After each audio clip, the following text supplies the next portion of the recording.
Welcome, everyone. I'm so glad you could make it. This is the Children's Health Defense first program on food sovereignty, helping everyone to have access to more healthy, quality food. The world has been plunged into an effort to remake our societies, which has been called the Great Reset. It includes resetting the way food is produced and claims that farming is a key driver of global warming. Children's Health Defense has put together today's symposium to inform you, both farmers and eaters, of the great changes underway and how they will affect us, and how we can fight back and retain our right to produce and eat the foods of our choice. The symposium has 4 sessions. The first describes the attack on farmers and food. The second session discusses the challenges being faced by farmers around the world and actionable information and solutions they can use right now. The third session teaches us eaters how to create highly productive gardens, how to forage for edible wild foods and medicines, and how to create community food systems. The final 4th session focuses on strategies to fight back against the attack on food at the national, state, and local levels. Finally, we'll summarize the most important points and wrap up at about 6:30 p.m. Eastern Standard Time. We are doing this because we want to help you build healthy communities wherever you are. We invite you to join a Children's Health Defense chapter in your state or country. Create local food networks that save money by sharing seeds, tools, and ingenuity. Eventually, we can create food sovereignty everywhere, and we will be unbeatable. Our presenters come from what used to be known as the left and the right, the rich and the poor, and from 4 different continents. We are all one people, and we share the need for access to quality food. The old divisions don't apply anymore. Working together, we can beat back the Great Reset. Please join us. There is a link near the bottom of the page to get involved. Thank you. And now on to our first speaker, Alexis Baden-Meyer. She is the political director of the Organic Consumers Association, a network of more than 1 million activists committed to creating a healthy, just, and democratic regenerative food system. She will bring us back to before most of us were born to explain how governments and how elites have been attacking our ability to access food and attacking small producers. Thank you, Alexis.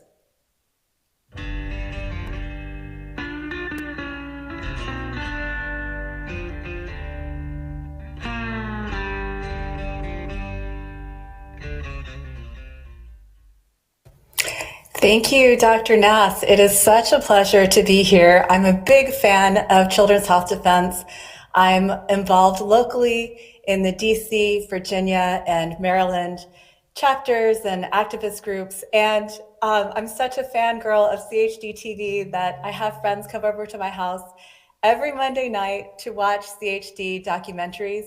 We've been watching Never Again Is Now. We, of course, watched the Anthony Fauci documentaries, and we're going to keep getting together and celebrating the fantastic work that Children's Health Defense does. So proud to be here with you all today.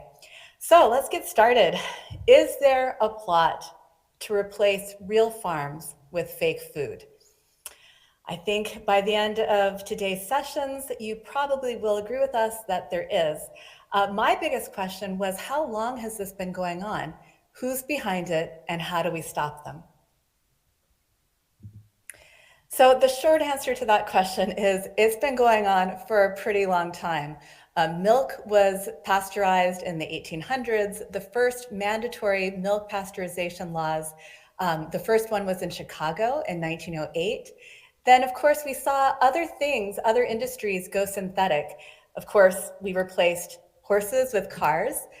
Rubber was synthesized. That was a huge government effort. It wasn't a creation of the free market. And we've seen things like butter be substituted with margarine. So in a sense, this whole fake food phenomenon is not necessarily new, but it took the powers that be a very, very long time, a few generations, to accomplish it. And it's the usual people behind it. I guess I shouldn't have been surprised, but I was intrigued to see that there were Council on Foreign Relations members, CIA operatives, government bureaucrats, corporate foundations, of course, each using our money, our public tax dollar money, for their private interests. And I want to cut to the chase and just let you all know that there is something you can do right now, today, to turn this around.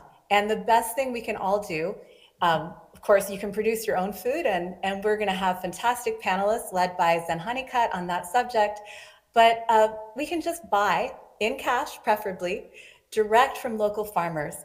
And Organic Consumers Association, where I work, we have a relationship with Regeneration International, which has created a regenerative farm map. So you can find that. It's not censored by Google yet. So you can just Google regenerative farm map to get that resource. And then I also recommend the Weston A. Price Foundation's network of raw milk co-ops. I've joined them here in the DC area, and I get all kinds of great produce, baked goods, vegetables, meat, in addition to raw milk. So these are great resources. It's something we can all do right away.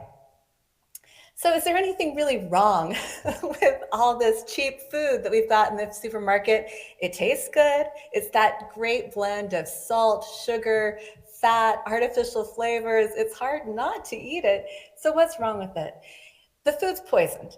You know, these artificially flavored Franken foods, they're made from just 3 ingredients, basically: corn, soy, and wheat. And that includes animal products, because that's what the animals are eating. They're eating mostly corn and a little bit of soy.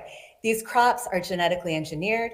They're soaked with synthetic fertilizers, with pesticides, and they're made into really bad ingredients that are making us fat and sick, like high fructose corn syrup, hydrogenated vegetable oils, and the factory farmed animal products. Our foods end up containing carcinogens, endocrine disruptors, pesticides, of course, antibiotics, growth hormones, chemicals, heavy metals, and then, of course, for anybody who wants to opt out of the poisoned food supply as we know it, the corporations are rushing to market completely synthetic foods.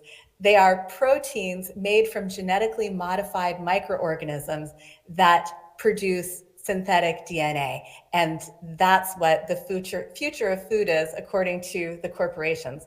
So of course, getting to that food system that we have today required the eradication of family farms. That's still happening. Farmers commit suicide at twice the rate of other professions. They commit suicide even more often than veterans, who we know are another very troubled group of people. So it's still ongoing. There are still family farms to save. In 2021, we lost 7,000 farms and 1.3 million acres.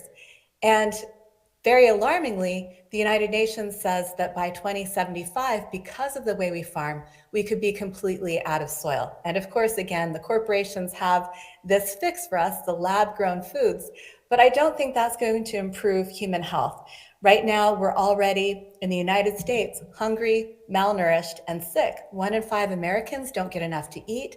85% of us aren't getting enough nutrients in our diet.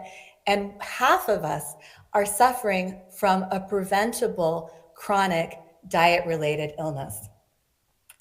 This shocks me. We have, people don't like to eat their vegetables, I guess, but 91% of us don't eat 2 to 3 cups of vegetables per day, according to our federal government. But when you look at the government stats on this, the U.S. Department of Agriculture admits they've only got 1.7 cups of vegetables per person for us, including imports. So we're not doing well with our farm system to produce healthy foods. Only 0.4%, 4/1000th of the farmland in the United States is used to grow vegetables. Corn is king in the US, and there is a fantastic documentary from several years back. It's called King Corn, and there's a great trailer. This is also not censored. You can get it on YouTube. Great trailer where the kids who make the documentary, they go in to a scientist who tests their hair and shows them that all of the carbon in their body originated in corn, because the corn feeds the animals, the corn is the sweetener, the corn is the oil, the corn's in everything. So I'd like to take you back to the New Deal because I had a bit of confusion about this personally. I was, trained by really good regenerative organic farmers in the history of fair prices for farmers. And I was led to believe that there was a golden era during the New Deal and post World War II where farmers were getting fair prices. But I learned when I looked a little bit more closely and more skeptically at this history that actually the USDA had a plot that they launched officially in 1944. Their post-war policies for agriculture included getting rid of 4 million farms. They said today there are 6 million farms, but 84% of our farm products are coming from 1/3 of those farms. And so we should direct the surplus manpower into productive non-agricultural activities. Directing surplus manpower, in other words, means getting rid of farms and farmers. And astoundingly, eerily predictive, this report was there were 6 million farms. They thought that 2/3 of them were unproductive, and today 2/3 of them were gone. But this confused me a little bit because this policy was in 1944, and that's when FDR was still alive. I had always been told that the Agricultural Adjustment Act of 1933, one of the New Deal programs, was what pulled family farms out of the Depression and what made sure that farmers got a fair price for their produce even after World War II for, a couple decades afterwards. And yet it seems like this whole program, which created the Commodity Credit Corporation, was really just a program that was actually designed to make sure that the grain traders and the grain processors and the factory farms that were buying the grain, that they could get a fair price, right? So, in some ways you can say, well, it was fair for farmers and good for business. Business was very concerned that farm relief bills in Congress would crush them. And so, no, that's not really how it turned out. So the grain reserve that the government controlled prevented crop prices from rocketing during drought or low production, and especially during World War II, because what had happened in World War I was that there was extreme price volatility. Prices went sky high during the war. Farmers gained a lot of economic and political power during World War I in the United States. And so I think in 1933, the government was just as concerned about protecting prices for buyers of grain as they were for ensuring that farmers got a fair deal. It's not that I don't support fair prices for farmers, but we have to think about what the alternatives were and who these programs were actually for. If we can deal with this fact that in 1944, before the war was even over, while FDR was still alive, while farmers were doing everything that they could for the war effort, the USDA was already planning for demise for 2/3 of them. So I wanted to show you the book that I got that history from. It's Foodopoly by Winona Hauter. She's the executive director of an organization I admire greatly, Food and Water Watch. But she leaves a little bit out of the history. There is an important and scary history during the New Deal when, in the name of stabilizing prices in 1933, when people were lining up round the block, down the street, in bread lines all over the United States, people were hungry and poor. The government spent $31 million to buy and dispose of 6.4 million hogs. and forced farmers to plow under 10.4 million acres of cotton. And that's just, there's not a whole lot of good documentation on this. So I know that this happened more across the country. This photo here on the right is of cattle being trucked to pits where they were buried and disposed of. This is just unconscionable. So no government policy that includes destroying farm produce when people are hungry, that there's something inherently wrong with that. And then we had a case in 1942, Wickard v. Filburn. I'm a lawyer. We studied this case. Everybody learns it. And you're told that, the courts had to do this. They had to assert a very broad power over interstate commerce in order to later do things like civil rights laws. And so you're kind of brainwashed into thinking, okay, it was for the best. But think about this individual farmer pictured to the left. That is Roscoe C. Filburn. He was told he would have to destroy or pay a penalty for growing excess wheat, even though the wheat was never in interstate commerce.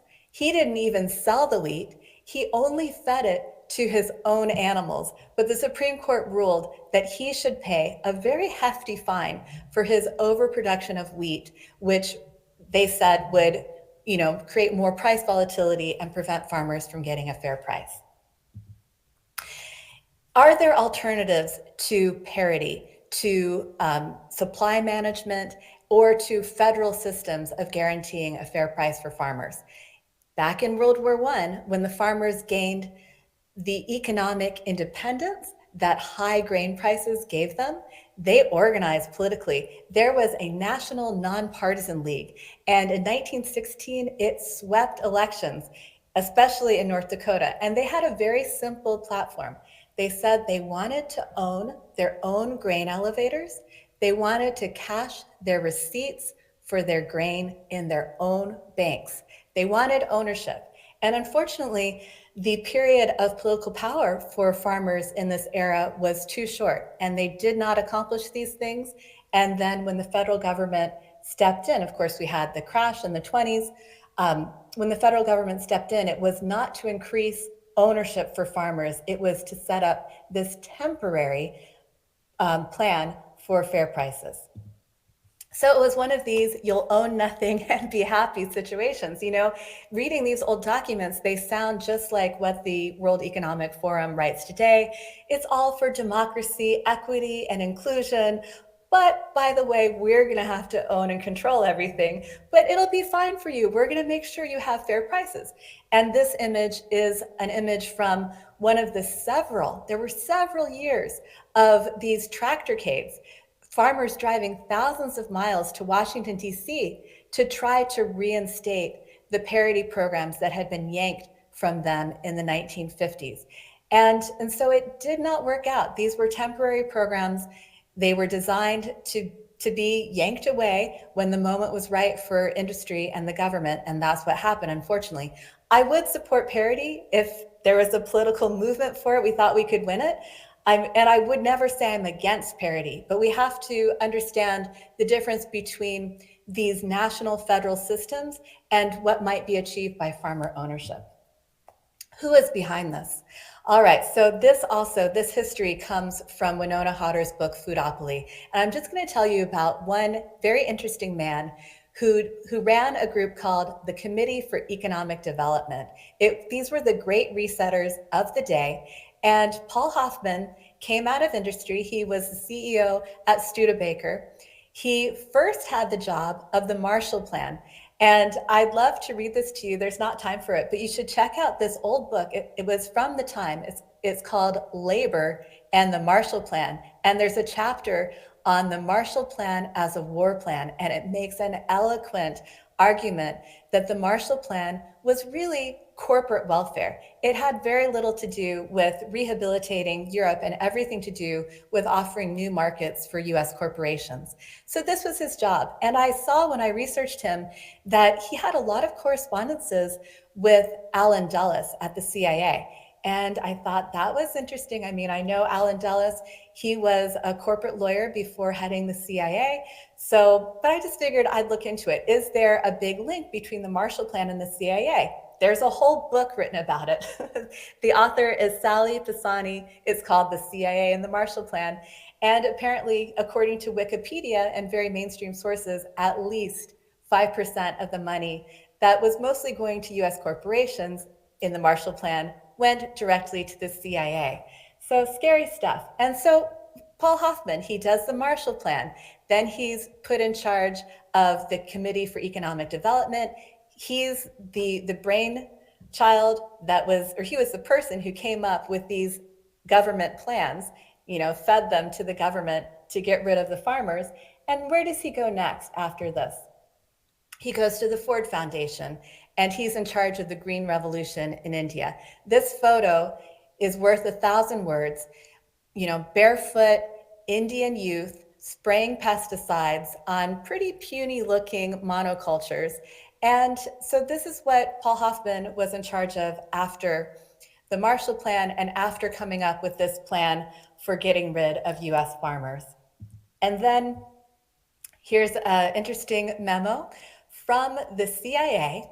Economist Max Millikan on CIA letterhead has a list of projects in 1951 that he would like the Ford Foundation to work on. And he notes, it is impossible to design intelligent programs of economic assistance, political reorientation, or psychological warfare without knowing a great deal more than we know about Indonesia, Indochina, India, Pakistan, Iraq, etc. So this, the Green Revolution, it didn't just disrupt agriculture, drive peasant farmers off of their land in India. It was also being used by the CIA to work on disrupting the democracy of India, or such as it was in 1951. All right, and then same guy. These people, they get around, they do similar things. Here's a May 1970 article from Ramparts magazine decrying the fact that Paul Hoffman, who had done all of these things previous and was president of the Ford Foundation, was suggesting that the United Nations Development Program that he now directed should get into population control. So I don't think that I'm being too hysterical to believe that the food system created in the United States and globally was designed to do exactly what it has done, make us hungry, malnourished, and sick. So to wrap up, I'd just like to reiterate this single solution which goes so far: buy food in cash, direct from local farmers. And back to you, Meryl. Thank you very much, Alexis, for that really edifying history of the early attack on food. I loved your next to last slide because our President Obama's mother worked for the Ford Foundation in Indonesia. Yes, identifying, peasant movements and things like that. And I think we often forget the CIA connection to President Obama. Yeah. Yes. Next, we're going to continue along this vein with Ben Dobson Banks. And Ben is founder and president of Hudson Carbon, where he facilitates the implementation of regenerative organic food and agricultural systems. Ben planned, implemented, and managed the transition of 3,000 acres from conventional farmland to regenerative organic grain and livestock. He is also a farmer, and now Ben Banks Dobson. By the way, before I start, we will be archiving this entire presentation on Children's Health Defense TV, and you will be able to watch these episodes again and again if you wish, or share them with your neighbors and friends. Thanks.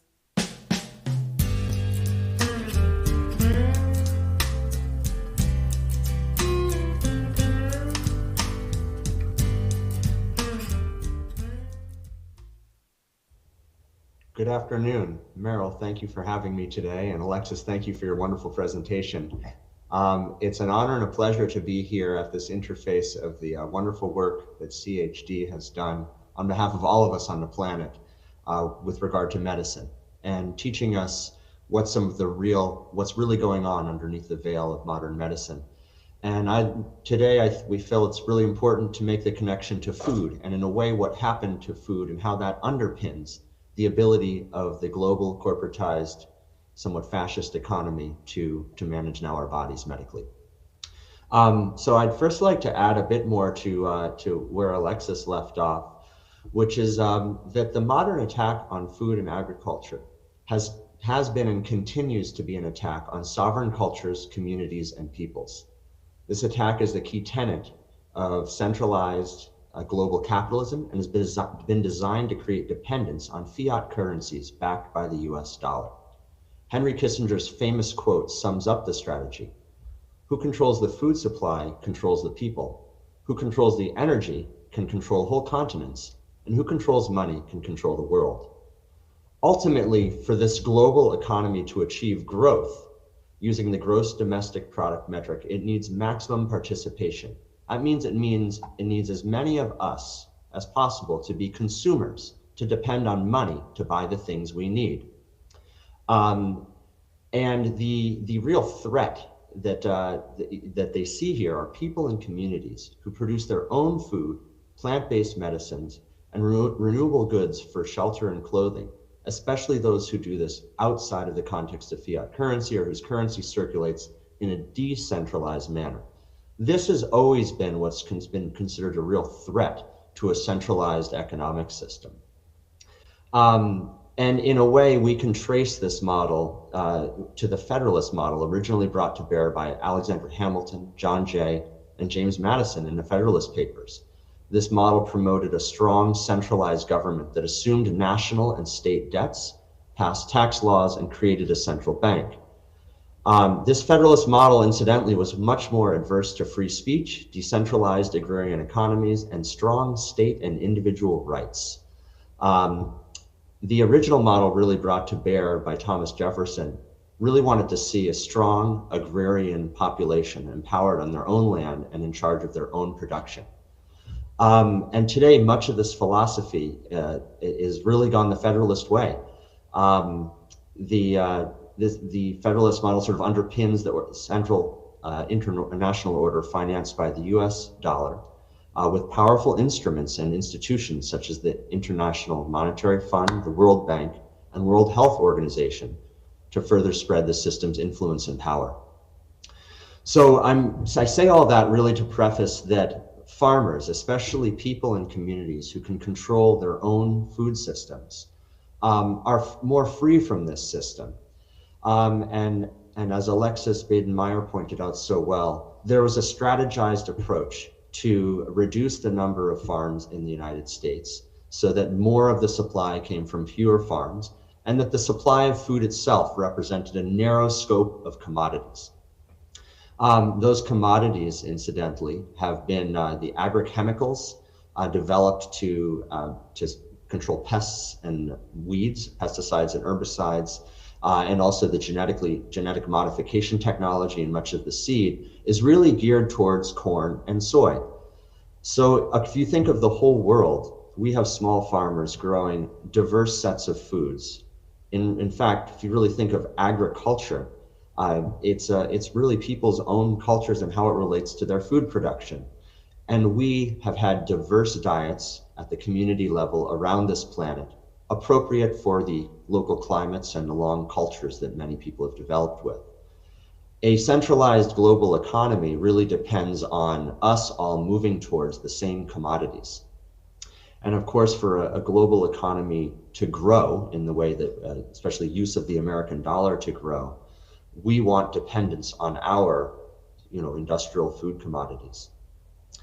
So there has been a movement for the past, really heated up from the Green Revolution and still in full force now, in so-called developing countries, to get farmers off their land and into cities. And this is usually led by the International Monetary Fund, or it's loans from international funds, often stipulate to countries. I'll use Haiti as an example.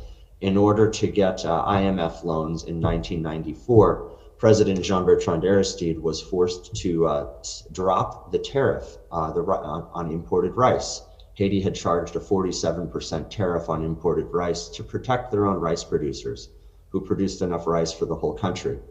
Bill Clinton and the IMF made Aristide, in order to get money to rebuild the country after a coup, to drop that tariff to 3%, and the country was flooded with American commodity rice, coincidentally from Arkansas.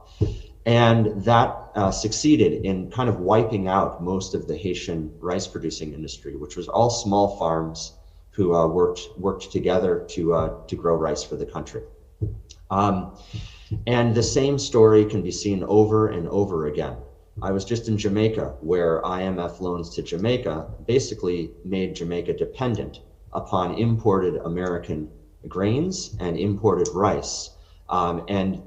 There's enough land in Jamaica fallow to produce all these commodities or other foods for itself. But instead, it's now 2 generations displaced from people eating a different way, and the population has become dependent on these commodities we send. And it would be a long process to, and fighting against very powerful interests to retake over that control of the food supply there. Right now in Mexico, President Manuel Luis Obrador in Mexico has spearheaded a very strong effort to ban genetically modified corn and soy from the United States, or just GMOs in general, and the associated chemical glyphosate that's used to control weeds in corn and soy, GMO corn and soy. And he's facing huge pressure from the United States, from who are threatening to take him to trade court. Tom Vilsack made his first foreign visit to fly to Mexico to pressure Obrador not to do this. And this is because the Mexican government looks at corn and the integrity of its original genetics and as themselves as the breadbasket of corn, and that the genetically modified corn and its pollen that comes from the US and now other places threatens to destroy the very origins of their staple food of Mexico. And he looks at it as a national security issue. Incidentally, it's also an issue of sovereignty. The US flooding the Mexican market with corn started after the signing of the NAFTA agreement. And this really destroyed the local economy of Mexican farmers producing their own corn and providing their own country with food. It also destroyed many of the original open pollinated varieties of corn.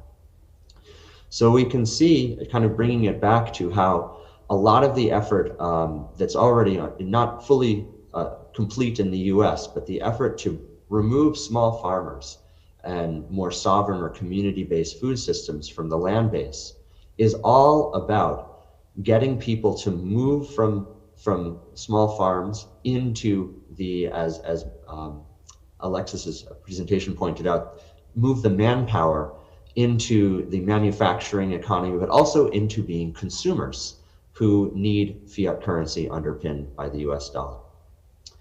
So today, while this effort is being made from sort of the center of the global economy, farms all around the world, small farmers, know what they're up against. And they're much more aware of it because they're having to survive it than we are aware of it. And there are efforts all over the world to really come back from the brink. And many more of them will be highlighted in further presentations ahead of us. I'd like to highlight a couple sort of attacks on food as well, so that you can understand or start to see how some of this can be perverted. And when we see things in the media that are really about that try to attack the small farm movement and make it look like we're part of the problem, it's often part of a bigger context. And I'm going to use an example that occurred in Indonesia, where there was a failed effort to make Indonesia go organic. In fact, what happened was Indonesia was bankrupt, and they had built a staged long-term plan to transition to organic over time, to empower their small farmers, make them less dependent on foreign inputs, and not need imported synthetic chemicals, and also to make the country healthier. But there was a tremendous financial mismanagement in the country by President Rajapaksa, and they arbitrarily, they didn't purchase fertilizer that was usually distributed to farmers, and they arbitrarily said they're just going organic overnight. Of course, it was a disaster. The farms weren't ready or trained or organized around organic techniques yet, and production plummeted. And this is all because soils were not given time to rebuild, and small farmers were not given the opportunity to retrain themselves in organic methods or be trained. So the global media attacked this as organic farming fails to feed Indonesia. Organic farming is a threat to the world's food supply, etc. And you'll often see examples made of regenerative, organic, and community-based farming, saying that it can't feed us. But the truth is that much of our land base has been transitioned away from the types of community-based food systems to corn and soy. And the communities where they haven't been transitioned away are under direct attack. And we need to find ways to counter this. So a few examples will be given later today of how communities have banded together to move on from these struggles. But I'd really like to sum up my talk with an explanation of really some of how we can move our way out of this, and what regenerative, organic, and effective original community-based food systems look like. And really this comes down to how land and communities function. So if you think about our landscapes, we all live in watersheds, and watersheds have historically supported the communities of all life within them by collecting water, storing water, distributing water. Watersheds often contain farmed areas, soils, etc., and the communities that live in them. And the most important thing is that organic and regenerative systems and communities manage their own cycles within these watersheds. They manage their own carbon and nitrogen cycles. They also manage their own nutrient cycles by using compost and local waste. Animal manures, even in past history, managed human manure, drove our systems at the community level. And it also drove a diversity of crops. So appropriate carbon and nitrogen cycling does not work with monocrops of corn and soybeans. They work with multiple interplanted species, and long developed agricultural indigenous knowledge developed in the community and local level for hundreds and hundreds of years. So so these are the systems that we've had to rebuild as organic farmers and regenerative farmers. And in many parts of the world, these systems are still clinging on at the community and small farmer level, despite being under attack from a centralized global economic system. And we really need to understand that organic and regenerative agriculture is about communities and people at the appropriate scale to their landscape, coming back together to manage our own carbon, nutrient cycles, water cycles, to grow diverse food at a small scale and eat it directly and trade it as directly as possible. Because when we eat commodified food that's based on corn or soy, we are actually driving the underpinning of the global economy, which is industrial food. Industrial food leads to an unhealthy body that leads to the need for industrial modern medicine. So this is what, this sort of sums up the attack on small farms. And we actually need to really retrain our minds to understand that small farms are premised upon small, direct, organic management of our local ecosystems. Social ecosystems, as in person to person and human eater to farmer connections, but also the local ecosystem itself, in which forests, streams, farm fields are all managed, nutrients and crops, to optimize the health of our food and the health of our soils and now climate. So with that, I'd really like to pass this back to Meryl. I thank everyone for the opportunity to speak with you today and look forward to the rest of the symposium.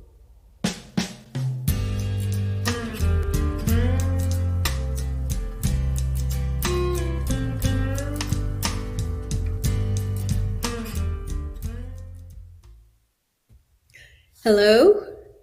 Our next speaker is Patrick Wood. I hope everybody already knows Patrick Wood.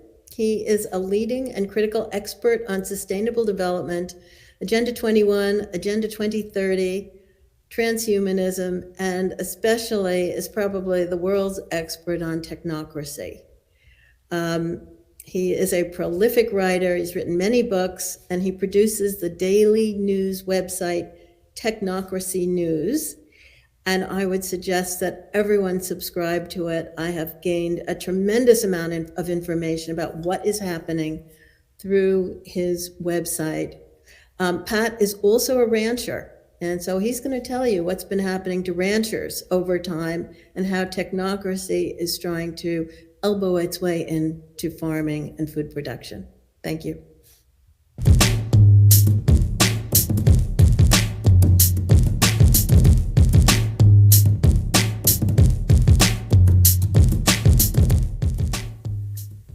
Greetings, I'm Patrick Wood, Editor-in-Chief of Technocracy.news, author, among other things. I thank you for the opportunity to present a little bit of information about the war on food, the war on agriculture and farms and ranches all over the world, not just in America, although it's been happening a lot in America. Just a little bit about myself. I grew up on a farm in Northern California and on a ranch, half farm, half ranch. I did all the jobs that a young kid could do on a farm and a ranch, from hoeing weeds and digging weeds to running tractors and harvesters to punching cattle and doing roundups and branding and all that kind of stuff. I had a long history, a very long history dating back, and a little bit later in life, in my midlife, I was able to be in the farming business myself directly for some period of time. The guy in charge, so to speak. I didn't do that too long, but a few years, and so I have a pretty good connection to the land and to what's going on in agriculture around the world today. So I want to share a couple of those things with you, and I've just got a few minutes to explain this, but I think it's going to be somewhat worthwhile. My most recent book, The Evil Twins of Technocracy and Transhumanism, basically tells the story that we face an enemy in the world today that is not political. This is not a political issue at all. This is another type of an enemy that we've never faced before in history.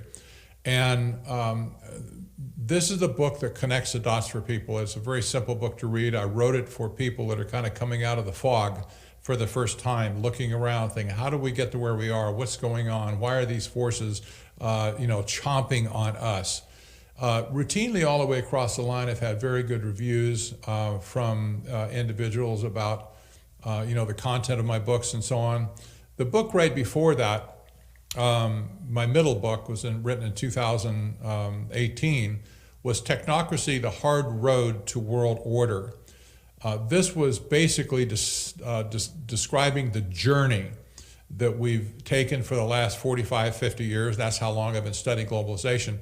To see how we ended up today, where we are today. My book right before that, 2015, was Technocracy Rising, the Trojan Horse of Global Transformation. This was kind of the foundational book, the result of my original research that I did for several years, actually, to come to this point of understanding historic technocracy to the point where I could actually write about it. And so all three of my books now kind of form a trilogy. I'm not sure I'll write another book on technocracy, maybe, but right now what I have is pretty good, and it stands as kind of the source, if you will, for all things technocracy and now transhumanism. Well, this leads us to this issue today, the war on food. In every one of my books, I talked to some extent about agriculture and how the wrenching transformation is taking place is affecting agriculture.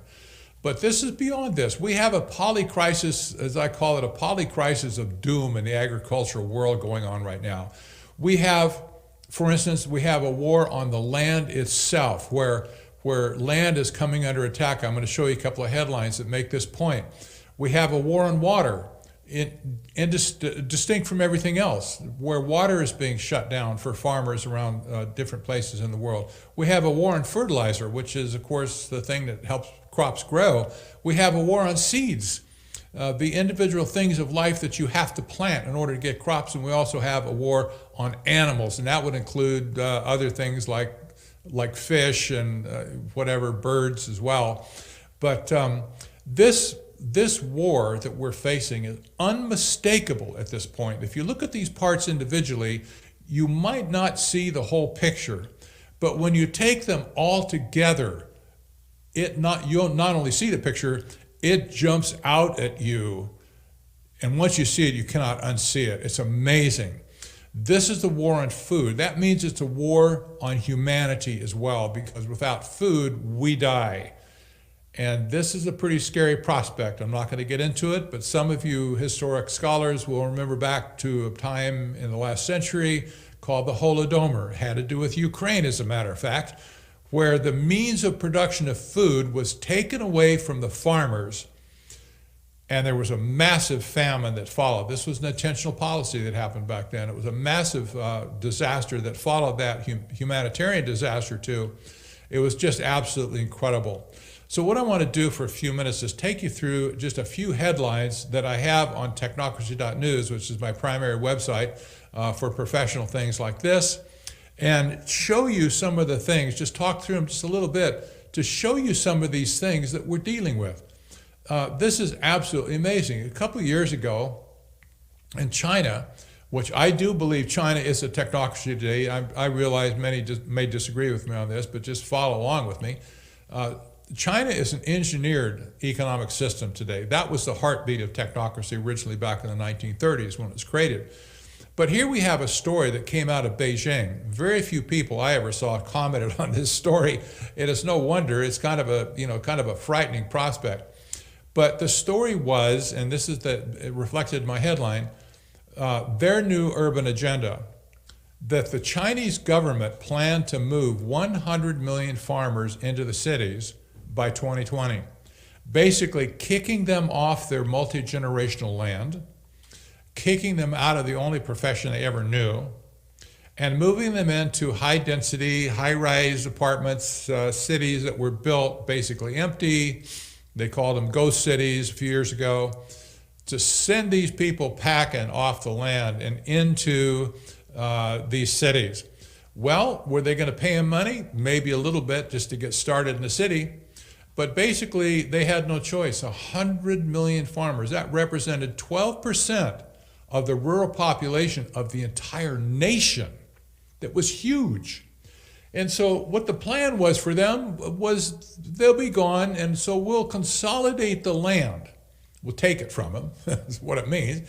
We'll consolidate the land and create a factory farming situation where we'll have giant agricultural firms come in and grow the food on the land.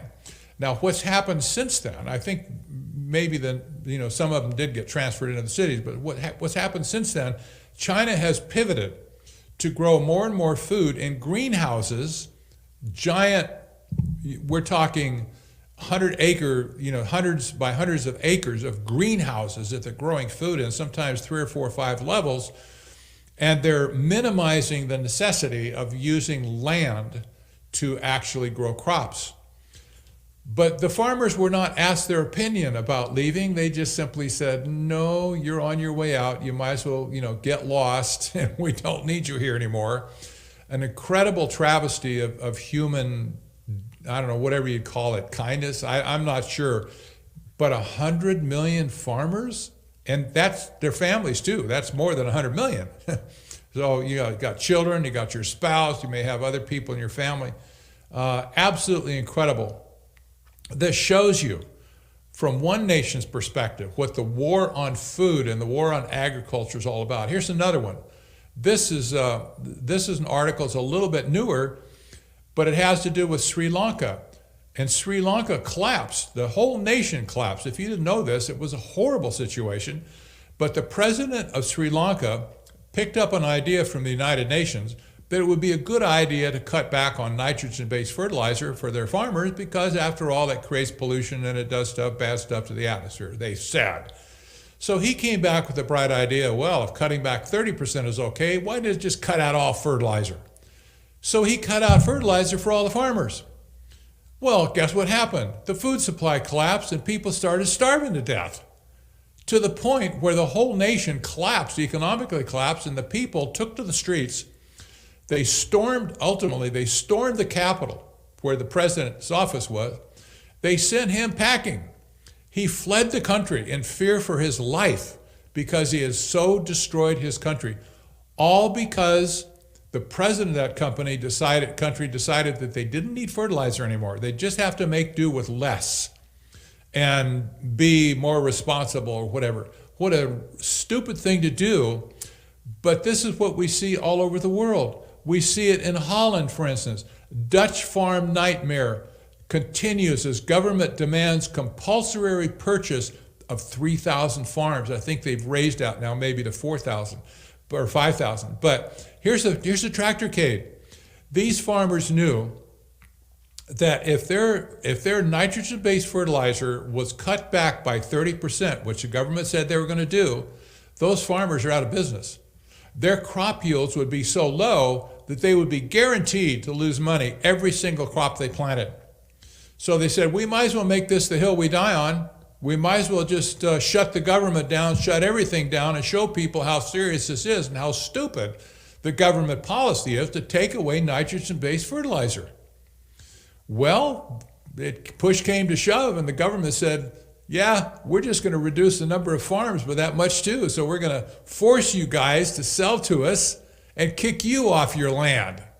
So it kind of sounds like China, doesn't it? Just, we don't need you anymore out there on the land. Many of these farms were multi-generational farms as well. Not that the farmers were not bright enough to do something else. They probably were in a technological world. It's very technical these days, technological to run a farm of any size. Just imagine running those tractors. They're all electronic now. It takes a lot of skill to run them and keep them running, I might add. But we see this pattern now everywhere. Canada has announced it's going to cut back fertilizers by 30%. The United States is working on policies right this second. As I cut this video for you, they're talking about it, cutting us back by 30% in America, because it causes global warming, and can't have that. So, to heck with it. We don't need food. Who needs that nasty old food anyway? Just cut them back. Well, we're growing crickets and insects over here in this other factory where very efficient, they don't eat much, and their protein is just as good as that good old T-bone steak you'd have on the Barbie. Well, okay, if they say so, right? So then you have the headline that came out of Europe speaking about food that you want to eat. The EU now has approved house crickets, the ones you find in your house, and mealworms for human consumption. They're saying, yes, it's good for you. It won't hurt you at all. It's a great source of protein. You can make shakes out of it. You can use it as a supplement in your other food. And this trend is all over the world now. Let them eat bugs, they say. We don't need meat. You don't need red meat. You don't need, all this other stuff. Let them eat bugs. And bugs are easy to grow. You can create a bug factory, on 2 acres of land and grow tons and tons of cricket protein. Okay, no thank you. I'm not up for a meal of crickets anytime soon. Then you have, for instance, giant company Siemens, one of the largest companies in the world.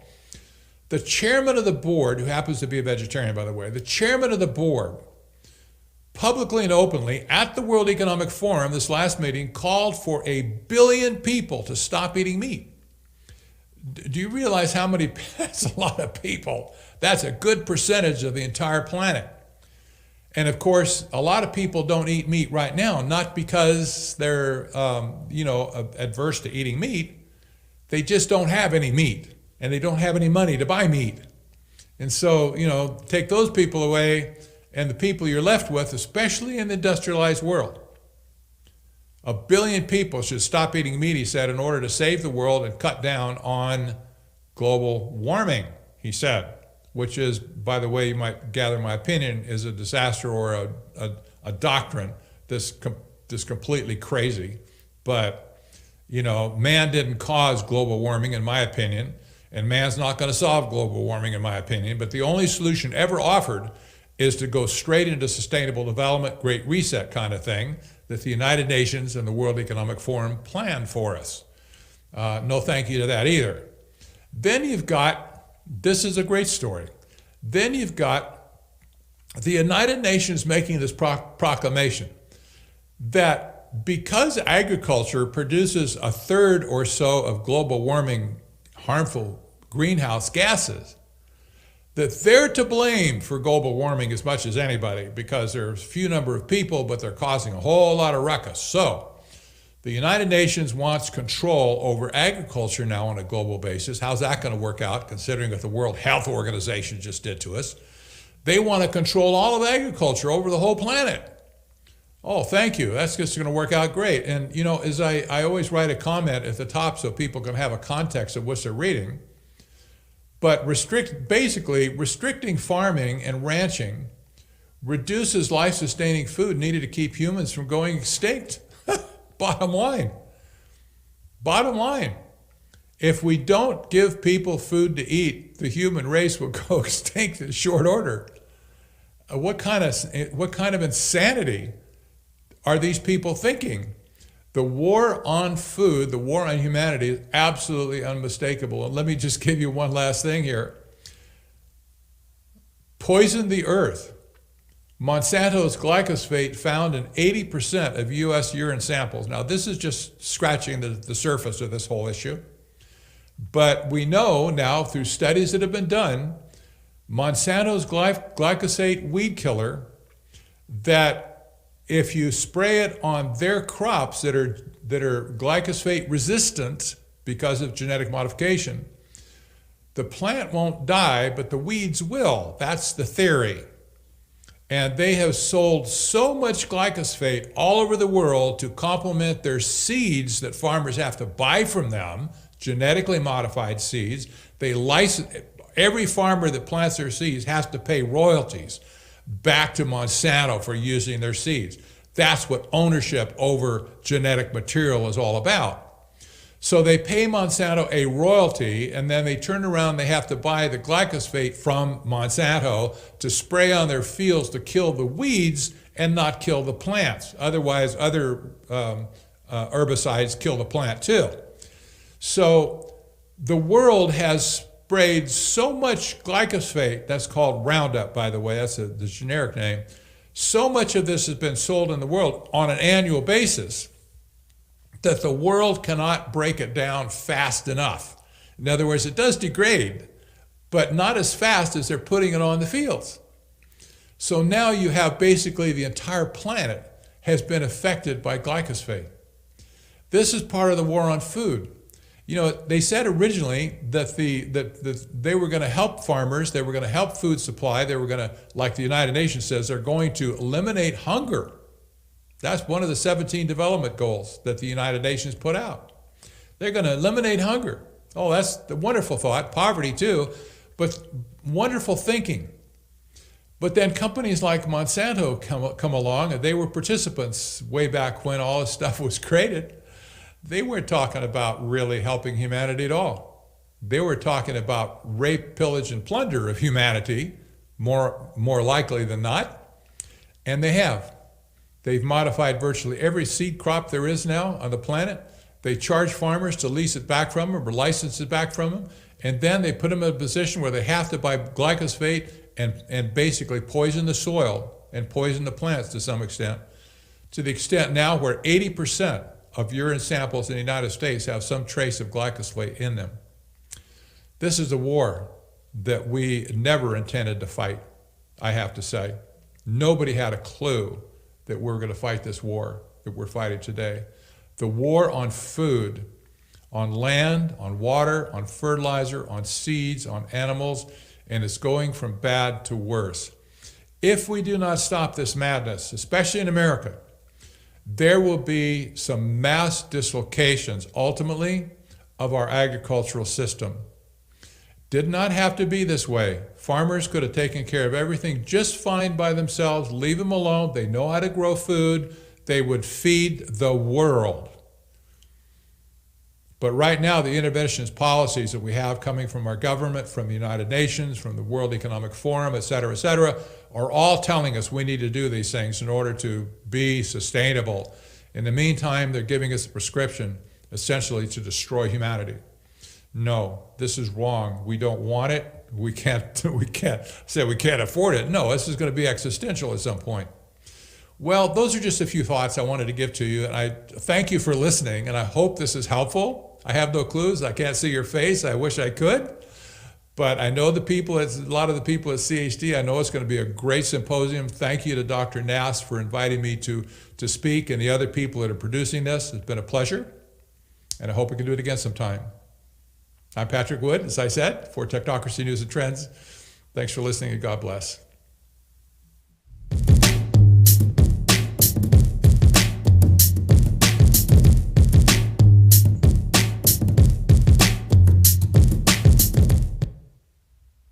Thank you very much to Patrick Woods. He's given it to us in a nutshell. What I'd like to add is that the United States is the #1 food exporter in the world right now. And Holland, tiny Holland, is the #2 food exporter. And these are the countries that the UN, the World Economic Forum, the globalists have gone after to reduce our food production, which will harm not only our own nations, but the rest of the world. Our next speaker, I'm delighted to present, is Abby Rockefeller.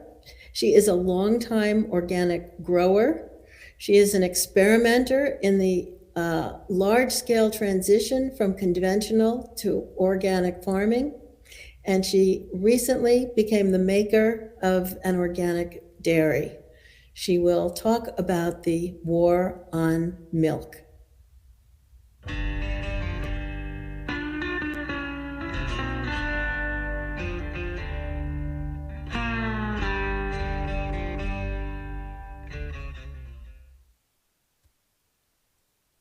Hello. I made actually a dairy. It's a raw milk dairy, just to say that, because that's what I'm going to talk about, is real milk, which I consider raw milk to be the only real milk. So here's the history. Milk is the most assaulted product, maybe, or at least there's nothing been damaged more terribly than milk in this country, and it's been happening for maybe a century. I think in New York City, cows were housed in distilleries, and it was in a way the first CAFOs in the beginning of the 20th century, and they had to eat this distillery stuff, the swill, whatever it's called, and they got sick, and they got consumption, and so milk was given the reputation of being a dangerous substance. So exactly what are the dates of the beginning of pasteurizing? Pasteurizing was beginning to be done, and pasteurizing destroys the proteins in milk. It isn't as terrible, however, as homogenizing, which more than destroys the fat in order to make it stay suspended in the milk. The fat under homogenization is it's put through tiny tubules. I'm not sure what they're made of, but they are very tiny, and it is forced through under great pressure, and the molecules that come out cease to be the fat molecules that our bodies have known about. They are smaller and jagged, and it's my view, and I think other people as well, that homogenization is what started heart disease in America. This country didn't have heart disease. There were no heart doctors when, I'm going to forget his name, but the heart doctor that treated Eisenhower when he was thinking of being a heart doctor, and that was a novelty. There were just none.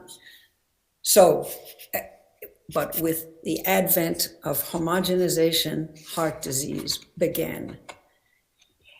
So the farm that used to produce milk, and that still does with people who know what's good for everybody, is the family farm. The family farm had almost always a cow at the center of it, a milking cow.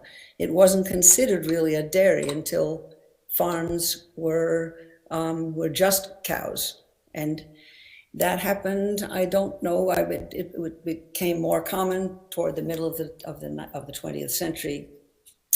But the way to have milk in its good, best form is to have it straight from the cow into the bottle, as in the way that is possible with the family farm.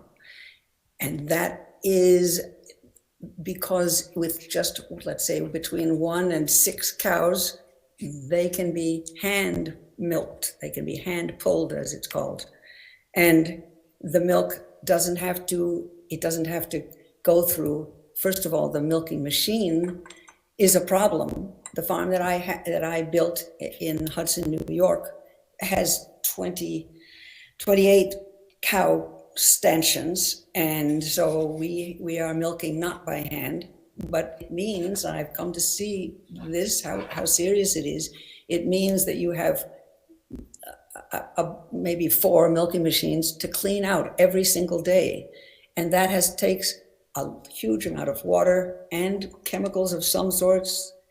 And then water is added to the process of getting milk instead of no water, which is the way it is on the small farm when we don't need to have milking machines. That this just makes it so much simpler.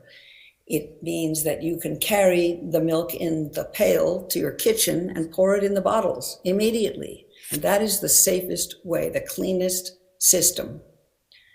Because as soon as water is added, bacteria enter the fray of the sorts that are not just milk bacteria. It's just water is a problem in the business of the world of bacteria. There will be bacteria that are not compatible with milk at all, that can get in, and so you have to use more water. I don't think I explained that very well, but water is a difficulty. So the family farm, which is, I got my milk for about 30 years from a farm run by friends of mine in New Hampshire. And theirs was really actually a bit of a community farm, as they always had people who moved there who either were paid to help or get help. And it was an astonishing place, and it is disappearing right now, unfortunately. But I got my raw milk from that farm for years.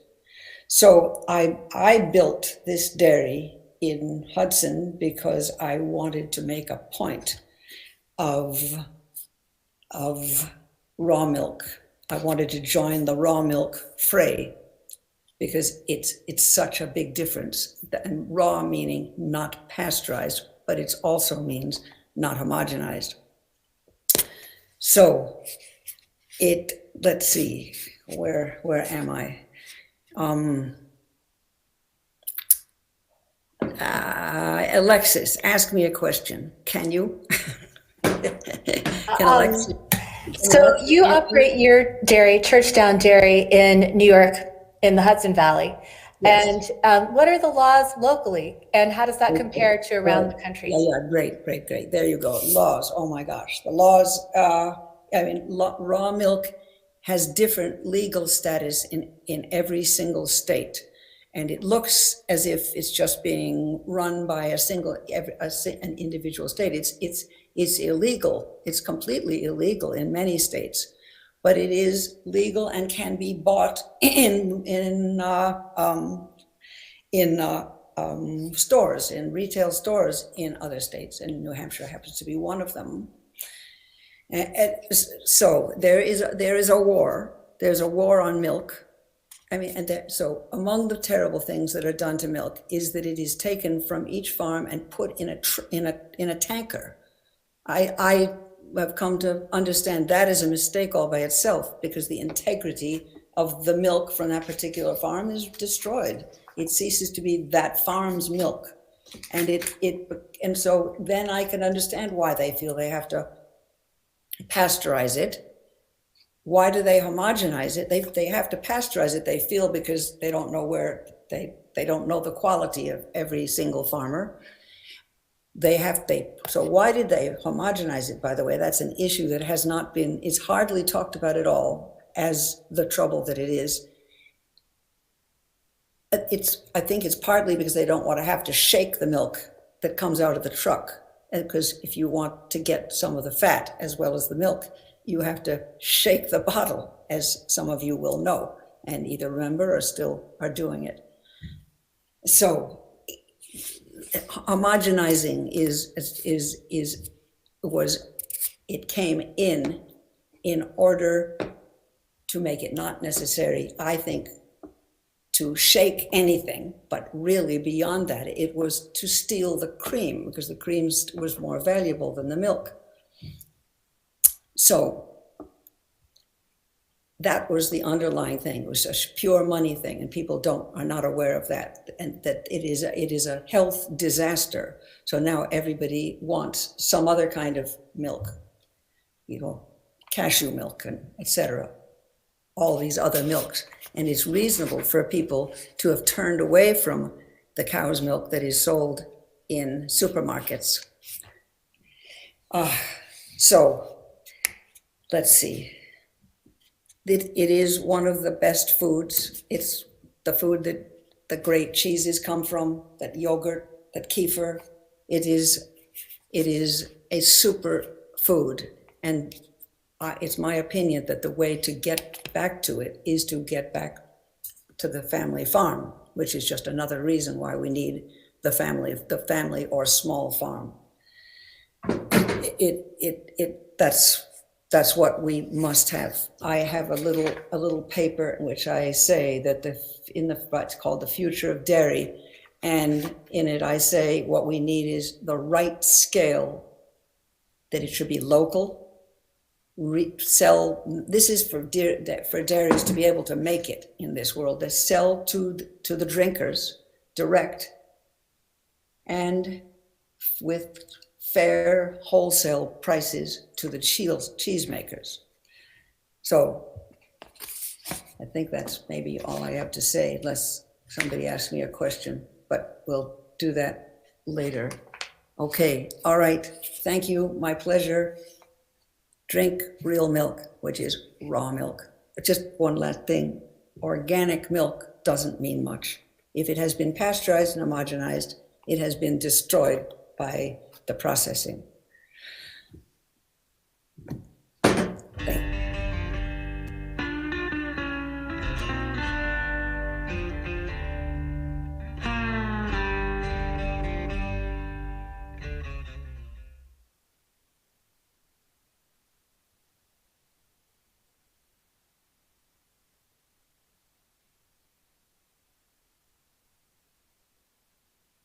Meryl, could you unmute for me? Sorry.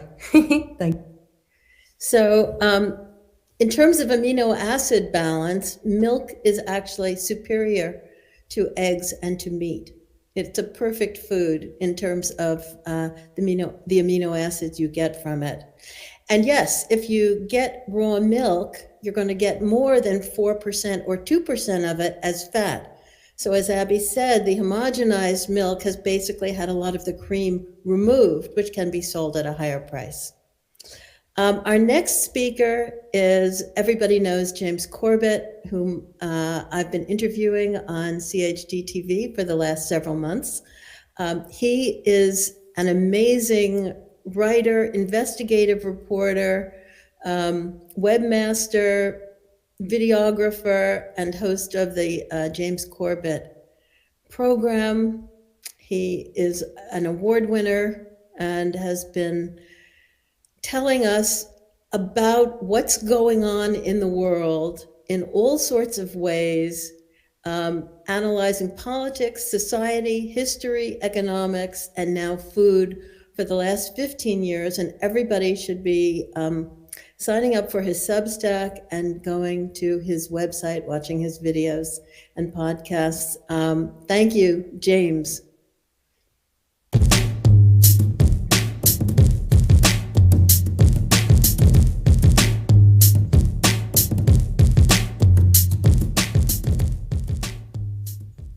Hello, ladies and gentlemen. My name is James Corbett. I am the host of the Corbett Report at corbettreport.com.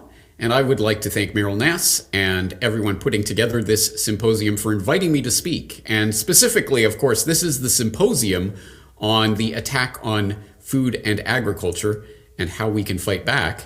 And I assume that some in the audience might take that title to be purely metaphorical, but I am here today to assure you that this is not a metaphorical idea, that this is quite literally an attack that is taking place on food and agriculture right now. Breaking news in eastern Oregon, where crews are battling a major fire at a potato chip processing plant. Air 12 flew over the scene at Shearer's Foods on Highway 207 in Hermiston. This is in Salinas, a huge fire at a food processing plant. This is for Taylor Farms. And right now there are concerns about a huge plume of ammonia coming from this area. 40,000 pounds of food meant to feed people in a food desert near Maricopa, south of the valley, is completely gone. And tonight, investigators are still trying to figure out what caused the fire. Breaking news out of Pasco County. Crews battling a huge fire at a chicken farm.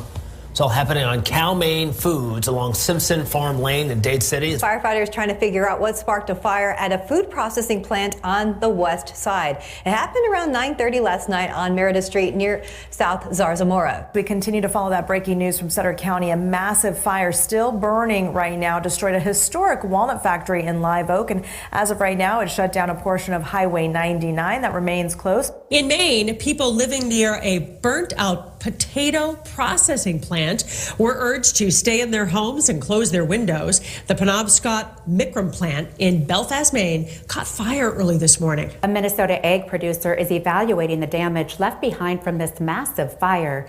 It happened late last night in Howard Lake, straight west of the cities on Highway 12. Explosions rocked a Lackawanna County business after it caught fire this evening. Yeah, crews were at the Made Right Steak Company for hours tonight, finally putting out the flames that were involved in that building. Now, you may think that I am putting that list of clips together as a sort of cherry-picking exercise of just taking a few isolated and scattered incidents and trying to mesh them together in a way that implies that there's some sort of correlation. But I assure you, in fact, it is the exact opposite. In fact, that collection of clips came together when the other day I tasked my video editor, Brock West. I said to him, you know, there have been so many of these fires and explosions and other mysterious incidents at food processing facilities over the past couple of years. Can you just go out and collect, say, a few clips, at least 3, maybe 7 if you can manage it, of different news reports about these types of incidents? And an hour later, he got back to me and said, I could have easily gotten 70 of those clips together. It's insane how much this is happening. And yes, it is insane. In fact, if you really want to glimpse the insanity, I will direct your attention to a Z-Maps map of various incidents that have taken place along these lines, fires and problems at food processing facilities. Of course, in the United States, actually in various places around the world, if you really want to start exploring. But even if you just zoom in on the US in this map, it truly is mind-boggling the number of incidents that one can find here. For example, some sort of collapsed unknown reason grain silos. Okay, well that could be anything. Oh, a fire at night for unknown reasons at a farm. In Colombia, food pantry, blessings, vandalized and stolen food. Well, again, a lot of these incidents, you could make some sort of, of course, things get vandalized, a grain silo might fall over, but fire in the middle of the night, unknown, hacked, Iowa Grain New Cooperative, hacked. Crystal Valley Cooperative grain. Again, there's just so many of these. Fire mid-morning, etc., etc. That, yes, certainly some of, I certainly would not think that all of these incidents are related. But, just taking a look at the number of incidents on this map, do you think there might be something going on here?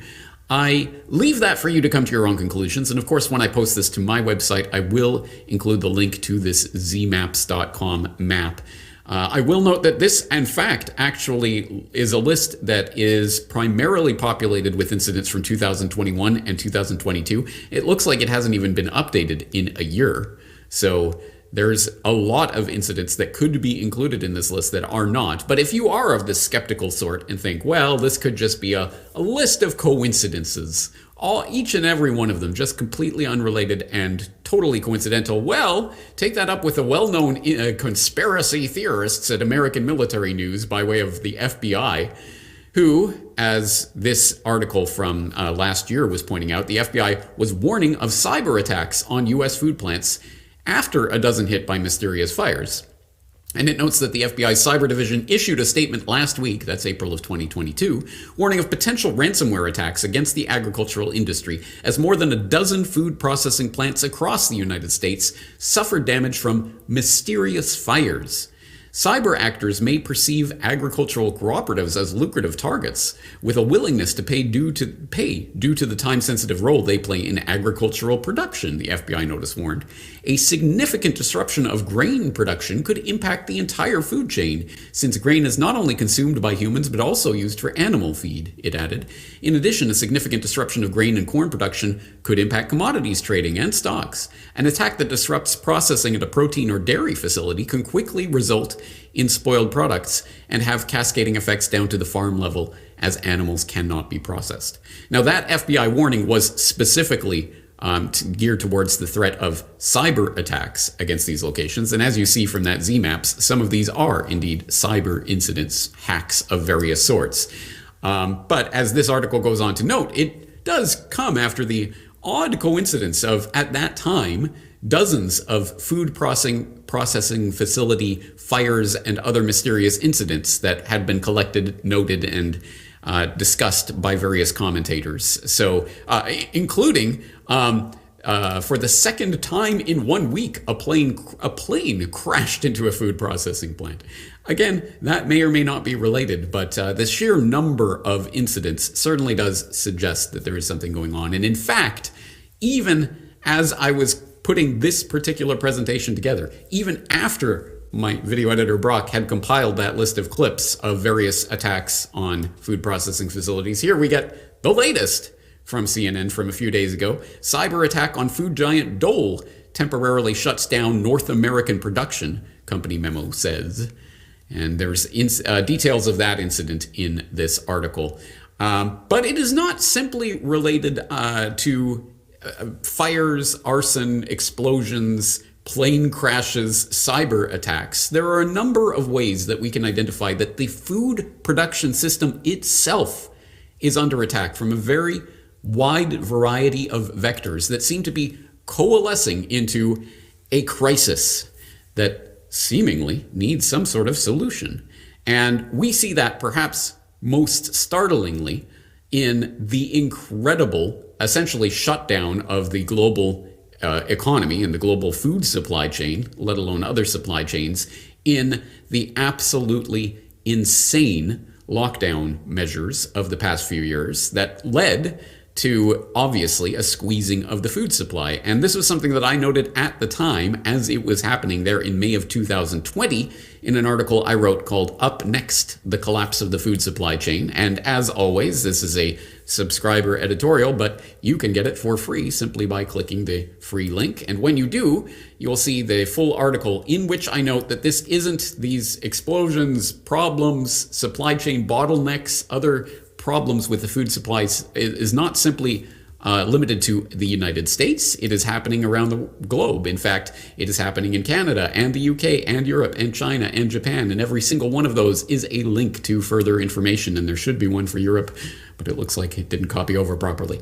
And it's not just beef and pork supplies that are being disrupted. It's milk and produce and rice and wheat. Again, link for more reading on those particular food supply bottlenecks. And it's not just the food processors whose entire industry is being upended by this chaos. It's wreaking havoc for farmers and truckers and supermarkets and restaurants. And to make it all even more horrific, the crisis won't just affect the food supply itself. It will affect all those workers in these industries who are being laid off as a result of the disruption, who now find themselves among the ranks of the recently unemployed, who are lining up at food banks, which, as you might imagine, are struggling to keep up with the record demand on their dwindling reserves, leading to stampedes in Kenya and protests in Bangladesh and looting in Colombia and clashes in South Africa, as well as the supermarket freakouts and shopping brawls breaking out in the US and Australia and the UK. And I ask rhetorically, can there be any doubt that severe food shortages will cause widespread chaos in the streets of the developed world? And in case there's any doubt, I'll just leave this here. Again, link. All of these are linked up to sources, so you can go and explore that to your heart's content. But I think that the case should be fairly self-explanatory, that there has been a profound attack on the food production system as we have known it in recent years, exacerbated, of course, by the recent invasion of Ukraine by Russia and obviously the upending of the breadbasket of Eurasia, as it were, in Ukraine, and the knock-on effects that has in various countries that depend on Ukraine for supplies of wheat and other grains, as well as fertilizer disruption. I could go on and on and on, and I will provide plenty of links for you if you want to continue exploring these various attacks. But as I say, it doesn't take a great deal of insight to be able to piece together that perhaps there may be some correlation between all of these crises that are converging on the food supply at seemingly the same time and giving rise to the same apparent need for some fundamental transformation of the food supply. And I would like to think that the people who are currently enjoying this symposium probably do not need to be led by the hand to understand or to discover the concept of some sort of false flag event in which crisis is deliberately created, perpetrated, or even just latched onto as an excuse for pushing an already existing agenda. But in case you do need some food for thought along those lines, pun intended, I'll just present these clips from some people you might have heard from before. You never want a serious crisis to go to waste. And what I mean by that, it's an opportunity to do things that you think you could not do before. Because of these crises, because of the geopolitical concerns, because of the pandemic, heck, because of Brexit, we see NATO stronger too. I think its task will be to develop an overall strategy for America in this period when really a new world order can be created. It's a great opportunity. It isn't just a crisis. Hey guys, did you know that the Chinese word for crisis is made up of two characters that mean danger and opportunity, and thus that any crisis can actually be an opportunity? And furthermore, did you know that that entire misunderstanding is based on an inability to properly read Chinese? Well, if you want more elaboration on that, I'll throw a link in the show notes. But that is the level of thinking that these erstwhile would-be world-bestriding rulers of men believe in their hearts, that any crisis is just a potential opportunity for a government to do things that otherwise would seem unthinkable. And that, of course, is the underlying basic logic of, well, the false flag attack in particular, but any sort of rule by crisis in general. Whether that crisis is engineered, is part of a coordinated campaign of an attack on the food supply itself, for example, or whether it is simply an ongoing natural phenomenon, a bunch of coincidences that just seem to be happening all at once. At any rate, as long as the perception of crisis is there, it doesn't even have to be a real crisis, but as long as the perception of crisis is there, that is an excuse for people in positions of power to thrust an agenda down the gullet of the public. And you better believe that in the wake of these food supply disruptions that are taking place right now, There are those who are invested, quite literally, in Food 2.0.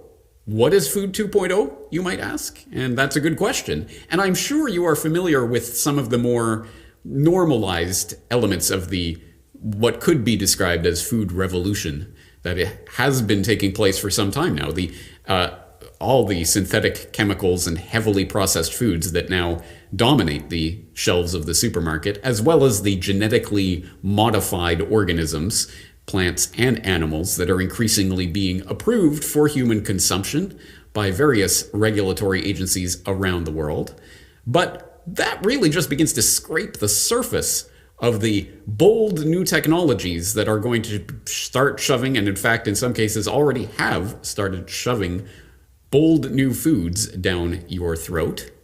For example, perhaps you may or may not have heard of the bioengineered spores that are going to be inserted into the food supply so that they can track every single organism, animal or plant, from farm to fork. Can we hear a little bit about how Annika is changing the security of the supply chains as the world becomes more and more global? Sure. Michelle? So sort of on a high level, what we do is we use microbes as tracking devices. So what we do is we convert data, digital data, into strands of DNA. We insert that little bit of DNA into a microorganism, a probiotic microorganism, to be honest. And then we can sort of apply that organism and sort of have it hitch a ride on any food or agricultural product or really anything through the supply chain. And the reason we use a microbe to do it is because we engineer it to go into a spore. So a dormant state that allows it to be impervious to high temperatures and UV light, sort of protect that DNA barcode through transit. And so why this is important is because you can spray romaine lettuce, for example, and you can mix it around and wash it and treat it, microwave it. You can have it decay for a month and we can still re-identify sort of each leaf back to its origin. And so based off the different kind of requirements in different supply chains, that microbial tag allows us to get just really granular information throughout the entire transit without having to worry about things like, cross-contamination or of tags, or rubbing off from one thing to another. So it's just an incredibly hardy package of information. Or have you heard of the company that's using genetically modified microbes to create peptides that taste like sugar but are digested like proteins, which, as the company likes to brag, although these microbes are technically genetically engineered, the desired products can be purified and legally sold as non-GMO. Now, in nature, in the Garden of Eden, sugar was good enough in the apple to give you sweetness. In some places, some exotic places in today's paradise in the jungles, this is not enough. Small plants which are under the canopy of much taller trees need something more to attract animals to eat their fruit and spread their seeds in new places where there is sun. And for that, they have a protein. Now, this protein in nature is not sufficiently stable. So what we do in our lab is we use a method called computational protein design, in which we take the sequence, the necklace that is the protein, a necklace built out of 20 types of beads called amino acids, and we mix and match them. Because we know that proteins don't grow only in paradise, they also grow in the Dead Sea, in hot springs, in exotic acid swamps and places like that. So by rearranging the chain there, what's the possibility here in the future? Tell me. So what we are doing, and you just drank it, we are making a protein which is stable. We are fitting the proteins which are found in the jungle to the mass food market. And whether you have consumed them yourself or not, I am sure that you have seen the Impossible Burgers and the Beyond Meats and the I can't believe this didn't come from an animal lab-produced synthetic meat products that are increasingly being sold. But have you heard of synthetic celebrity cannibalism? According to its website, Bite Labs wants to collect tissue samples from celebrities. Not for stalking, not for cloning, no. for making meat. That's right. They say they want to take the tissue, isolate the muscle stem cells, and grow the meat in bioreactors, thus making artesian salami out of your favorite stars. Each will apparently have about 30% celebrity meat and 40% animal meat, along with fats and spices. Believed and hoped to be a prank, Time magazine contacted Bite Labs to learn more and got this statement from someone who identified himself as the CEO, keeping up the charade, saying, "We want to prompt widespread discussion about bioethics, lab-grown meats, and celebrity culture. This is very important to us. We think the cultural discussion around lab-grown meats and popular culture will acclimate people to the field." According to the Bite Lab team, Jennifer Lawrence and James Franco are some of the more desired cuisines you can look hopefully forward to should they get permission and should this be real. Though I myself am looking forward to a prime cut of George Clooney. Oh, don't worry, guys. That Bite Labs synthetic celebrity meat thing, that was a hoax or an art project or a bunch of activists who were trying to draw attention to the possibility of synthetic cannibalism or something like that. Anyway, they're not selling anything for real, so I guess it's all okay. That being what it is, I will leave you in your own time to explore some of the many lab-produced artificial food-like products that are in the process of being developed to already being shoved down the throat of the public in various forms. In fact, as you may have seen, the EU itself recently approved cricket powder for human consumption. In low enough levels, you don't even have to report it. So, pretty soon, we will be eating zabugs, whether we know it or not, if we continue along the current path of buying foods at the supermarket without thinking about what we're buying. More on which at the end of today's presentation, but I think it is important to note a couple of things here. One is that there is a great food reset that is happening at the moment. It is a food 2.0, food revolution, whatever you want to call it. And I have detailed the various types of food technologies that are coming online or are already being sold to the public in a recent editorial I wrote called What is the Future of Food, that I will direct you to, where you can find many more links exploring some of the things that we've been looking at in these short clips. But I think for the purposes of today's presentation, let's tie in this concerted attack on the food supply that appears to be going on. At least the crisis is there, and the FBI and others are warning us of this crisis, and the seeming solution that is swooping down to save us from this crisis, which is we will have to fundamentally transform the food supply of the planet itself in order to continue feeding the human population. Now, as I say, that food reset, great food reset is happening. The obvious questions that arise from that observation are who is doing this and why are they doing this? Now, the first question I think is easy enough to answer, at least to throw out some names that I think, at the very least, if you have not researched yet, you can begin to do so. I wrote about this in a follow-up article to What is the Future of Food called Who is Behind the Great Food Reset, which I will also exhort you to take a look at if you are interested in this subject.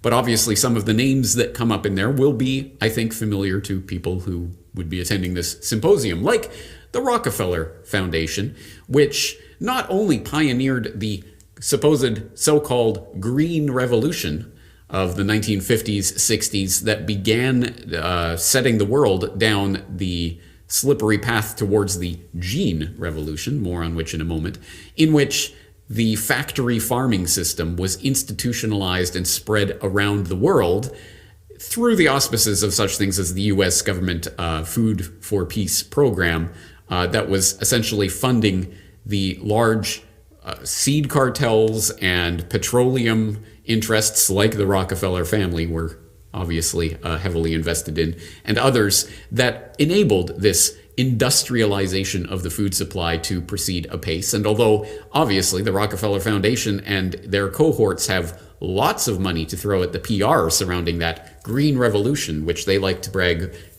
fed 1 billion people around the world, or whatever it is that number has grown to, in reality, There are much, much deeper questions and problems that have arisen in the result of the destruction of traditional farming systems and communities in favor of these large industrial factory farming types of endeavors that themselves have given rise to the gene revolution, or at least provided an outlet for that gene revolution to take place, whereby now more and more resources of the the Rockefeller Foundation, I get ahead of myself, and others are going towards developing specifically crops and increasingly livestock who are genetically modified and tailored for various environments, that again is being sold as a wonderful revolution that will increase yields, etc., although there is much evidence to show that that is in fact not the case. And also, as an added bonus, we get the absolute environmental destruction of the smothering of the planet in glyphosate, just to name one of the chemicals that is attendant upon this GMO cultivation, that has now become the most used agricultural product in human history and is having health effects around the world. Much more to say on that. Again, please, at the very least, type glyphosate into my search bar and you will start to be able to explore some of that. But I do, of course, raise the specter of the gene revolution and some of the other philanthropic endeavors like the Rockefeller Foundation that have gotten involved in this in recent years, like, of course, the Bill and Melinda Gates Foundation, and perhaps more to the point, the Bill and Melinda Gates Foundation Trust, which is the investment vehicle, which is technically separate from the foundation, which is involved in its philanthropic endeavors. The Bill and Melinda Gates Foundation Trust is the investment vehicle which is used to fund that philanthropic endeavor. And yes, you better believe, of course, Gates is invested in all sorts of aspects of the Great Food Reset, including the aforementioned Impossible Meat and Beyond Burgers and what have you, in order to profit off of the very types of food technology which we are being told is going to save the world from this perceived crisis.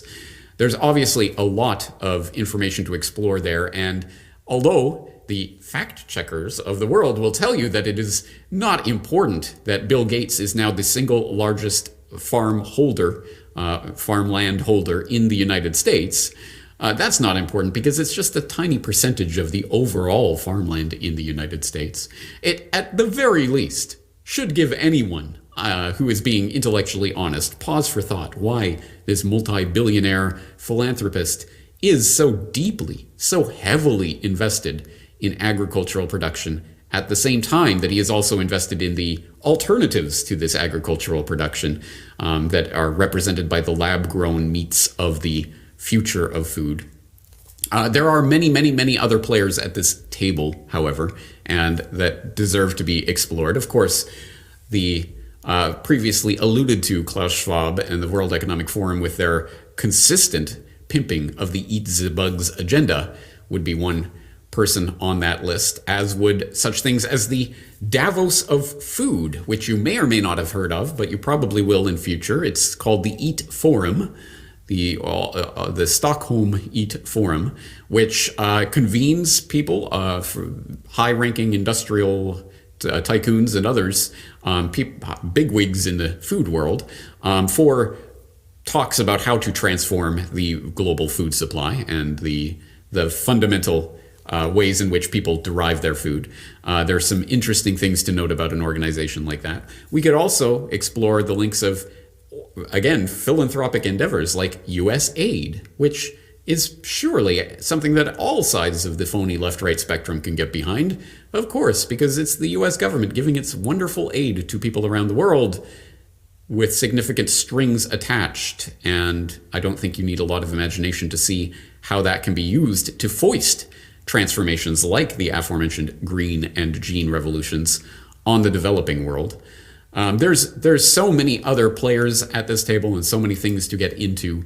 I will point you, for example, to an editorial I wrote a couple of years ago on another globalist simulation comes true, which shows that just as Event 201, the simulation of a globally spreading coronavirus, was taking place at pretty much the exact same time that we were asked to believe that that was actually taking place in reality, we also had the food chain reaction game, a war game, a simulation that was taking place back in 2015 that had a number of interesting elements to it. It was participated in and steered by such illustrious bodies as the World Bank and the International Finance Corporation and the United Nations Environment Program, along with some of the corporate entities that are heavily involved in the cartelization of the food supply, like Louis Dreyfus Commodities, Mars Inc., Thomson Reuters, other interesting players at that table who were wargaming out potential food crises in the future, including a 2022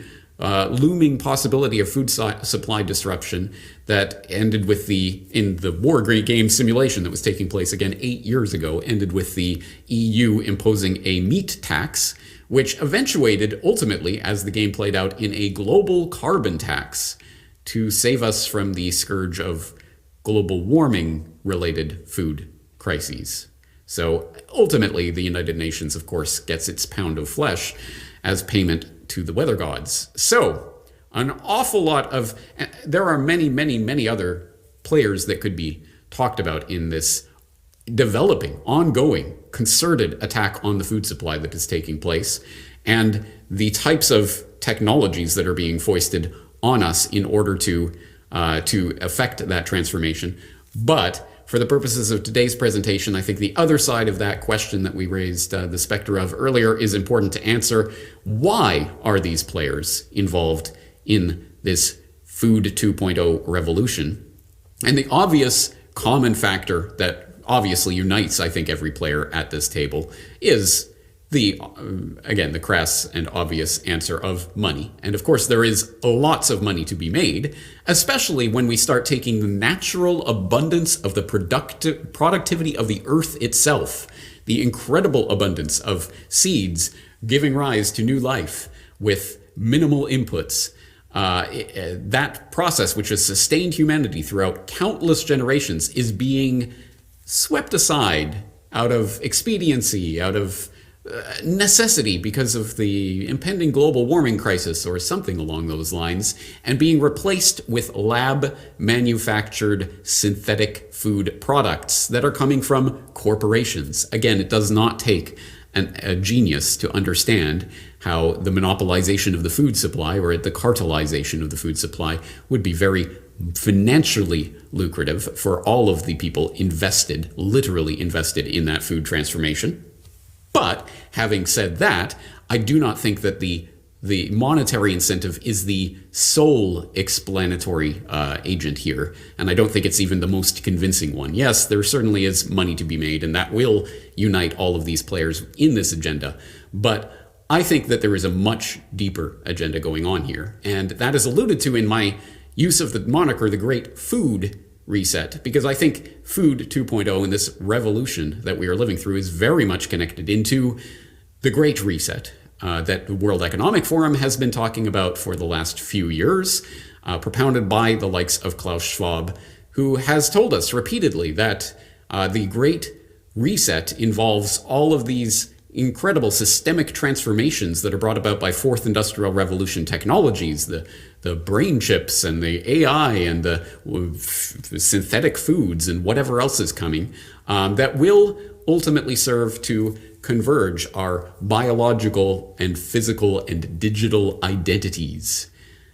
Now, that sounds like a very pie-in-the-sky concept, so there's a lot that needs to be elaborated on in order to truly appreciate what is being said in a statement like that. But I think it is important to note that there is a broader transformation, not just of the food supply, but if we are what we eat, then the transformation of the food supply does indicate a transformation of humanity itself. And just as organisms are increasingly being genetically modified and engineered, I think the human species is also being transformed, engineered, genetically and otherwise, by the types of technologies that I think the food transformation, Food 2.0, are just one subset of.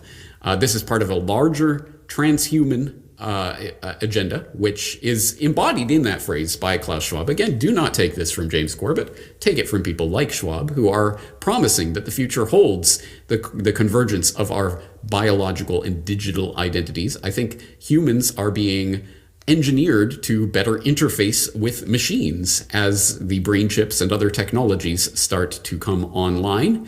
And, well, I think the machines will require different energy components than simply this organic food stuff that we've been used to as regular substrate human 1.0. This will sound absolutely outlandish to people who have not studied this agenda. And all I can say is I have thousands and thousands of hours of media that I think will start to fill in some of the blanks that sound absolutely outlandish to people who have not encountered this before. Some of the key words that I would highly suggest that you check out not only include the aforementioned transhumanism, but specifically the key phrase biodigital convergence. And once again, please do not take it from James Corbett, Joe Schmo living in Japan. Who's this guy? Please take it from the sources themselves. For example, I will point you in the direction of a very interesting document from Policy Horizons Canada, a future think-do tank that is part of the government of Canada, that put out a document on biodigital convergence a few years ago and followed it up I believe, last year, talking about this melding of the physical and digital worlds as machines become more and more integrated with organic life, and start to think of this engineering of the food supply in those terms, because at that point, I think we start to see this is about much more than simply accruing dollars in the bank accounts of some of these would-be world controllers. Once again, there is a lot of information here and a lot to go through. So when I post this to my website, I will, of course, as usual, post all of the documents that I cite, all of the references that you have watched or observed today will be there in the show notes for you to begin exploring these extremely deep matters. But I just want to, at the very least, put on the plate today that connection between all of these coincidental or purposeful attacks on the food supply that are taking place right now, and how that is leading to a transformation of the food supply that in turn is feeding into a transformation of the human species itself. These are incredibly important, incredibly large topics. So I hope that this presentation has at least opened the door to get you thinking along the lines of this. So at the very least, you can identify this agenda, and you, as a sovereign, independent human being, can take actions to, at the very least, not literally buy into this agenda by simply buying whatever is on the supermarket shelves without even thinking about it. No, there are things that we can do. And so finally, as I am wont to do at the Corbett Report, I will leave you today with something a little bit more hopeful. At any rate, something that we can be doing about this, the solution side of this.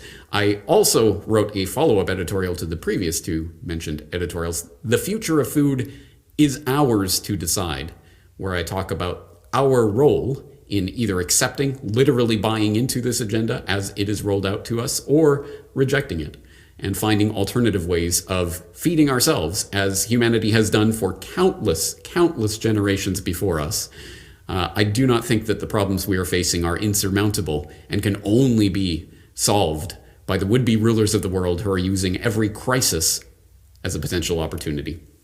That being said, I am out of my allotted time for today, so I want to thank you very much for your time and attention and direct you once again to corbettreport.com for more information on this subject.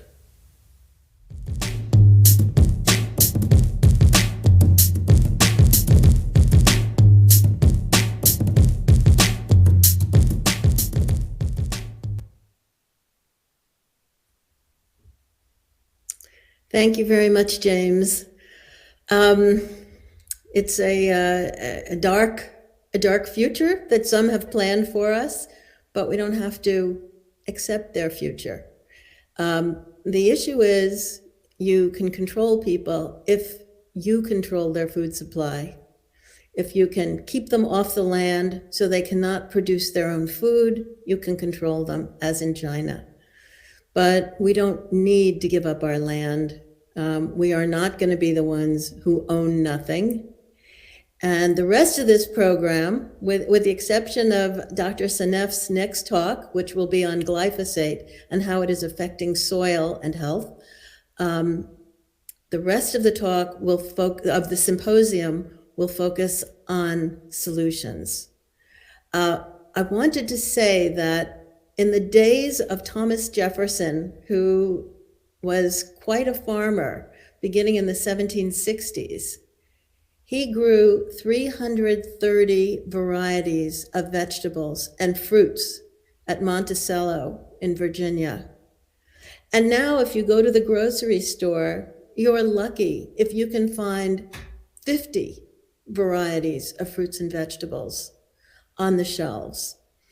And in my town, the two supermarkets have both remodeled since the pandemic started, to offer less space for fresh fruits and vegetables. So I think they were already informed of what the Great Reset was planning, and they wanted more ultra-processed, packaged foods that could last forever, and didn't want to invest in the fresh foods that are healthiest for us. What we've got to do is grow our own. And that can be so rewarding. Some of the best moments of my life are spent in my garden, where basically I'm letting the plants and the ambiance talk to me and tell me what needs to be done. And as you watch these plants growing from soil and you've put almost nothing into them, just, your love, some water, some good soil, maybe some soil amendments, and magic happens. So we want all of you to experience that same magic. The next speaker is Dr. Joseph Mercola, who probably everyone knows. He is a board-certified family practitioner and osteopathic physician who's passionate about natural healing, as well as exposing the fraud and corruption in what has come to be allopathic medicine and the medical industries. He founded the most visited natural health website on the planet 26 years ago. He's written 17 bestsellers. And,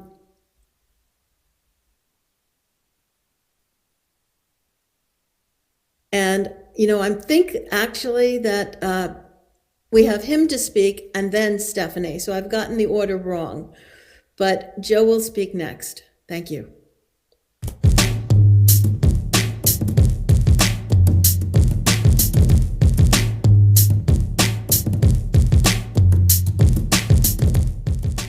Well, it is great to be with you, but I'm disappointed that I wasn't able to participate live. I've had to explore purchasing some land for a health community we're looking at developing, and had to do some international travel. So, I apologize not being there live with you. But the reason that I'm doing this is we know that there's an impending crisis coming with the Great Reset, and food is going to be a real issue. It's always an issue, but it's going to become even more so. Now, the globalists that are catalyzing this Great Reset, they have had a monopoly on food for a long time, and their intention is to make that even grow and become more so. And they started this process with the GMO seeds, and of course the primary purpose of a GMO seed is to facilitate the integration and the use of glyphosate, a very potent, deadly herbicide that Dr. Stephanie Seneff, who is on this panel, is explored in great detail and has actually written a book on it. So I was one of the people early on who helped educate individuals 12, 15 years ago, because at that time, virtually no one knew the dangers of GMO seeds and glyphosate. And it's really, to understand what's coming, it's important to have an understanding of what happened last century. And that is the food industry, and Monsanto specifically, was an effective lobbyist in changing the laws to essentially allow GMO foods to be substantially equivalent to real food that we were historically have always used. And the reason this is important, because if this is in place, then what they've done is essentially bypass the whole necessary and required infrastructure to do safety testing. because in many ways this is so similar to the tobacco industry. You know, it's a pernicious, pervasive toxin that doesn't kill you immediately; it kills you slowly over time.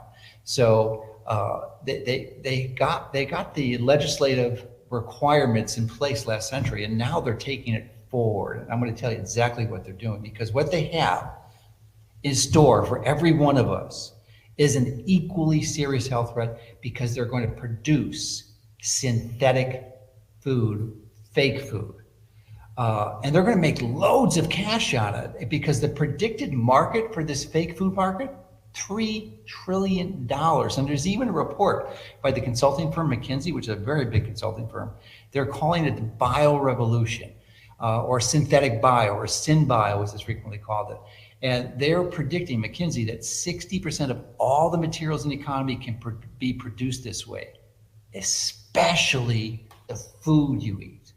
And what type of food might that be? Well, we know what it is. It's fake meat, fake milk, and fat. And now we have Impossible Burger and Beyond Meat as examples of fake meat, and fake milk is just recently introduced by Bill Gates, the bio milk. And the first fake fat is actually out. It's now called cultured oil. So the plan is, by replacing these animal foods with patented lab-made alternatives, the globalists will have unprecedented power and control over our health. So all of these fake foods, you know, the worst type of food you can eat is ultra processed, not just processed, but ultra processed. And all of these fake foods are ultra processed, full of synthetic chemicals. So, as I mentioned, the basic technologies to facilitate the introduction of this food into the food supply was done last century, and even the basic scientific technologies were established last century. So the real challenge, though, is to, you know, what is the new technology? That's what I want to talk to you a little bit about today. And that is a term that's called precision fermentation. And this is a new technology that essentially that allows them to make this happen. It's the core fundamental technology. And what is it? It's a form of synthetic biology that has been around for several decades now, at least 20 years. And it uses genetically engineered microorganisms, such as yeast and bacteria, to produce these fake meats and fats and milk, which are some of the absolute most foundational foods that we can eat. Now, in order to pull this off, it's going to require the use of these genetically engineered microorganisms. And the new innovation is that there's these bacteria and yeast and microorganisms are using to grow the food. They're cultivated in very high-tech, sterile, pharmaceutical-grade, brewery-style fermentation tanks. Why do they require that? Because if they don't use this type of advanced technology, it's very easy to contaminate the cultures that are growing it. And once it's contaminated, they can't use it for anything. It just doesn't work. So there's a huge infrastructure investment of many billions of dollars that have been plowed into this technology. And this technology can actually create novel, new biochemical pathways that have never been seen in nature before. And, you know, frequently that doesn't go too well. Look at what happened with SARS-CoV-2. Now, what they've done is they've completely abandoned, just obliterated the precautionary principle with this thing. And they replaced it with their own globalist agenda, which is total control and world domination. And what easier way to do it than to take control of the food supply? Now, let me share with you a recent personal experience I've had with precision fermentation. I think it's good because it's highly illustrative. What they've been able to do is produce fake fat to manipulate the narrative to convince very bright and well-respected individuals whose critical thinking skills normally would penetrate their massive veil of lies. So last year, I think it was early last year, it may have been the year before, but somewhere in that time frame, I was approached by a new startup called 0 Acres, and they had a new product which seemed really great. It's called cultured oil. and this is an area that if any of you have been following me, even know is really near and dear to my heart, because it's being promoted to restaurants as an inexpensive alternative to seed oils, and even in the food industry. And these seed oils typically have 75% linoleic acid. And these new oils have less than 1% linoleic acid. And that's the level that you typically see in beef or ruminants. But it's even lower, because typically that's 2 to 3%. So this is sounds really good. And if you haven't heard me talk about linoleic acid, definitely go online at my Substack, Take Control of Your Health, or just type it even in a good search engine. You'll find the dangers of this, because I believe it's one of the most pernicious toxins that are leading to the chronic epidemic, disease of chronic degenerative diseases that we're experiencing. I've written extensively about it on my site, and I'm actually currently in the process of writing a review paper on the topic for a peer-reviewed journal. So anyway, that's the background. They came to me and said, sounds really, really good. We've got this oil that can replace all these dangerous seed oils.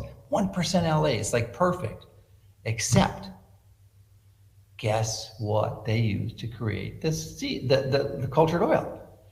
Of course, precision fermentation. Sounds really good, doesn't it? Well, it does, and it's fooled many experts in this field, like Tucker Goodrich, who is really sharp about linoleic acid, but he drank their Kool-Aid, and he, like many others, believes that this persistent fermentation is the best thing since sliced bread, and he's a big promoter of the product. So let me pull back the curtains and tell you what they're doing. This fake food industry, they're basically using terms like precision fermentation that everyone is familiar with to deceive us, because the reality is completely diametrically opposed from what the public understands this term to mean. So just like they did the same thing with COVID, they're changing the definition of basic terms and vocabulary. So they're using the term fermentation product and precision to make it sound even better than fermentation. The industry is trying to convince us that it's no different from any other fermented food that we're used to and have been used from time immemorial. Beer, yogurt, kimchi, all healthy foods. But what they fail to disclose is that the most often used microorganism in fake food precision fermentation is E. coli, which is a common bacteria. So but here's where it gets dicey. In addition to producing their desired product, in this case the cultured oil, which is low in linoleic acid, the E. coli is likely spitting out any number of non-targeted metabolites that have completely unknown environmental consequences and potentially very toxic health effects. So this is in stark contrast to traditional fermentations processes which produce waste products that are actually edible by animals or compostable, and they pose absolutely no biohazard or threat. So it's important to understand that the biowaste from genetically engineered synthetic biology fermentation products, what you have to do with them first is to deactivate them. And then they must be disposed of properly because it can't go into a landfill. So this is a clue that we're dealing with something potentially dangerous. Let me compare first to traditional fermentation, which is in stark contrast to it, because for traditional fermentation produces waste products that are actually edible by animals and actually beneficial for health in many cases. They're compostable and they pose no biohazard. And the biowaste from these genetically engineered synthetic biology fermentation products, on the other hand, they just simply can't go into a landfill.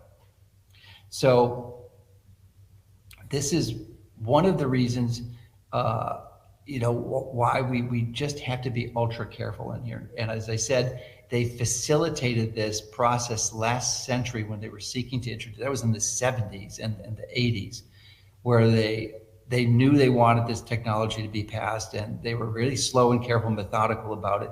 And as a result, the laws are in place now to bypass any safety testing because they've been essentially labeled as equivalent, bioequivalent to real wholesome food. So And it's not. It's just because what they're using too, and I neglected to mention earlier, is they're using some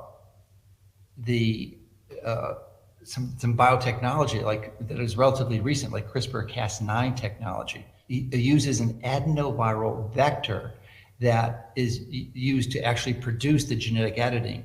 And we have no clue, and again, no required testing to determine the unintended consequences.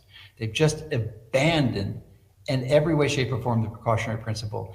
And most likely the results will be deleterious to your health, no question. And just like smoking, you're not going to see it the first bite you eat and over the long term. But it's, and another point I wanted to mention is synthetic meats, why they're so harmful, and I don't think most people really understand that, is that they're not creating cultured oil out of this. They are using, because that would be too expensive to do, so they wanted to make this inexpensive. But what they're doing is they're using the proteins coming from soy, but many times most soy oil is a seed oil, 60-70% linoleic acid, and they're using not only the protein from the soy, which is loaded, it's GMO soy, so it's loaded with glyphosate, but they're using the oil from the soy. So instead of having the saturated fats that you have in healthy animal products and ruminants that are raised regeneratively, you have seed oils from plants.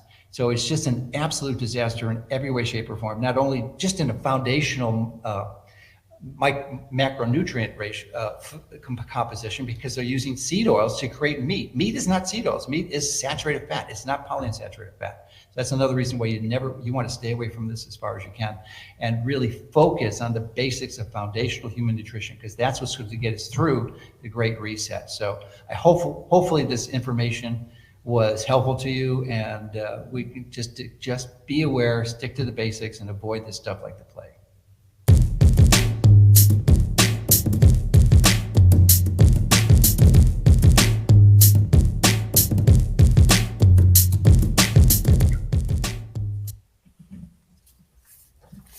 Hello, Alexis. Hey, Dr. Nass, this has been amazing.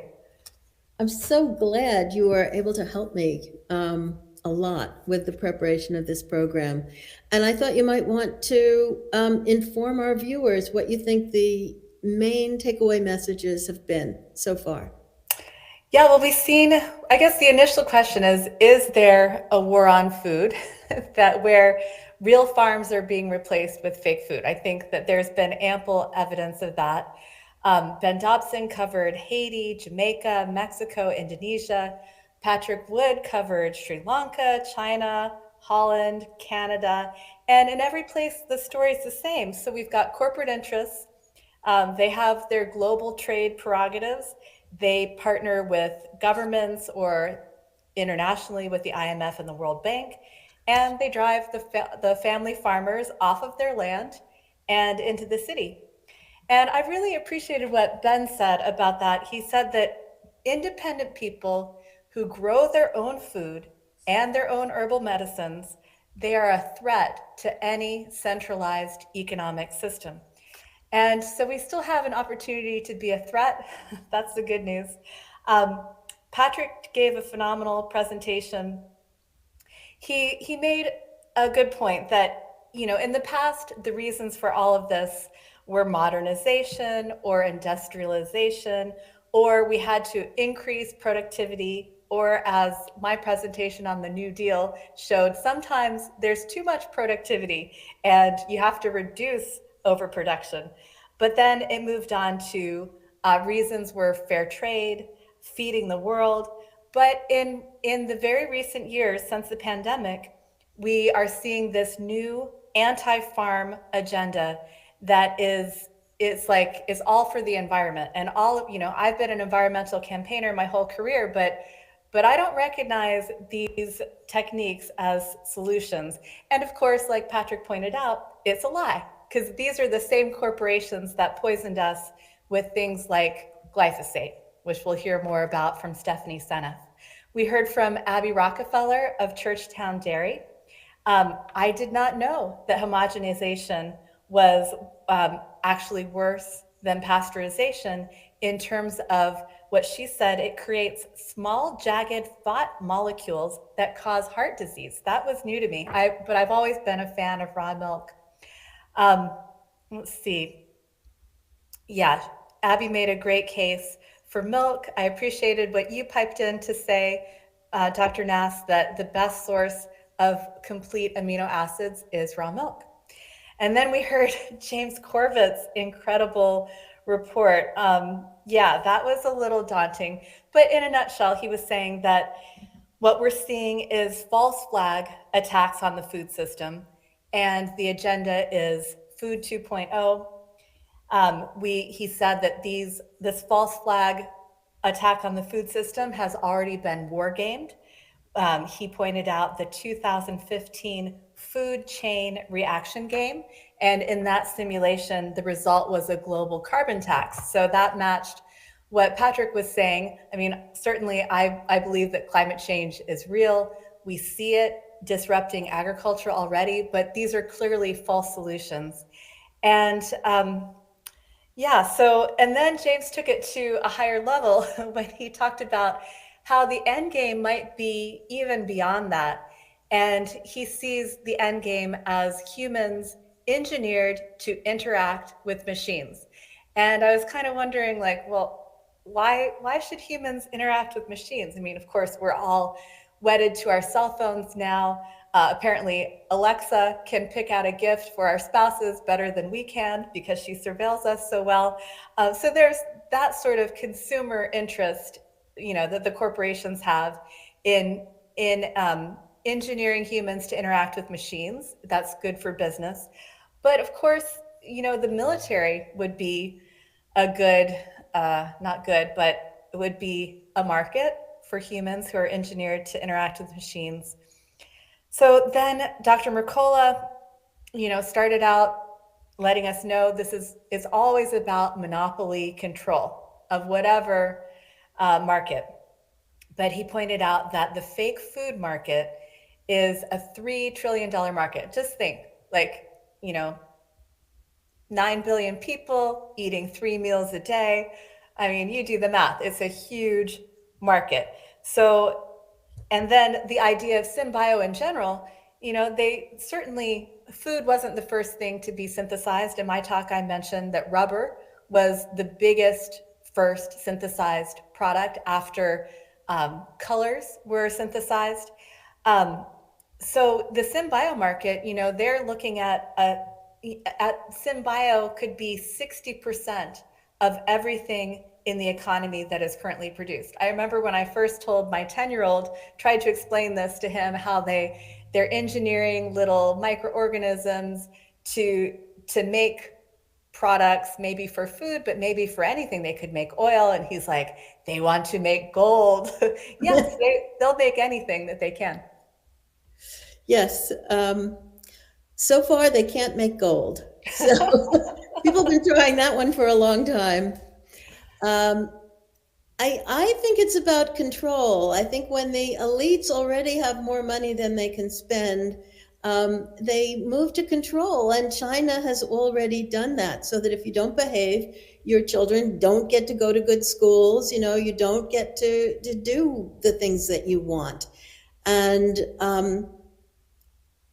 how you can control, the best way to control people is to control their food supply. So if they don't have access locally to food, they will have to do whatever you want in order to get it. And if they destroy a lot of the farmland with toxic chemicals or chemtrails or what else, we don't really know what's going on with all of that. But if they make it impossible for us to grow, they can consolidate their control. Mm-hmm. It's part of the vaccine passports, the whole thing. You get a bad social credit score, you can only eat bugs. So anyway, let's go on to Stephanie Seneff, a friend of mine, a senior research scientist at MIT's Computer Science and Artificial Intelligence Lab. She has 4 degrees from MIT, bachelor's to PhD. She's got a degree in biology as well as engineering, and she will tell us today about the role of toxic chemicals in health and micronutrient deficiency, with a particular focus on glyphosate, which, by the way, also kills microorganisms in the soil that we require to produce micronutrients.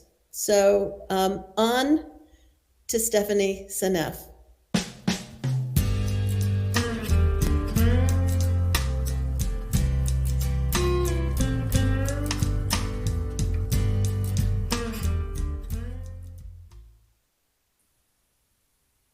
Hello, everybody. You can hear me. My talk is on glyphosate's negative effects on the ecosystem. I want to say a big shout out to Meryl Nass for organizing this symposium. It has been awesome so far. I really enjoyed listening to the speakers. Everybody has a different message to make. So please go on with my first slide. My outline is going to be first an introduction.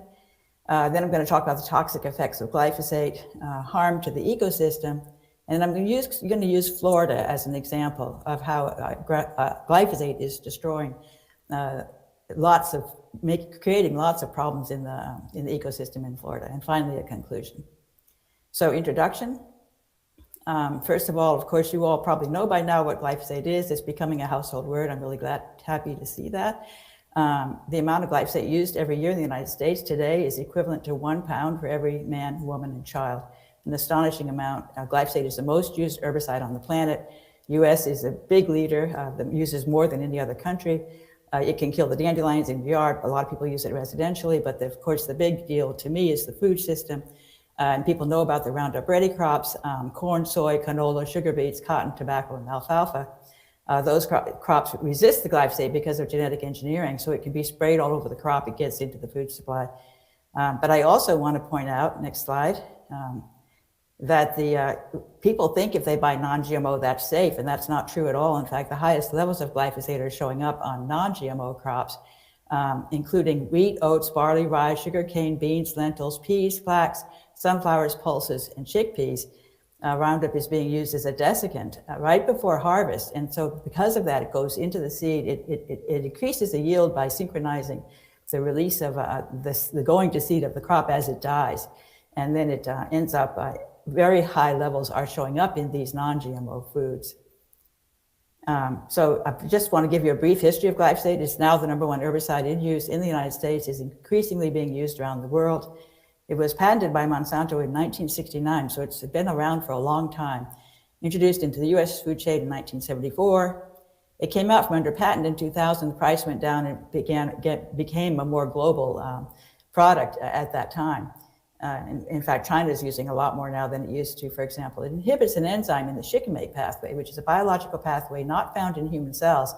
This is the argument Monsanto uses to say it's safe for us.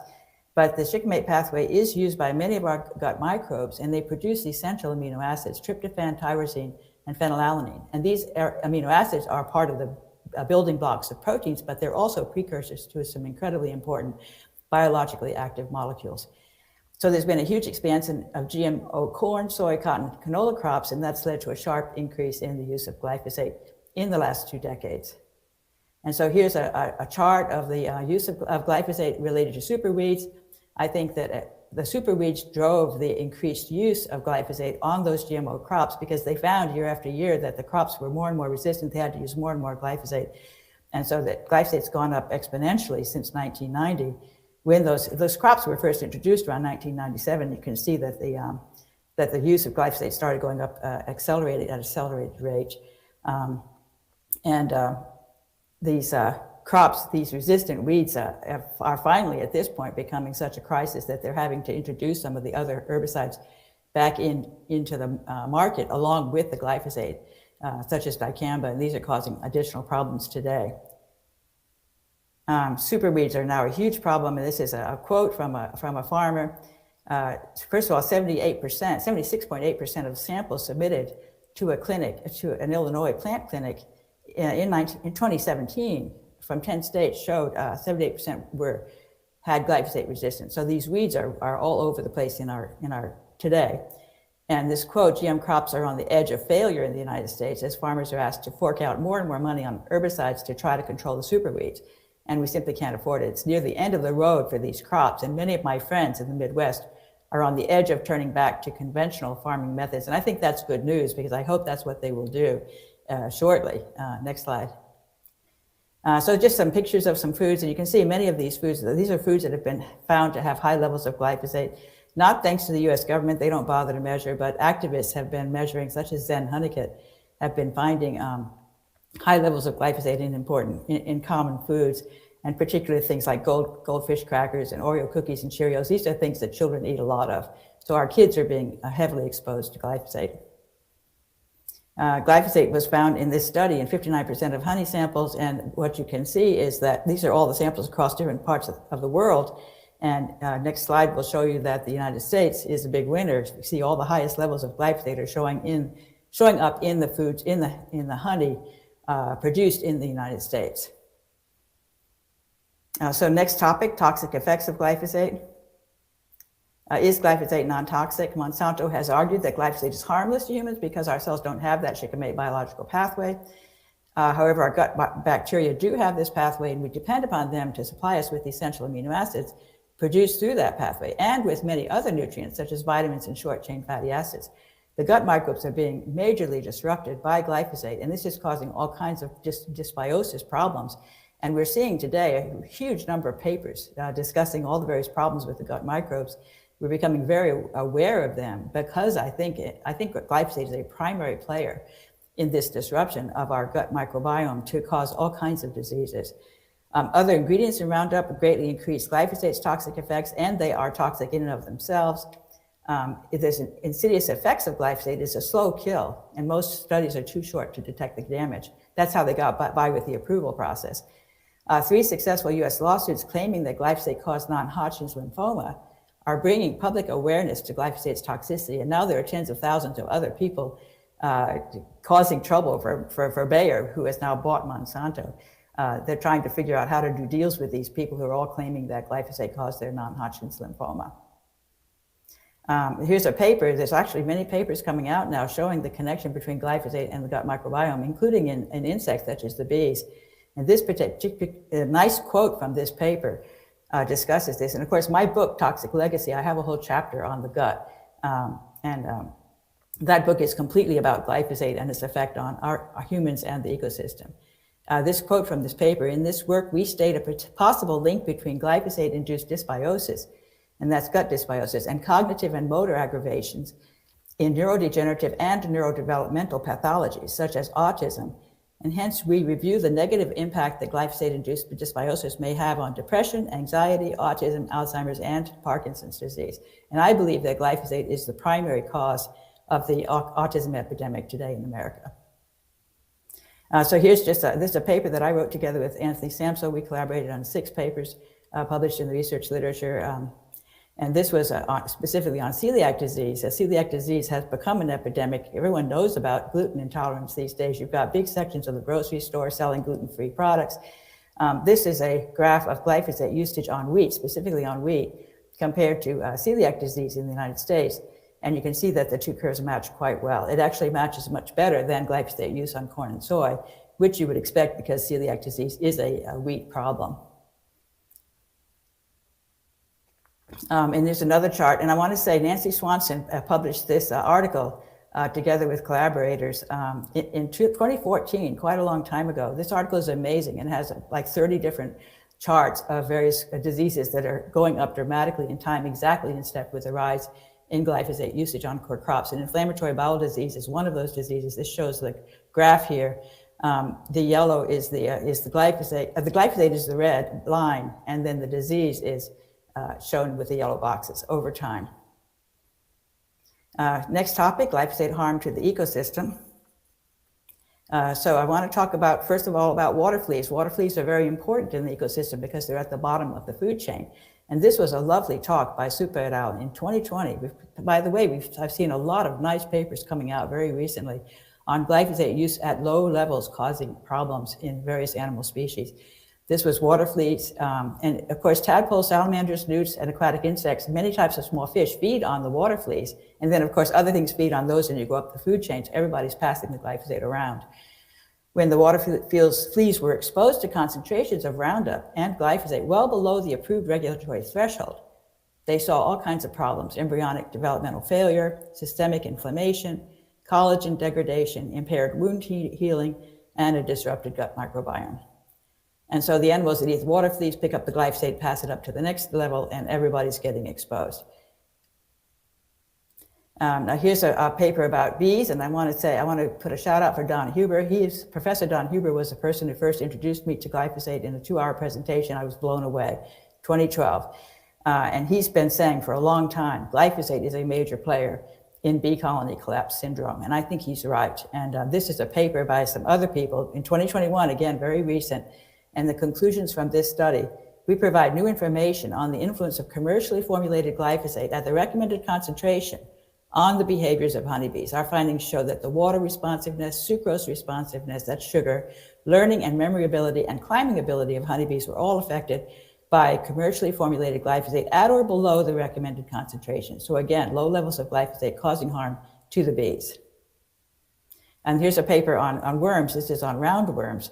Glyphosate-based herbicides reduce the activity and reproduction of, this is earthworms, and lead to increased soil nutrient concentrations. This was a fun paper where they actually put these worms into these containers, and then they exposed the crop to glyphosate, and they were expecting actually that the worms would thrive because there would be more raw nutrients available in the soil, but actually the worms got hurt by the glyphosate, and they found that they sort of became paralyzed because they couldn't go up. They needed to go up to the surface. These worms are very active at going up and down and actually churning up the soil and making it healthy. Their surface casting activity almost ceased 3 weeks after herbicide application. And then they found a huge increase in the soil concentrations of nitrate and phosphate as a consequence of this herbicide application. This is very, very important because nitrates are a huge part of the global climate change problem. Nitrogen is actually much, much worse than carbon, nitrogen oxides in the global warming. And so the nitrogen's not getting absorbed by the plants, actually, and that's another problem. The glyphosate disrupts the uptake because it disrupts the microbes, the nitrogen-fixing microbes as well. Again, I talk about some of this in my book. So this is a serious risk of nutrient leaching into streams, lakes, or groundwater aquifers. And a quote, reductions in mixing of organic litter within the soil, that's the mixing done by these moving around earthworms, will limit long-term soil microbial activity and the soil nutrient cycling and availability, all of which may lead to reductions in plant productivity. So exposure to glyphosate, this is the one about the roundworms, leads to degeneration of gamma aminobutyric acid and dopamine neurons in these roundworms. And so this is linked to Parkinson's disease. I think Parkinson's disease in the earthworms and the roundworms and in the humans, because the farmers, agricultural workers have been shown to have an increased risk of Parkinson's disease as associated with glyphosate exposure. And then, so this particular study used Touchdown, which is a glyphosate-containing herbicide, and chronic exposure to Touchdown led to degeneration of dopaminergic and GABAergic neurons in the brainstem nuclei of these roundworms, which is, of course, then connected very much to Parkinson's disease. And a manganese-containing fungicide also damaged these neurons. This is an interesting paper about cows, and they were looking at minerals in the cows and the level of minerals in their blood supply, in their blood. And they had 8 different farms, and each of the farms had some cows. So each of these letters here, WKRV, is a farm. On the far right, you have the minimum and maximum expected level of these minerals, and the minerals are cobalt on the top and manganese on the bottom. So you can see that cobalt has completely disappeared in the blood of these, and cobalt is cobalamin. Cobalamin is a critical enzyme that depends upon cobalt to work properly. It's going to be in trouble without adequate cobalt. And the manganese, of course, is also very important as a mineral, to keep the animals healthy. So both of them are way below the minimum level that you would expect in these cows. And that's because glyphosate chelates minerals and makes them unavailable. So next is an example. This is my final topic before my conclusions: Florida agriculture and waterways. So glyphosate accumulates in biofilms. This is an amazing paper from 2021. I was really surprised to see this. What they did was they found that if you have water that has a lot of vegetation in it, biofilms, and you put glyphosate into the water, the glyphosate gets sucked up by the vegetation. they found that the concentrations of glyphosate in the biofilms were 2 to 4 orders of magnitude higher than those in the surrounding water. So it appears that the glyphosate has disappeared. You think, oh my goodness, they broke it down, that's awesome, but that's not true. It's accumulating in the biomass, and the biomass is the food supply for many animals that are going to get poisoned by it at a concentrated level. So these juvenile fish and the amphibians that live in the biofilms are going to be hurt badly by this glyphosate. And this, a quote from this paper, we may be under-recognizing the potential ecological risk of contaminants like glyphosate that are bioconcentrating in biofilms and subsequently being consumed. So this is it's a sad story about the manatees in Florida. I've been following it. I've actually published an article on it together with Jennifer Margulis. Chronic exposure to glyphosate in Florida manatees. The manatees are very sick. They're getting sicker and sicker with each year. Glyphosate is ubiquitous in the Florida waterways. They use it actually to control invasive water weeds, as well as using it in the sugarcane fields around those waterways, and of course the homes that are heavily using it residentially to kill the dandelions. Florida manatees exposed to glyphosate have increasing body burden since 2009. This study actually looked at their body burden over time and saw that it was going up. The manatees are sick and they're starving due to the loss of seagrass, and that's due to the disruption of the ecosystem in the waterways, because you get all these cyanobacteria overgrowing and algae and blocking the sunlight so that the seagrass can't grow, but also the seagrass is probably soaking up the glyphosate because of this issue with the biofilms. Is agriculture's use of glyphosate feeding Lake O's explosive algae blooms? This was an article.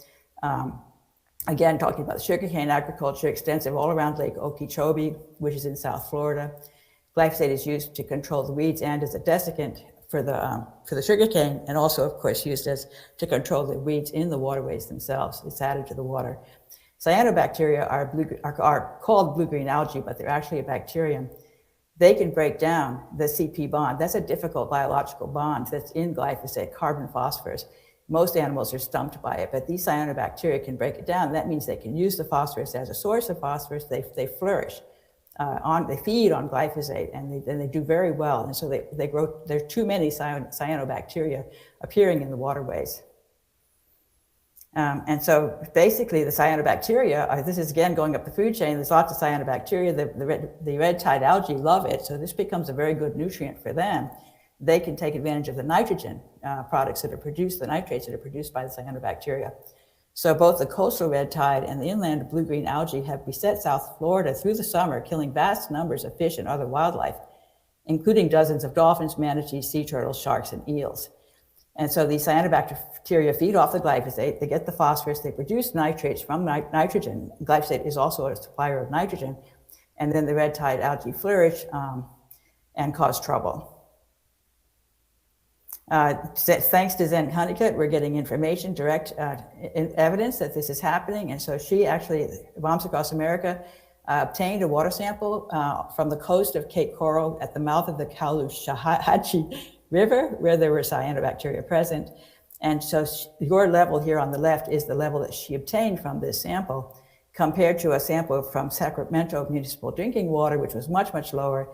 And the max residue level allowed in Europe is even lower than what's in the Sacramento water. She also tested Florida orange juice samples, and they also tested positive for glyphosate. So glyphosate excessive use chronically disrupts the shikimate pathway and can affect photosynthesis and yield in citrus trees. This is a great paper. I highly recommend it. It was published in 2022, very recent. And I'm really glad that these kinds of papers are being done finally. I think for a long time they thought glyphosate was safe. Researchers didn't want to invest in studying glyphosate because they just get a negative result. Now they realize this chemical is not safe. And so they're able to study, they're able to find problems. And in this case, they looked at citrus plants and where glyphosate was being heavily used. And even with no phytotoxicity symptoms, they showed inhibited growth and fruit yield. So what they're showing is that glyphosate is disrupting the metabolism of these plants. And they exposed the glyphosate to the leaves at the bottom of the plant, and they showed that it then worked up into the top of the plant and showed up all over the crop. It really gets into the tissues of the plant, which is why you can't wash it off. And of course, shikimate accumulated because it's disrupting the shikimate pathway. it reduced the assimilation of carbon dioxide. That is very, very important because the plants are able to capture carbon dioxide from the air and dump it into the soil ultimately to help with a climate problem, to reduce the carbon dioxide levels in the atmosphere.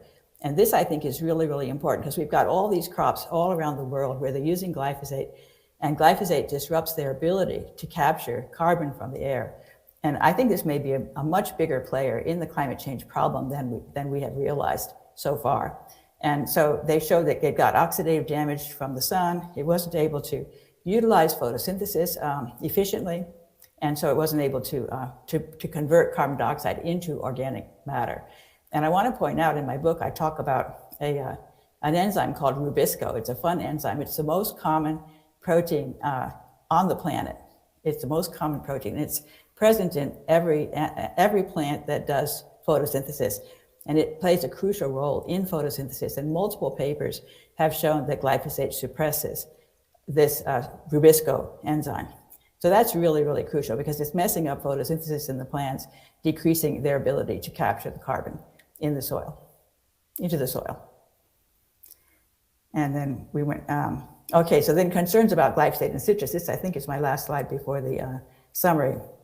Chief among these concerns are increased crop sensitivity to diseases, reduced availability of micronutrients to the crops, such as nitrates, and through chelation by glyphosate, you're losing a lot of the minerals. And that's another thing Don Huber had shown, that the glyphosate greatly reduces the mineral uptake into the plants, which means they're deficient in minerals when we eat their products.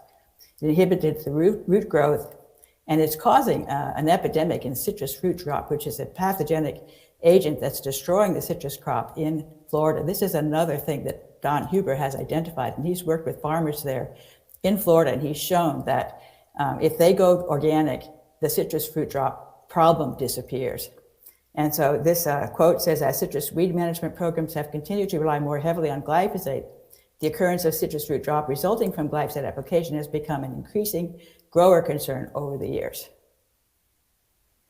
So in summary, glyphosate is pervasive in our environment, and it's a significant contributor to human health issues and harm to the ecosystem. Its usage on core crops has increased dramatically over the past 2 decades, in step with a dramatic increase in the number of human diseases and conditions.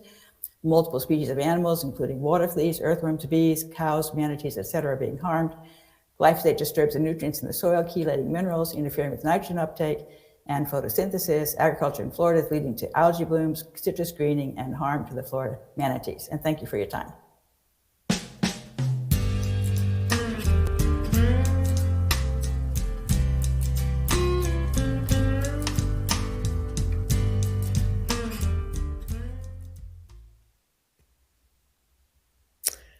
Thank you very much, Stephanie. I think that was pretty clear, and it'd be very hard to dispute that glyphosate is a safe product and that we should continue to use it. That concludes the end of section 1, and we go on to session 2, which is challenges faced by farmers and how they can do better. In particular, how Ronnie Cummins is going to speak about how to bring 60 million farmers from traditional to organic farming. Ronnie is the co-founder and international director of the Organic Consumers Association. It has 2 international affiliates, Via Organica and Regeneration International, and you'll hear more about those organizations later. There are 2 million consumer members in the United States. The goal is to safeguard organic standards and promote a healthy, just, and regenerative system of food, farming, and land use. Ronnie has been in this for a long time. He has an experimental farm in Mexico and will tell you about amazing improvements to one's ability to farm on ordinary land and how to take land that has been considered non-arable and make it into land on which you can grow crops. Thank you, Ronnie.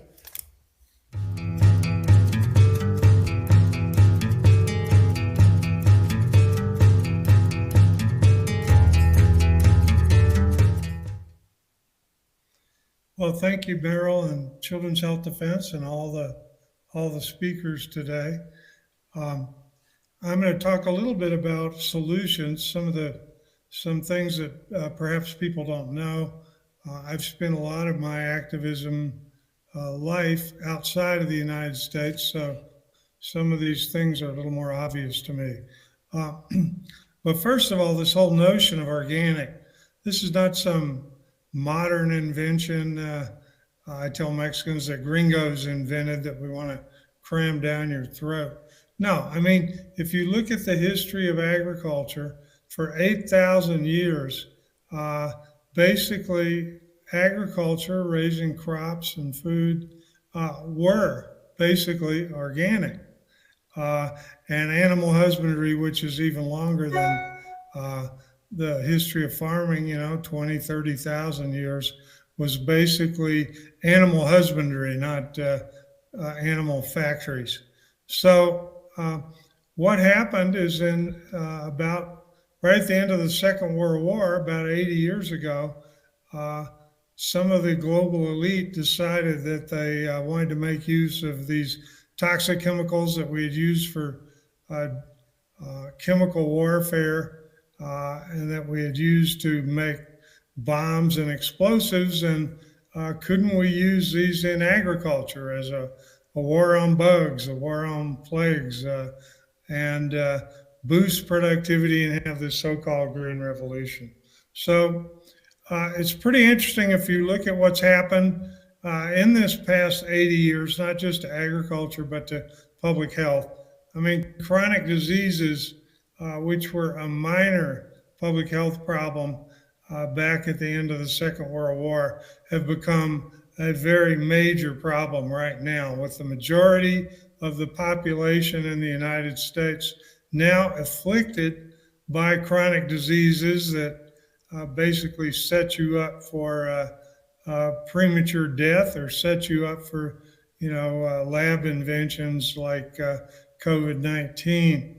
But even the majority of our young people now are suffering from chronic diseases. This was not the case when most food was basically organic.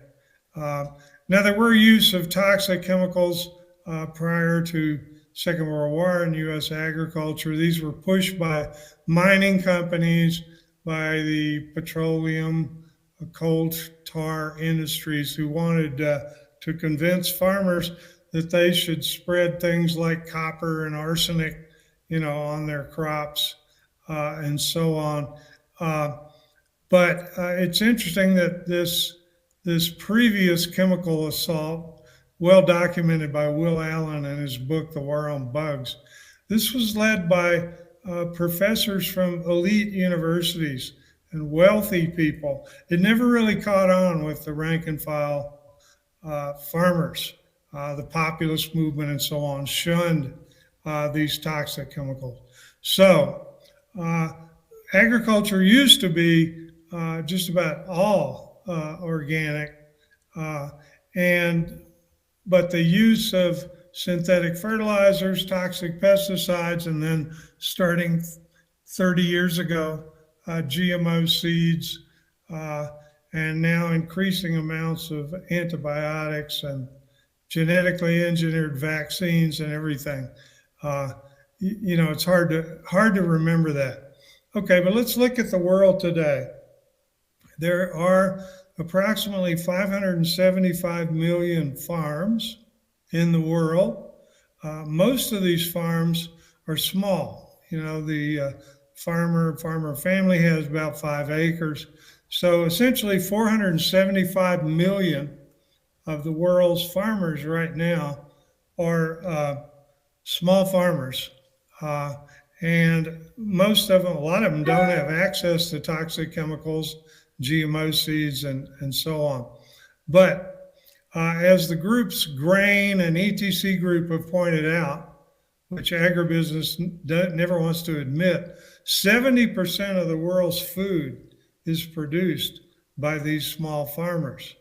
And if you look even closer at the number of these small farmers, a good 10 or 15% of them are not using chemical fertilizers or toxic pesticides or GMO seeds.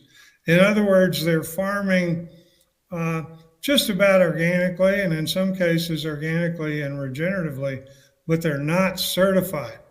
Of the world's 575 million farms, only about 4 million are officially certified as organic.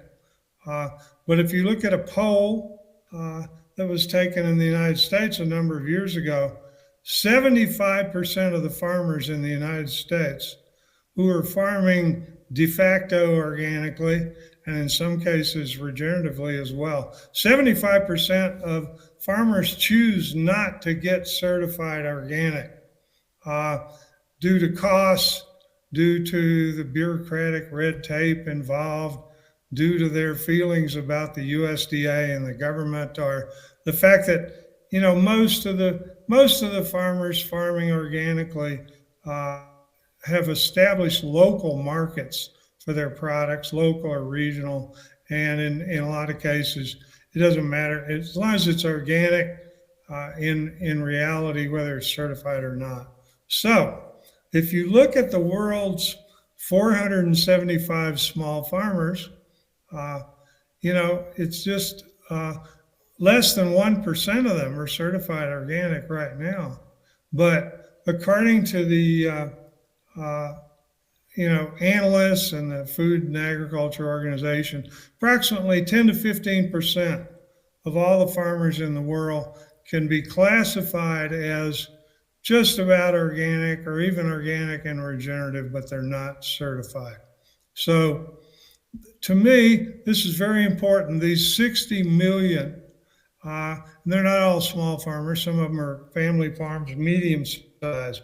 These 60 million farmers could be certified organic if there weren't, you know, high costs and bureaucratic obstacles to that.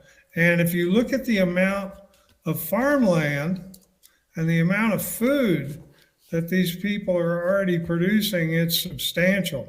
The global food market's about $10 trillion, but it's estimated that a good, you know, 1.5 trillion of that is being produced in an organic or nearly organic manner. That's a lot of money because the global certified organic market, you know, is just 150 billion or something like that. So there's 10 times the amount of organic food, you know, that is being produced, 10 times at least, that is not certified organic.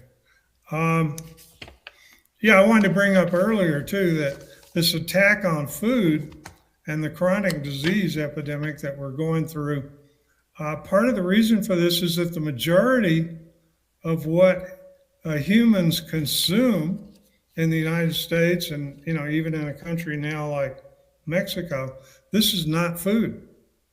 This is a food-like substance that is an ultra-processed food that more and more researchers are now looking at in terms of our cancer epidemic, our obesity epidemic, the chronic diseases that are ravaging us. So if what you're eating, the majority of what you're eating is not really food, it's just a concoction of, yeah, some food, but other synthetic ingredients that are so denatured that the micronutrients and a lot of the vitamins and minerals we need aren't even in there anymore. This has got to stop. We got to start eating real food. And then on top of the fact that these are food-like substances, they also have toxic residues of things like glyphosate in them, hormone disruptors in them, you know, antibiotic residues in the non-organic, non-grass-fed meat, and so on. So that leads us to how are we going to get these farmers? Oh yeah, there's, I believe I said there's 200 million acres of farmland that are certified organic under organic management. And there's another 50 million acres of grazing lands that are being holistically managed. In other words, where the herbivores are eating only grass, and where the rotations across pasture are being carried out in a manner that improves the land instead of degrades the land.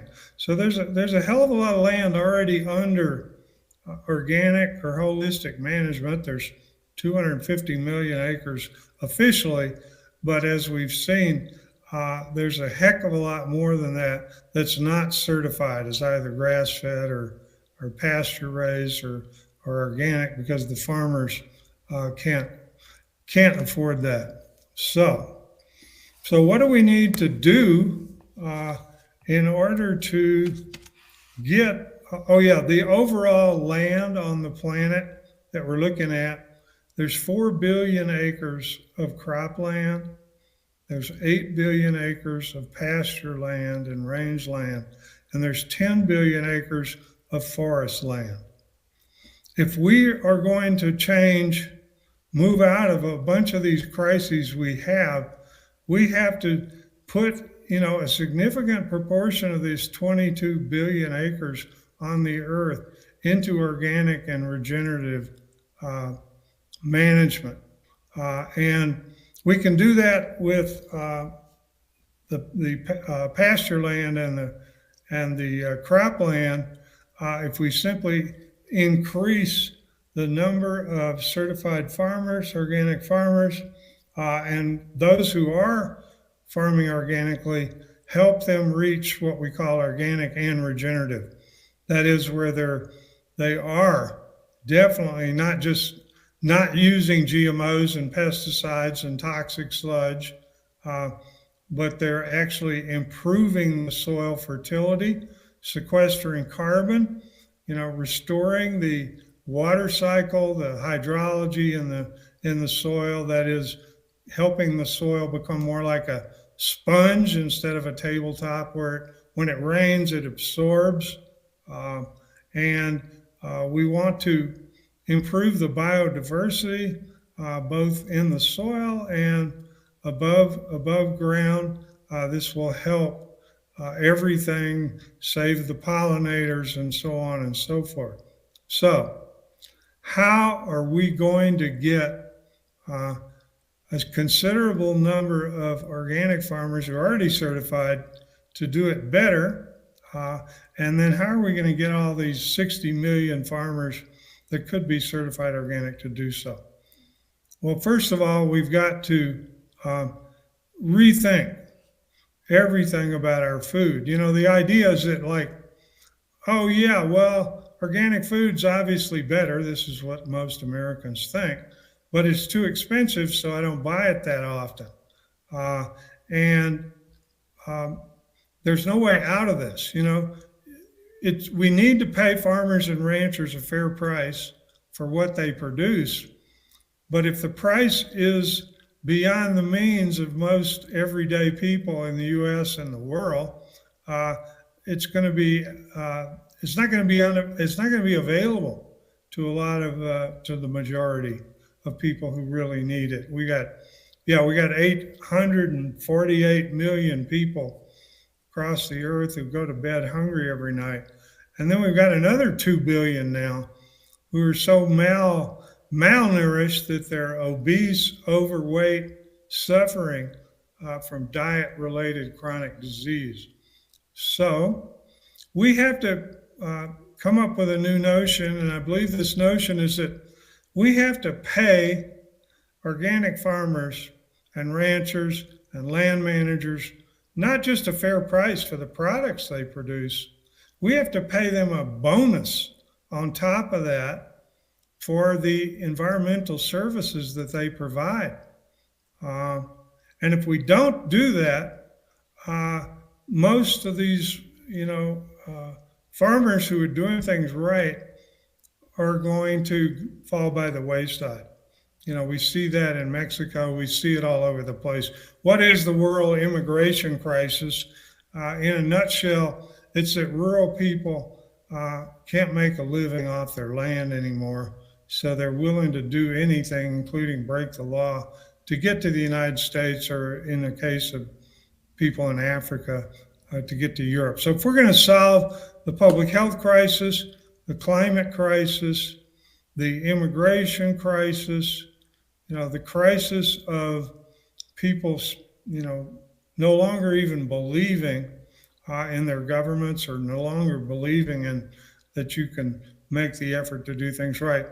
We have to entertain this idea of paying the farmers, not just a good price for what they're producing, but for the services they provide, for being stewards of the land. Okay, most people, the consumers, the eaters, drinkers of the world, they can't afford to pay more for their food than they're paying right now, period. There's no way that we can lower the price of organic food and regenerative products without screwing over the farmers. So who's going to pay for this? Well, some consumers can afford to pay more, but that's a small proportion. Who can afford to? Well, governments, in theory, governments can start to change. Governments right now are putting $700 billion a year into subsidizing chemical-intensive agriculture, GMOs, factory farms, what we call degenerate food and farming. If we don't stop our governments from subsidizing bad farming and bad land use practices, it's going to be very difficult to go forward. So we need to move a large portion of these subsidies to help these small and family farms that are doing things right, maybe not exactly right now, but are willing to do them right. But better, easier said than done. Look at the United States, where really the Republican and Democratic parties always cater to corporate agribusiness, the chemical industries, the GMOs.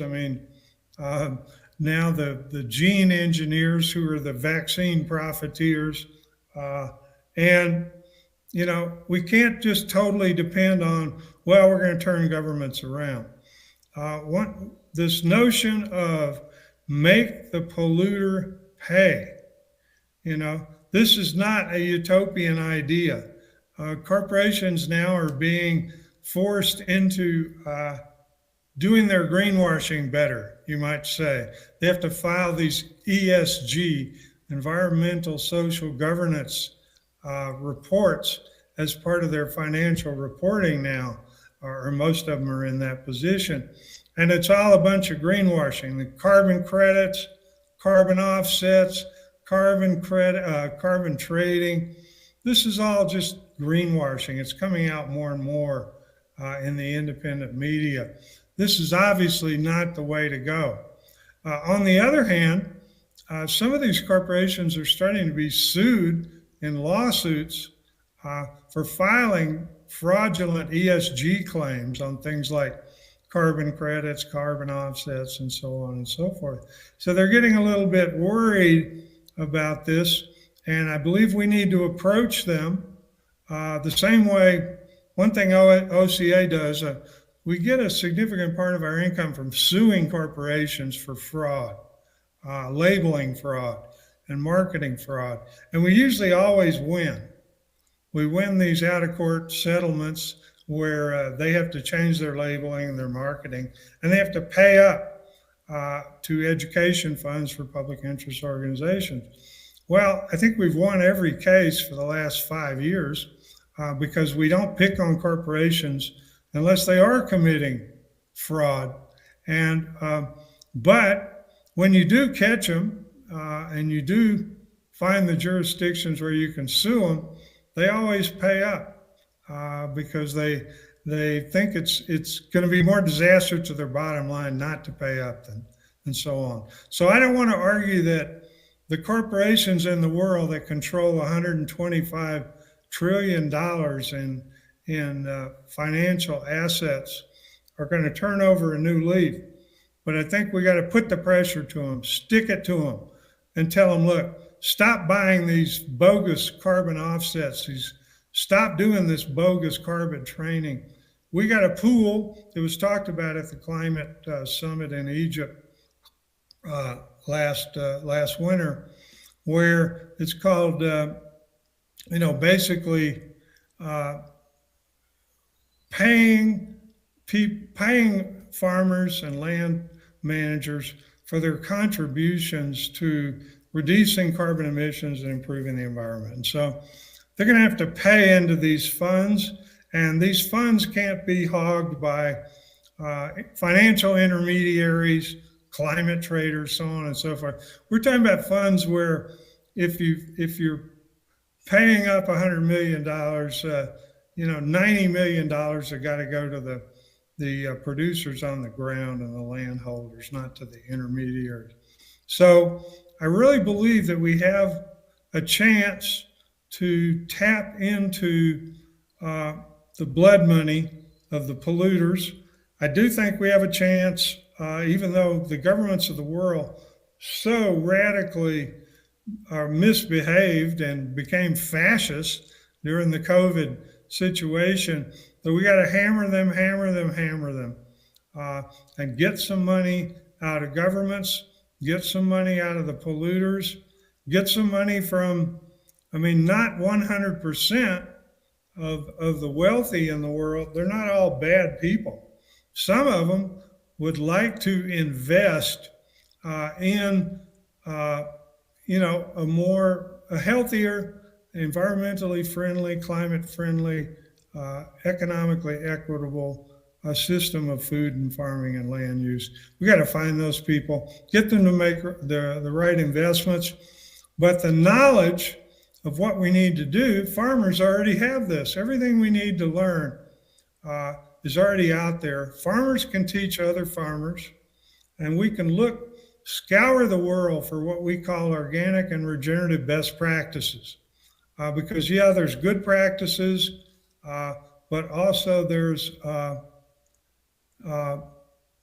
really good practices, best practices. We got to find those.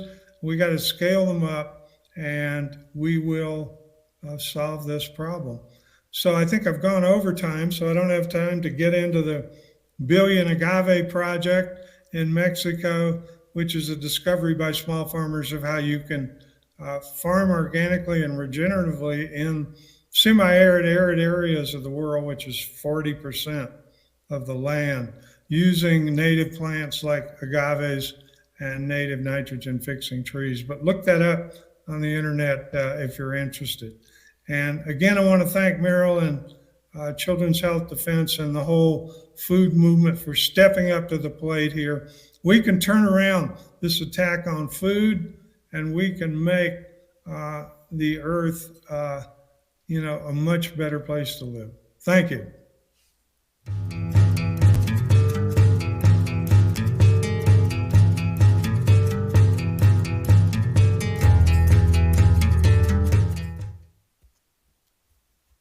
Thank you, Ronnie. I am disappointed that you didn't get to the agave project. And I think Alexis will talk about that at the very end of the show. Our next speaker, is Andre Liu from Australia, who is the International Director of Regeneration International, an organization associated with organic consumers that promotes food farming and land use methods that regenerate and stabilize climate, the health of the planet, and people. There are over 500 partners of Regeneration International in 70 countries, and Andre has traveled the world many times, working with farmers, learning what they do, and helping them to produce better. And he will tell us much about that during the next half hour. Thank you, Andre.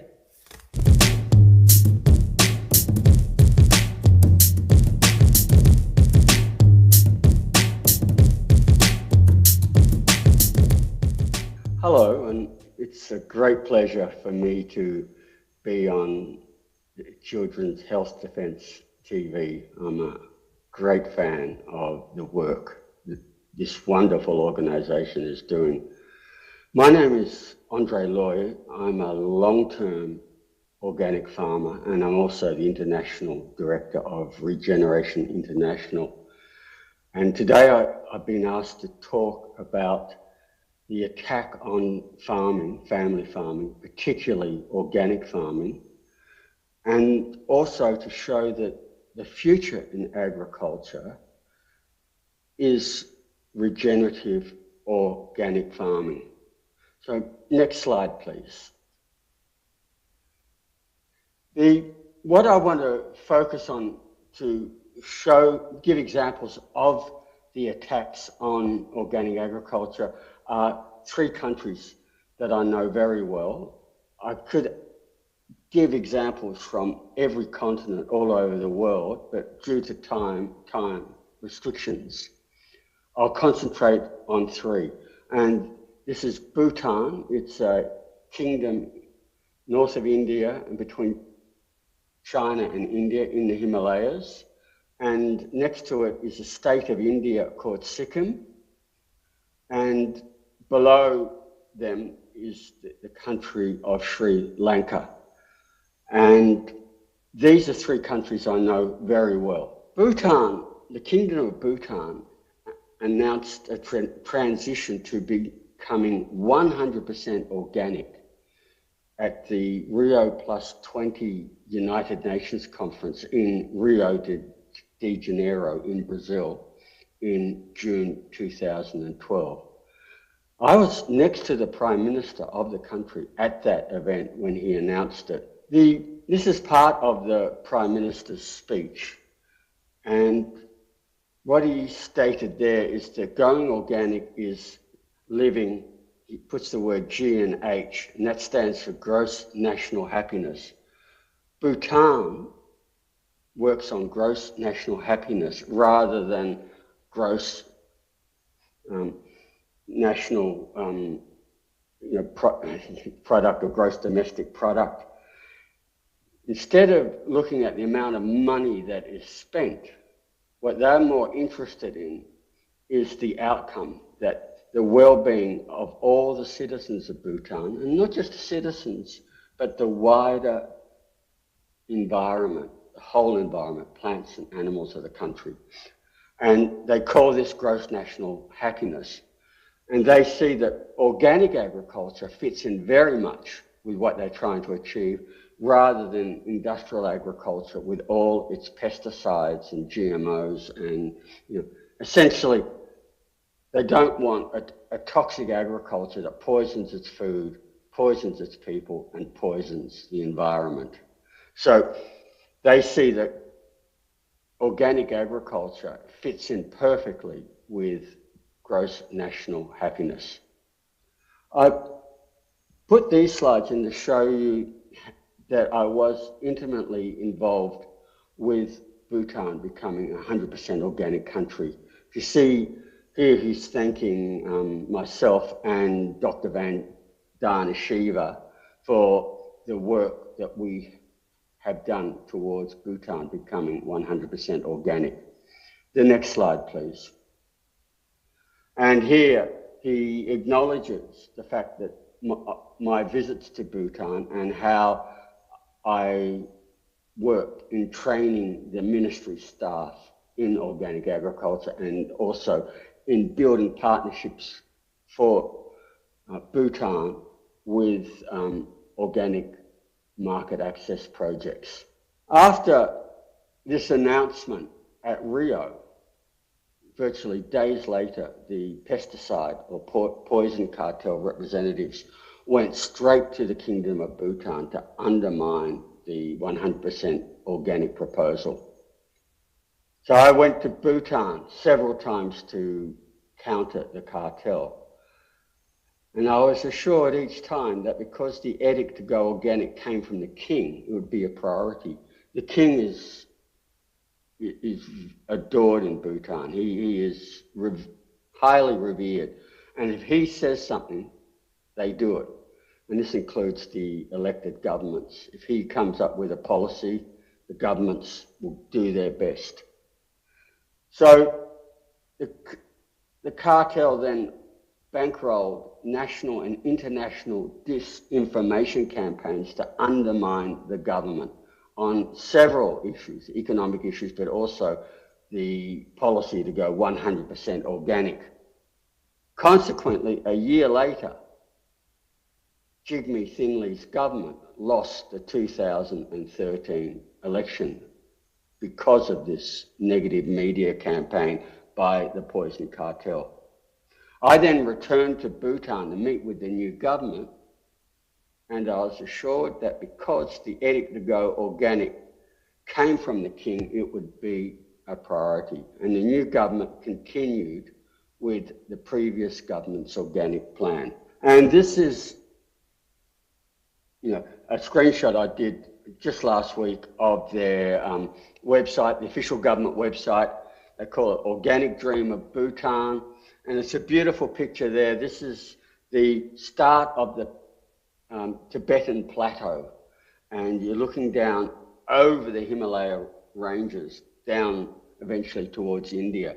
And this is one of the first districts to become fully organic in Bhutan. I had the privilege of actually visiting there and working with the people. From there, it borders on to Tibet, and the only way to get into Tibet is through horses. And you see all the pack horses, all loaded with goods. They walk 4 days from here into Tibet to trade. Neighbouring Bhutan is Sikkim. Sikkim is a small state of India, and its chief minister, the chief minister of the state is the same in the US as the governor of a state. And the chief minister was called Pawan Chamley, and he started Sikkim's pathway to 100% organic in 2003. He won his 5th state election by a landslide in 2014. He was the longest serving chief minister, you could say the longest serving governor, state governor in India. And he was a very popular leader. And in January 2016, the Prime Minister of India, Narendra Modi, declared Sikkim as the country's first organic state. And I put this up because what happened after that was a concerted attack in the media. And I wanted to give this as an example because The Guardian is seen as a progressive newspaper. They call themselves fearless, independent, reader-funded. But I want to show you on this attack, you've got Bill and Melinda Gates Foundation. They sponsored this article. In other words, they're the sponsor of this attack undermining Sikkim. So Sikkim's organic revolution at risk as local consumers fail to buy into the project.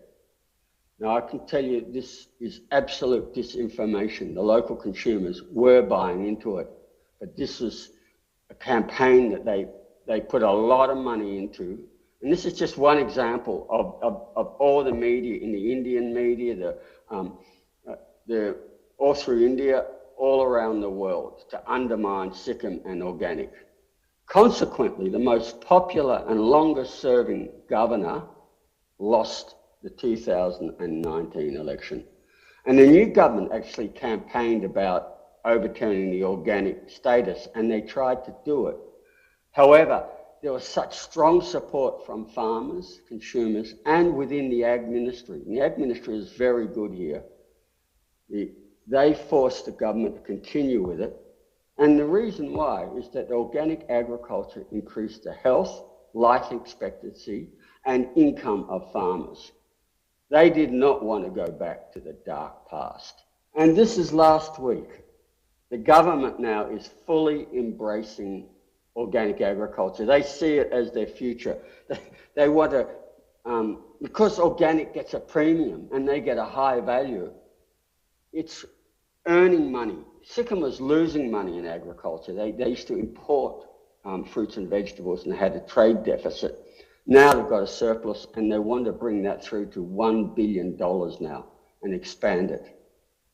So, like Bhutan, the pesticide industries, the poison cartels campaigns failed. This is the biggest campaign they've done. After they've lost in Bhutan and they've lost in Sikkim, they decided to spend most of last year, 2022, to put a full attack onto organic. This went over months and months and months, and they blamed the economic chaos in Sri Lanka on organic. They say, you know, green dreams, how organic farming helped spark Sri Lanka's crisis. In Sri Lanka, organic farming went, catastrophically wrong. Sri Lanka's organic farming disaster explained. So let's explain it. Sri Lanka was in severe economic trouble due to financial debt. And this really started with infrastructure damage and social disruptions from a decades-long civil war. Then in April 2019, there was a church suicide bombings, and that destroyed their tourism industry. So tourists stopped going there, and that caused the value of their currency to fall, made everything more expensive because, that they had to import all their essential goods, especially fuel, for gas. The government tried to stimulate the economy with tax cuts, but it had the opposite effect. It reduced government revenue and deepened the country's national debt. Then, of course, 2020, the COVID-19 pandemic comes, and that completely destroys the whole tourism industry. And it caused significant inflation and contributed to food shortages and essential goods and increasing food insecurity in Sri Lanka. That's 2020. By 2021, Sri Lanka was in serious trouble with a massive trade deficit. So what Sri Lanka did to try and reduce the trade deficit was to stop importing. And one of the ones they stopped the importation of were chemical fertilizers, because they contributed to over $400 million in the trade deficit. And this was the first of a range of proposed measures to create an economic recovery. A few weeks later, the president gave a directive to form a presidential task force. And that was to create a green Sri Lanka with sustainable solutions for climate change. And part of the aim of the task force was to turn Sri Lanka into a world leader in the utilization of organic and natural fertilizer and the potential for sustainable development by minimizing climate changes and through a green economy. I've quoted this directly from the presidential directive. 2 days later, on May 12, CropLife Sri Lanka, and CropLife International is the poison cartel, all the pesticide companies and agribusiness companies have joined together under CropLife and funded to basically continue to make sure governments poison our food supply and stop them from banning any pesticides. So they put in a submission challenging the presidential directive. I've cut and pasted the beginning of the first page of that. I have that submission, so I know for a fact what they're trying to do and what they're trying to say. I just want to reiterate, the ban on importing chemical fertilizers was not to turn Sri Lanka into an organic country. It was to reduce the crippling national debt by $400 million. The presidential task force was formed to develop a green, climate change resilient economy, of which organic agriculture was one aspect. But Sri Lanka never developed and implemented a national organic transition program. So it's totally false to blame going organic for the economic troubles, as it never went organic. The reduction in fertilizer resulted in a decline in industrial agriculture's rice yields. And I want to say it's industrial agriculture. They weren't growing organic rice. They'd never transitioned.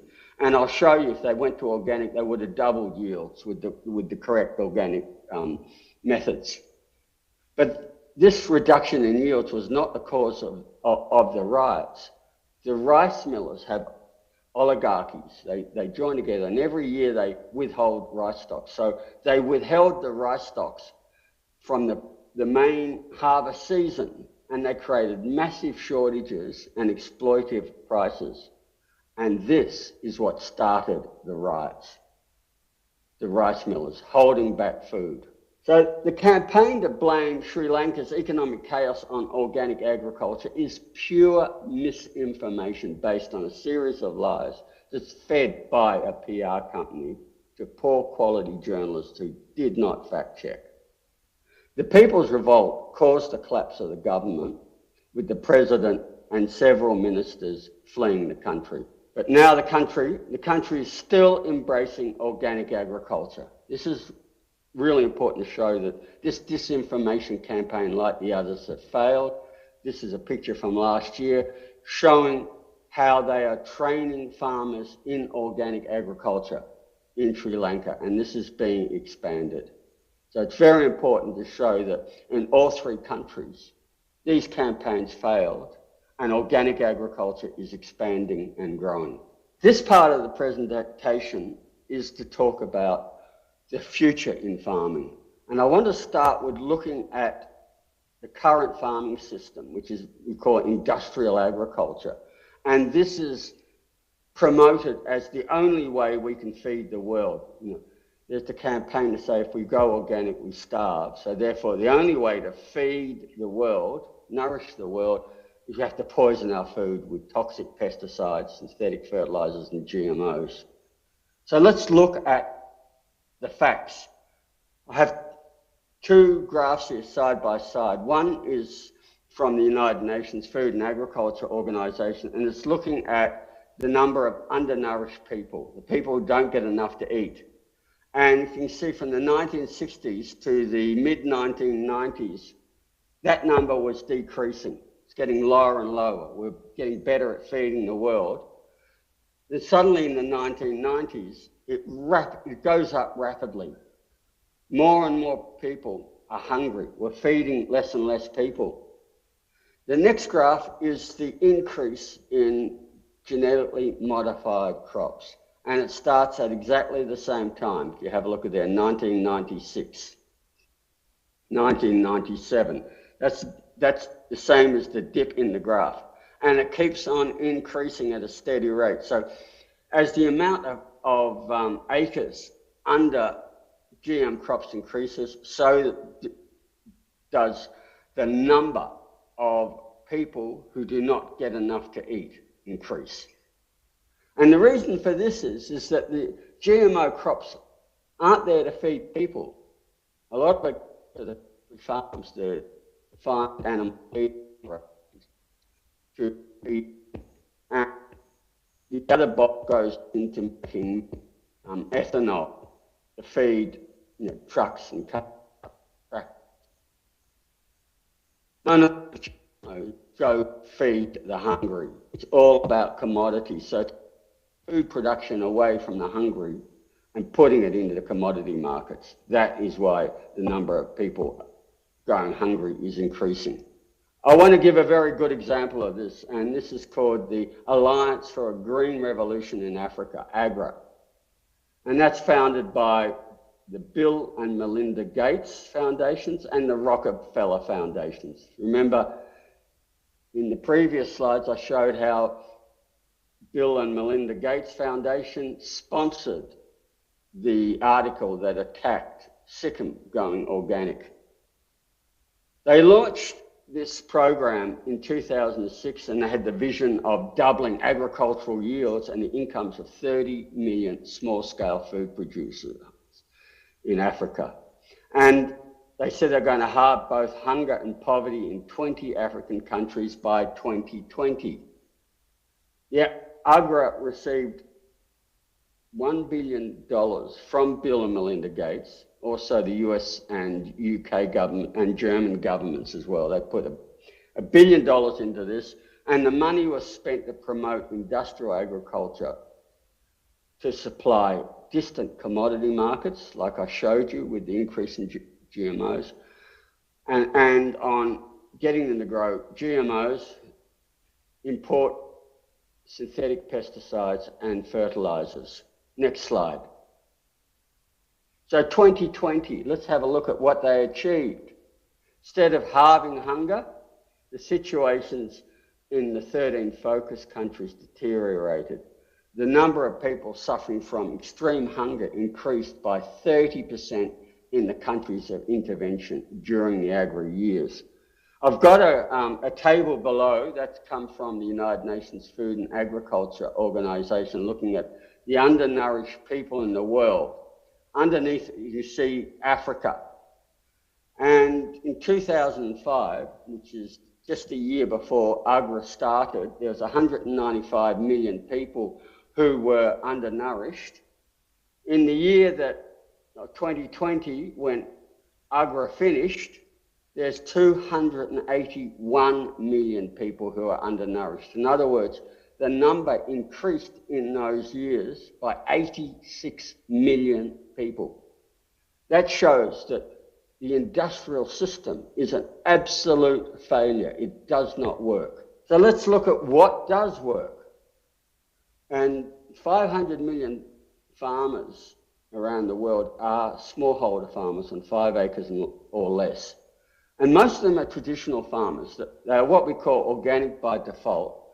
And they actually produce 80% of the food in the global south. I think what is very important to talk about is these farmers grow food. Industrial agriculture tends to grow commodities, not so much food. Teaching these farmers to add good regenerative organic practices based on agroecology to their traditional methods, such as better soil nutrition, improved pest and disease control, better water use efficiency, better weed management, and how to use agroecology to increase biodiversity leads to significant increases in yields. To give an example of this, there's a report by two United Nations organisations, UNTAG and UNEP, and they looked at 114 projects, organic projects in Africa, covering 2 million hectares, that's 5 million acres, and 1.9 million farmers. That's a lot of farmers, just under 2 million. And the average crop yield, when they were taught good regenerative organic practices, was 116% in all the African projects. In East Africa, it was 128%. So what the report showed, that industrial agriculture caused which is the green revolution, that actually caused a decrease in food by 10% per person since the 1960s. So they said that the evidence shows that the way to nourish Africa is to have organic agriculture. And I want to give you an example of one of the projects. This, when I was president of IFOAM, this organisation was one of our members. And they worked in Ethiopia, and this is the area where they had, that they had the Live Aid conference about, where thousands of people were dying from food insecurity. And what they did here is they worked with the local people to start rehabilitating the hillsides and the gullies. They got them to grow what we call fertilizer trees, such as sesbanias, which you put nitrogen into the soil. You can harvest them and feed livestock, and also you can eat the flowers and other parts as food for people with these trees. Also to grow legumes such as faba beans, which will increase the nitrogen fertility, but also people can eat them as a high protein bean. The rehabilitated hillsides can be sustainably harvested to make compost to put on the fields. So they put that on the fields. And this is the result. What the smallest bar on the left-hand side is what they call the check, which is the traditional system. And the green bar is where they put compost on. And you can see in every case there's more than 100% increase in yield. The next bar is actually where people put fertilizer on. This wasn't so much an organic trial. This was to allow people to use whichever system. So some people chose fertilizers, but in every case the compost got more yield than the fertilizers. And this is an example of the trials, and they were growing wheat. And if you look at the deep green field, that's wheat grown on compost. And the wheat grown with chemical fertilizers needed spraying with a fungicide, because what happened is that they got rust that year. The wheat grown with the chemical fertilizers got badly attacked by the rust. The wheat grown with the compost was resilient to it. And this is an example of the wheat grown with the chemical fertilizers. It now needed to be sprayed with toxic chemical fungicides. And otherwise they would have got no yield. It gave them a yield of 1.6 tonnes per hectare. That's equivalent to 1,600 pounds of wheat per acre. Next slide, please. This is the wheat grown with compost. It resisted the rust. It gave 6.5 tonnes per hectare, which is 6,500 pounds per acre.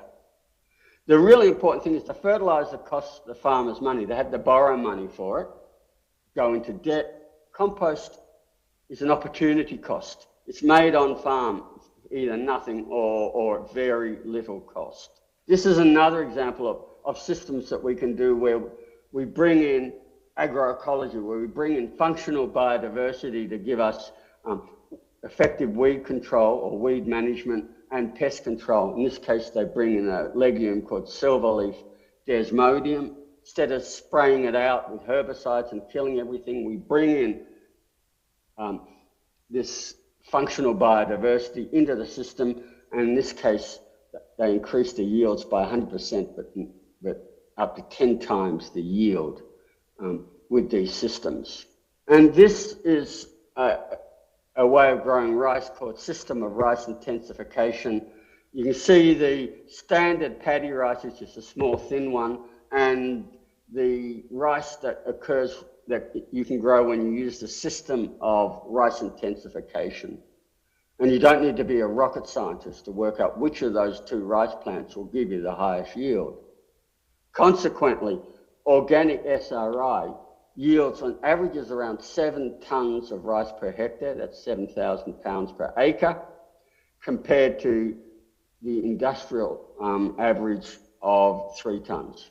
And this is, talking about Sri Lanka, if we had brought in the system of rice intensification there, we could have doubled yields. I've been talking about the global south, but now I want to move to North America, to Pennsylvania. And the Rodale Institute has just published its review of its 40-year farming systems trial. And I recommend that everybody go to Rodale and download it, because what it clearly shows is that regenerative organic fields had higher yields than GMO and herbicide no-till fields. Next slide, please. And this is an example in a drought.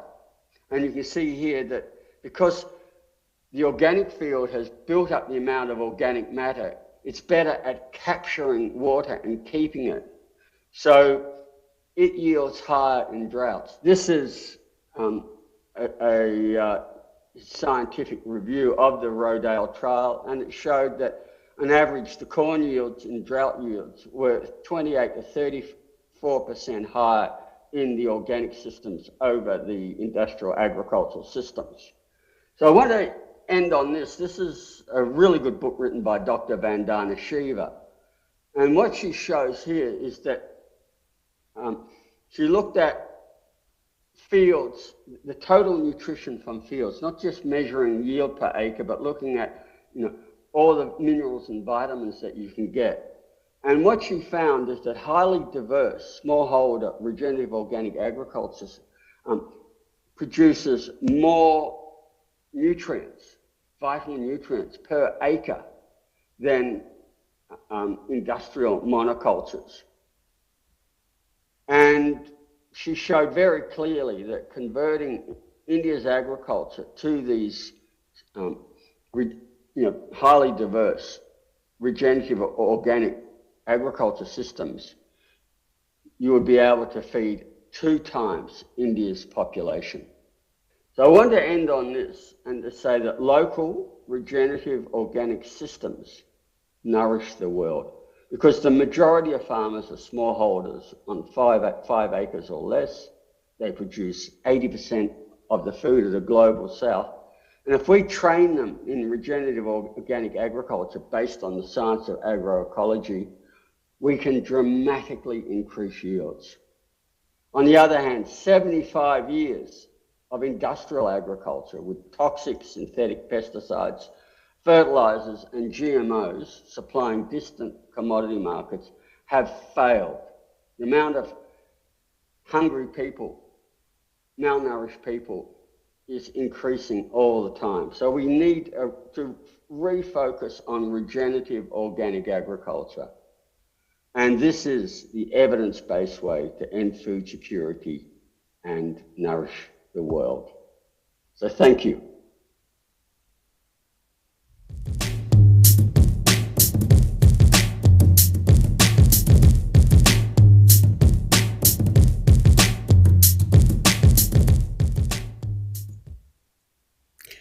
Thank you very much, Andre. The great resetters are using the loss of biodiversity as a reason for them to take over land use. And we should be able to show them that loss of biodiversity is in fact a consequence of industrial agriculture, because we're also poisoning the wildlife as well as the crops we're growing and the animals that are being raised on farms that use pesticides and non-organic fertilizers, etc. We have to be very careful about how that term biodiversity is going to be used in the future. Our next presenter is Mark Fulford, who is a Maine farmer and a farm consultant who has helped farmers take land whose soil has basically become unusable as a result of too many chemical inputs over many years, and help them transition back to organic agriculture and much higher yields. He will talk to us also about systems of crop intensification. And I bring you Mark Fulford.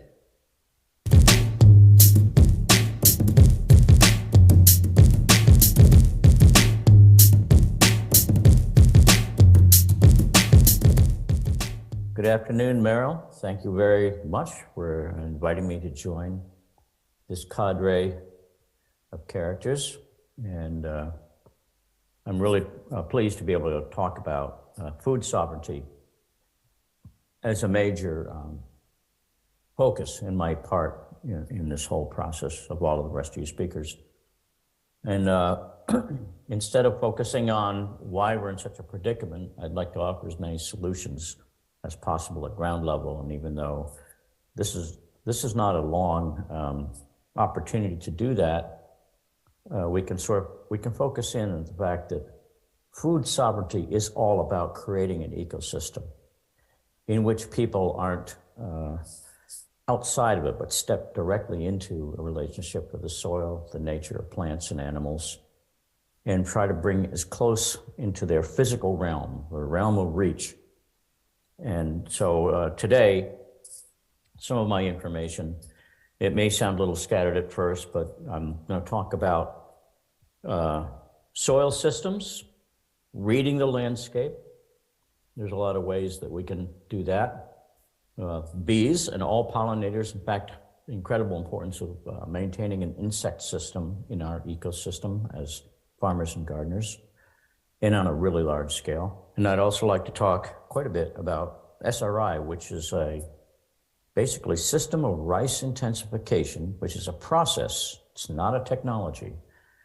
And it's just one of many doorways that have opened in the last few decades where people can have a much better understanding of growing crops according to what the crop wants, what makes it comfortable, bringing forth, just like with everything in agriculture and food and nutrition, the highest potential.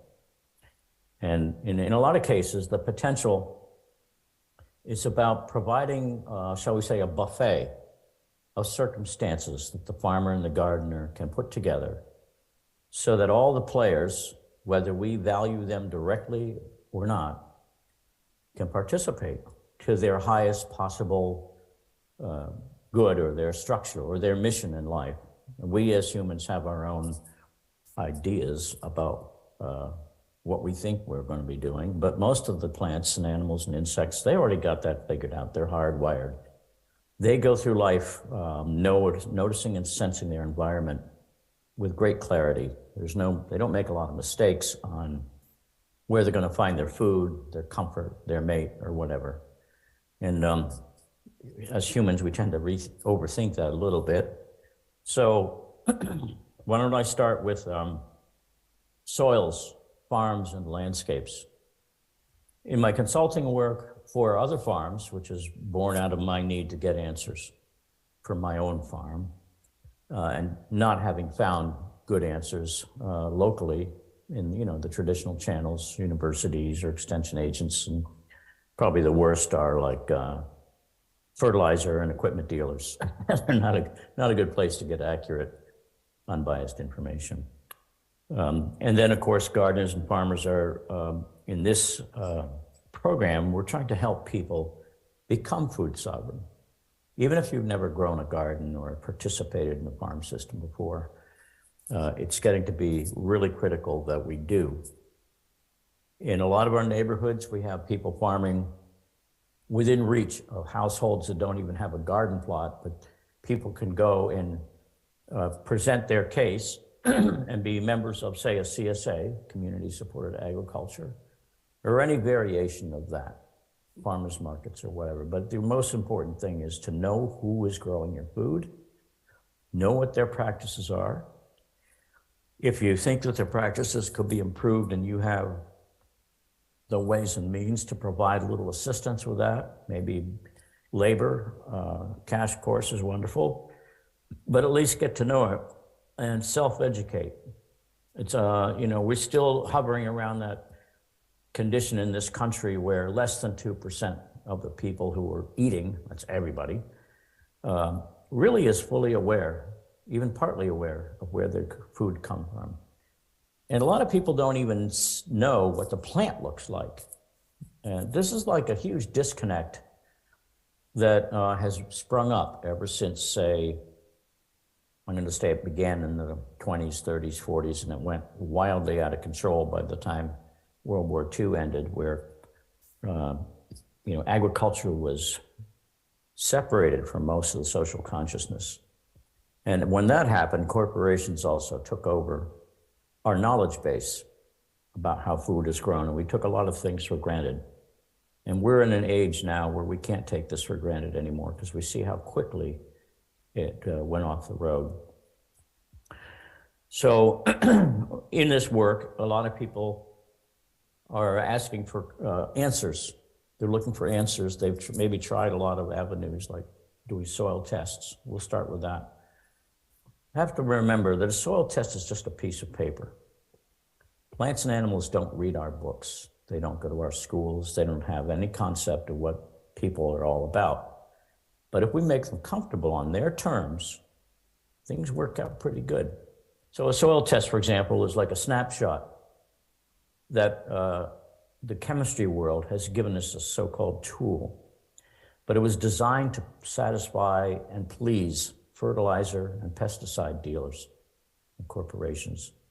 The soil test is useful, but very limited unless you add other pieces or other aspects to it. If you really wanted to learn more about your land, and I will add this link here at some point, and it would be get to know all the species and the names of the plants in your landscape that you're intending to farm or are farming or gardening in. That means all the weeds in particular. Very, very important to know what character they are, because those are the real soil tests before we had labs. We had plants, we had animal behavior, and we could walk out in a field or a farm that was new to us and have a pretty good sense of what was right and what was not right.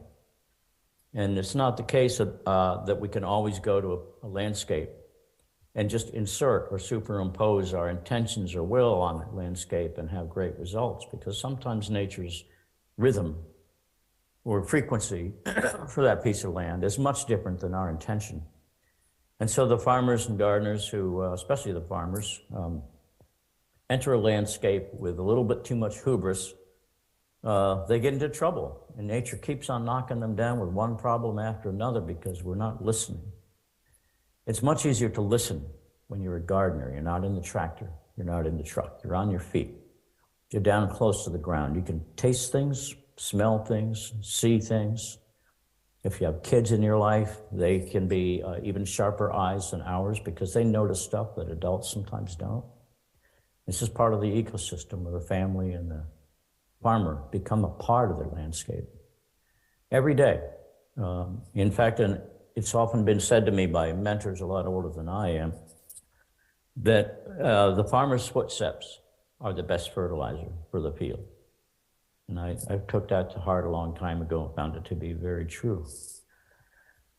If you go out into a field, for example, and you want to grow vegetables for your family, you may see the field simply as a meadow or a recently cleared woodlot. And you have to look at what the indicators are about what's going on in that soil that would support vegetables. So if it's all grass and sod, and there's some broadleaf out there, and things are kind of weak and tired out, usually it's like people around our neck of the woods will buy an old rundown hay farm or an abandoned farm, and they'll step in and they'll use a plow or till up a piece of ground, and then they'll plant. And sometimes they get lucky, and the soil has been fairly well fortified in the past, and it's maybe rested from the conquering of conventional agriculture or overhang or over potato growing or something. And the garden turns out to be pretty good. And then they can get away with that maybe 2 or 3 years, and then things start to show up, and we often call them weeds. And weeds are simply messengers. They are there for a purpose much greater than our own. They're there to balance, heal the soil, heal the environment. And as humans are tending to do, we disturb soil a lot. And in order to grow our crops, we usually completely conquer a landscape. And then we find ourselves frustrated by weeds, which come ever increasing amounts to try to repair what we have done, because we didn't understand what a disturbed soil wants to do. It wants to heal itself. So many of those plants that we call weeds are the ancestors of our food crops. And some of them actually have 2 or 3-fold the nutrition of our food crops. But it's usually our livestock, if we have any, that enjoy them, and we simply view them as weeds because we don't see them as something we can cash in the marketplace. But a landscape, if you will, say you open the pages of the book by Jay McCammon, Weeds, When Weeds Talk. I think the most recent version is When Weeds Talk. It's brilliant. This was like an agronomist who walked out there and said, I'm going to test the soil around every group of weed species that I could find in America and find out what it is their comfort zone is. And he wrote the book according to how a plant experiences life. And that's really great. It is weeds that he's talking about, because weeds is the most expensive challenge in agriculture today. And we need to have a completely different view of that. So when you walk into a field, what is growing there before you disturb the soil is a soil test. It's a wide open thing. It's like the elephant in the kitchen. It's right in plain view, but we just don't have the language. So that author did us all a service, provided us a little bit more of a language. And then after we disturb soil, plow and till, a different set of plants comes in to heal itself. And those plants are the reactionary plants. And those are the ones that we call the ones we would interfere. We try to kill them out. Conventional agriculture is so addicted to herbicides without considering the underlying cause of that plant being there. And then there's another step. When you start planting gardens and plants in a soil that is relatively unknown to you, you need to have your eyes open for symptoms and conditions. That's not tests. The soil test will not tell you that much about that. But the plant will tell you, if you recognize it, what it looks like in the leaf, what it tastes like. And so going forth, you can access a lot of that information visually with your own crops after you have planted things and say, well, you know, my greens aren't doing well. I've got spinach and chard over here, which is in the Chenopodium group. And they taste terrible. They put hair on my teeth. There's so much oxalic acid that it can't be stomached. And the first thing that means is you don't have functional calcium as the primary element that plant is living on. Instead, you might have things like potassium and iron and things like that. And so each plant group and each plant symptom set is a really accurate way. And it takes a little while to learn it, but we'll provide some of that going forward in the near future. I used to do a lot more of that. So that a gardener can go out and say, well, you know, the place is riddled with pigweed and lamb's quarters. And I said, well, that's not so bad. But what about things like nettles and chickweed and thistles and grasses predominant? Then you start digging deeper. So what we're really after there is reading the landscape, using assistant sources of information. You can get photographic pictures of plants with deficiency systems showing on the leaf and in the fruit. That's a really great place to start. Have one of those books as a guide for yourself or with your neighbors when weeds talk. And do some experimenting. And then if you're buying compost or making compost, or you're, say, buying amendments, soil adjusting amendments, we're not going to call them fertilizers per se, but amendments. That means you're trying to adjust a soil system to favor your crop, get it to look better, taste better, compete better. That recipe that you use is kind of like cooking in the kitchen. And the plants, because they're not like kids saying it tastes great, Mom, or oh, it tastes like awful, you know. The plants are going to show, they're going to show their favor or disfavor what you do. And so always be an experimenter.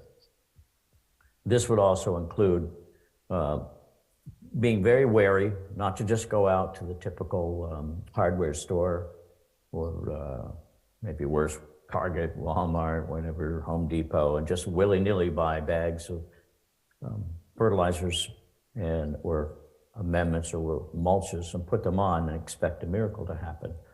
You really need to know what's in them. You really need to know how to work with that sort of stuff. Ideally, you would build your own compost from things very local and understand that compost is like a huge stomach. And you can give it a stomach ache, you know, or you can starve it.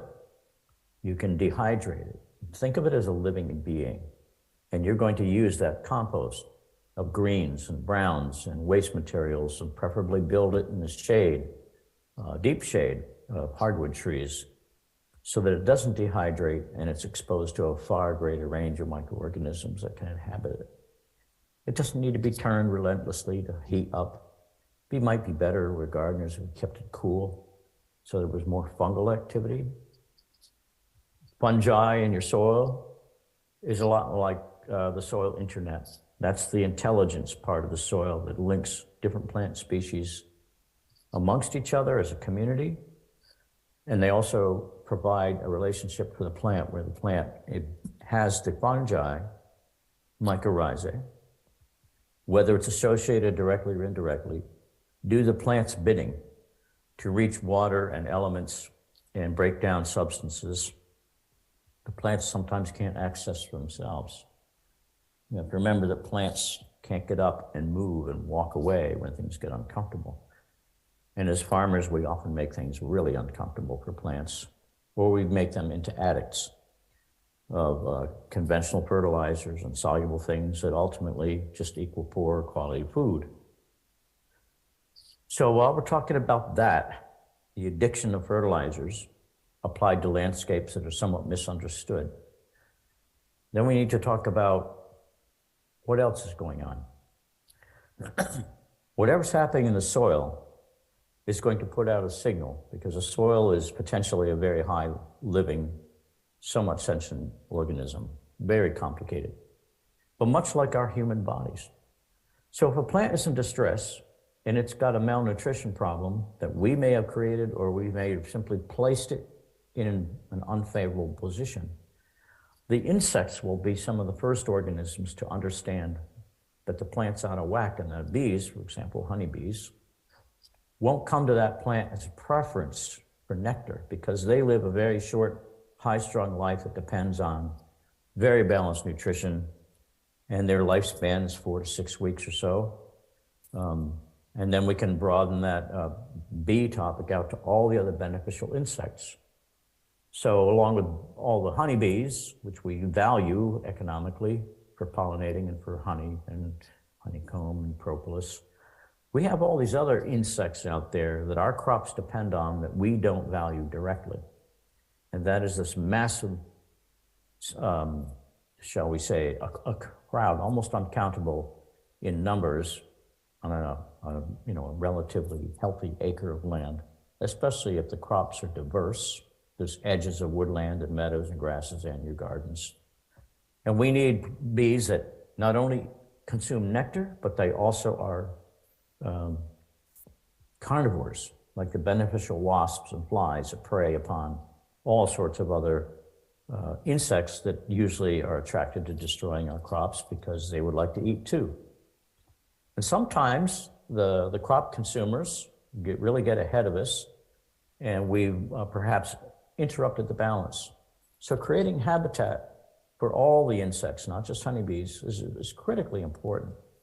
And many of them have extremely small mouths, and so a really vast collection of wildflowers and herbs, plants, trees of every nature that allow these small hyperactive organisms to fly in, fly out, sometimes completely unseen by us throughout the whole growing season, who are the predators that keep cleaning up the pack. They keep cleaning up the larvae and the other beetles and things like that often attack our crops. So habitat on a farm, especially in these times when our more valuable, to us anyway, honeybees are facing extinction events. Much of these extinction events are due to human activities.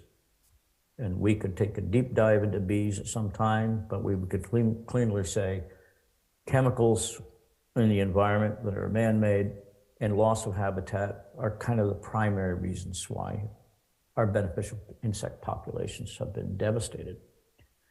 We keep a bee yard here on the farm with the help of a beekeeper, and he calls this the hospital. And he might have a pollinating contract, and the bees will go out to another farm that's a monocrop or something like that, and they're paid, but the bees live a short life, and they come back to the hives, and they're bad-tempered. This is like as if someone's pollinating a commercial blueberry field.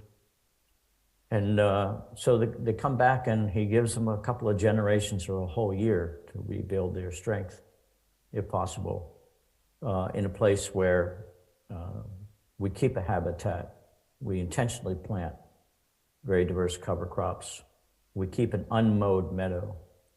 In the orchard, we don't cut everything down unless we're just about ready to harvest fruit. We want to have a really large, diverse population. And the honeybees are worked into that, but they're not the sole character that we're interested in.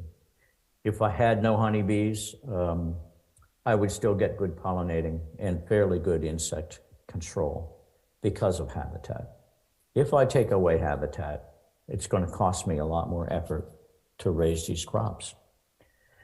And if you're raising cucurbits, cucumbers, melons, and squash. And you definitely want to have a nectar feeder group. Well, particularly interesting would be some years we've seen farms that'll plant huge areas of winter squash, summer squash, and they just won't get the fruit to set. And we'll look around and say, we have cucumbers too. No bees, no honeybees. So the nectar feeding bees, particularly the honeybees, and sometimes bumblebees, are critically important to a huge sector of crops like the cucurbits, and sometimes even sweet corn, dry corn, and you have it. So habitat for honeybees. And we would also encourage beekeepers not to sugar the bees. Now, it is a practice to take a lot more honey than the bees are willing to give in a natural setting. They always like to have, just like the rest of us, they're preppers, they're always building up a supply of honeycomb to get through the whole season. And there's usually some left over if the hive stays alive and strong. But beekeepers are making money selling honey, so they often take quite a bit of the honey at the end of this harvesting season. And if that leaves the bees short, then they will replace that honey with sugar water mixed in upside down in a jug with like a bleeder valve. But would you feed your kids sugar all winter long? What kind of nutrition is that really? Not the best. Not the best, because what is in there? Well, it's sucrose, glucose maybe. Some people actually use corn syrup, which is not so great for bees. But there's no trace elements, no micronutrients, no minerals. And so colony collapse is due sometimes to malnutrition. And so I would caution people to think about that. Take less honey and keep the bees happier. Move them around a little bit. Be ready to make new unoccupied homes for when they swarm. So we could go on at great length about beekeeping, but bees are sort of like a microcosm within your ecosystem. Without them, with all those species, things start to go downhill really fast. And so there's a little window. There's a little glimpse. And of course, soils that have been deficient, they don't produce good sugar in the flower, and the bees know it. And livestock is the same way. A farmer might go out and with the direction of the crop advisor from the state or whatever, or sometimes a fertilizer dealer, which I often think is a little bit of a conflict of interest. They'll go ahead and plow up, disc, till, and plant a beautiful crop of clover and oats, because that's what people have been telling them is heaven on earth for, say, a Jersey cow or a herd of cows. And it might be true if that's the only thing that the cows have access to. But when cows are given a chance, they walk right through that beautiful, lush, heavily fertilized hay crop, go right through the wire fence, electric fences, and go find some scrubby weeds to eat, because that's what tastes good to them. And for them, the flavor and the frequency of those weeds and mixed species of crops that we don't call hay are what they have to have. That's their medicine field. I see this all the time, over and over again. And so I know we're straying a little bit off the topic, but if you think about it, the bees might not be able to tell you in a language you're going to hear if things are out of whack. But a barn full of cows gets really noisy and really upset, and they get very sick when farmers do things that are no longer in the benefit of the cow, but the benefit of their concept of feeding animals. In other words, if it's a dairy farm that monocrops a lot of corn, maybe does a grain crop, clover, or commercial hay, they may place in there wood ash instead of limestone. And that would be a problem, because the cows, the limestone, the real limestone provides what the cows are looking for, but the wood ash is not the appropriate thing. Even if it creates an exceptional amount of hay, the cows know the difference. But I would encourage people to think of their farms and their gardens as an entire ecosystem. And here's another thing that gets missed. Your neighbors, your closest neighbors in the times we live in, are going to be your most valuable allies in maintaining your hub, your little ecosystem. So if it's a labor shortage, if it's a tool or equipment shortage, all of those things need to be brought together on the table. Water's another big deal.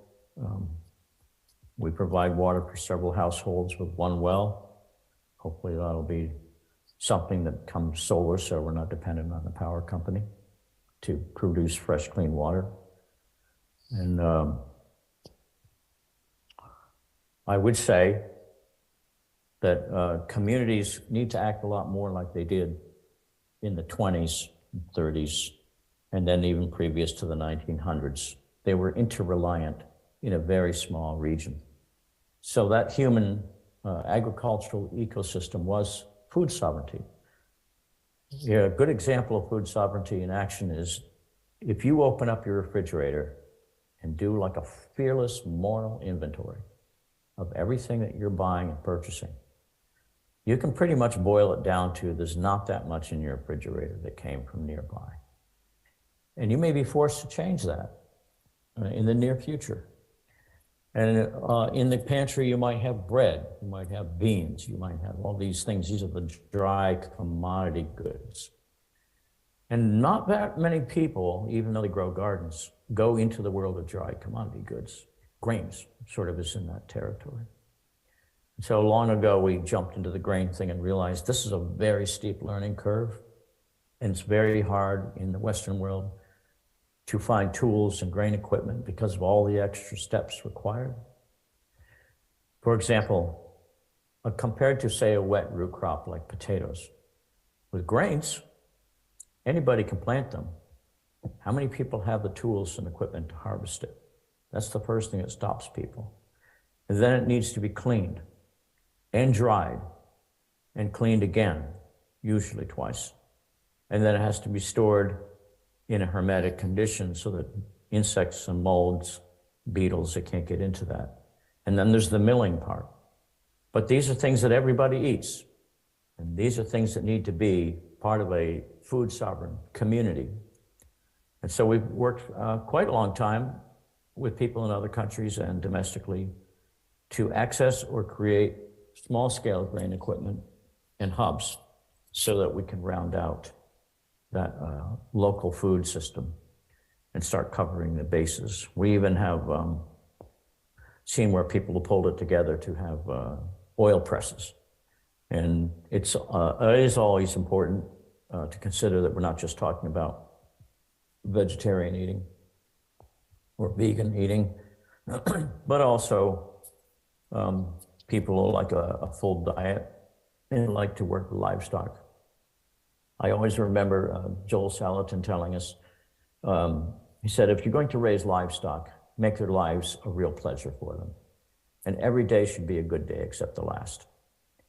And I often think that should apply to plants as well. And these are just things to bear in mind.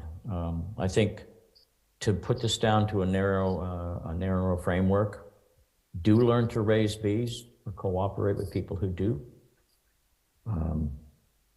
Do learn to raise livestock cooperatively so that you are not trapped to be a herdsman or herdswoman, if possible.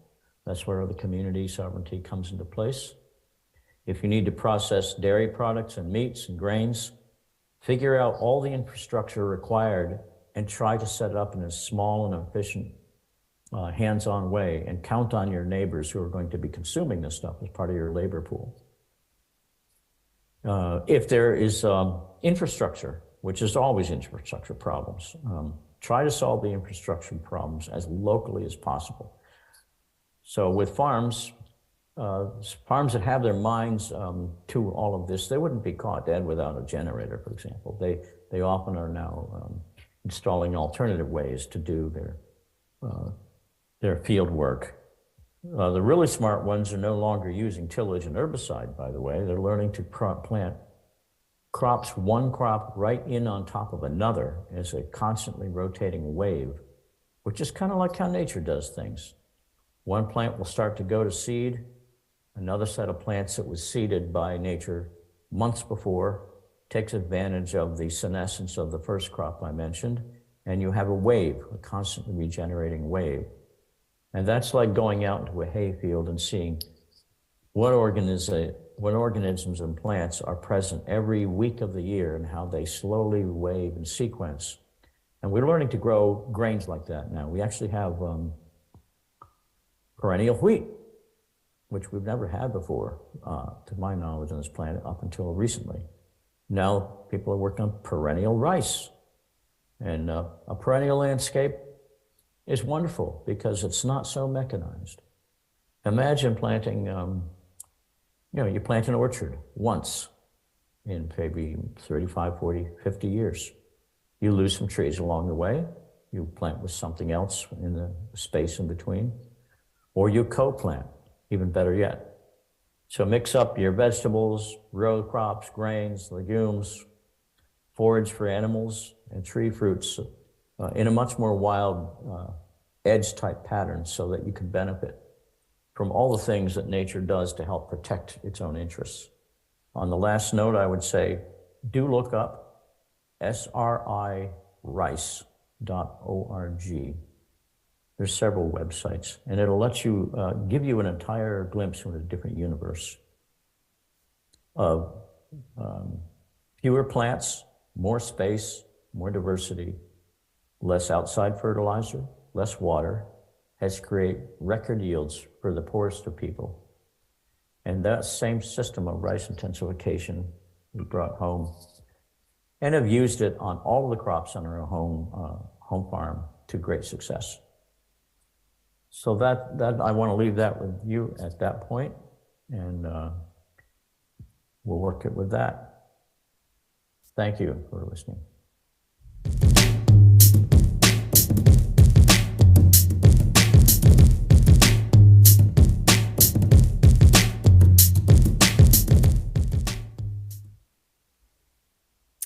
Can we call Mark a plant whisperer?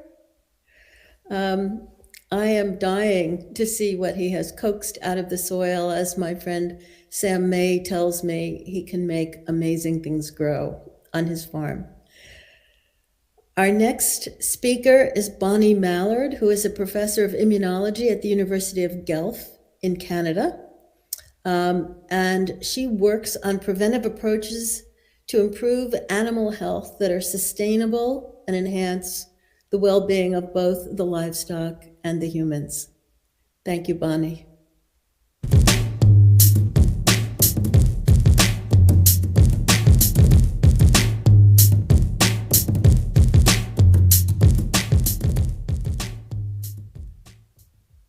Hello, everyone.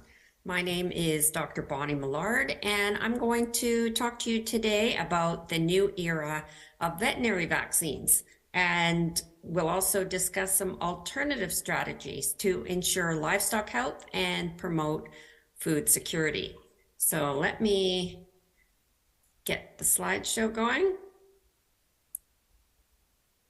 and we'll get started.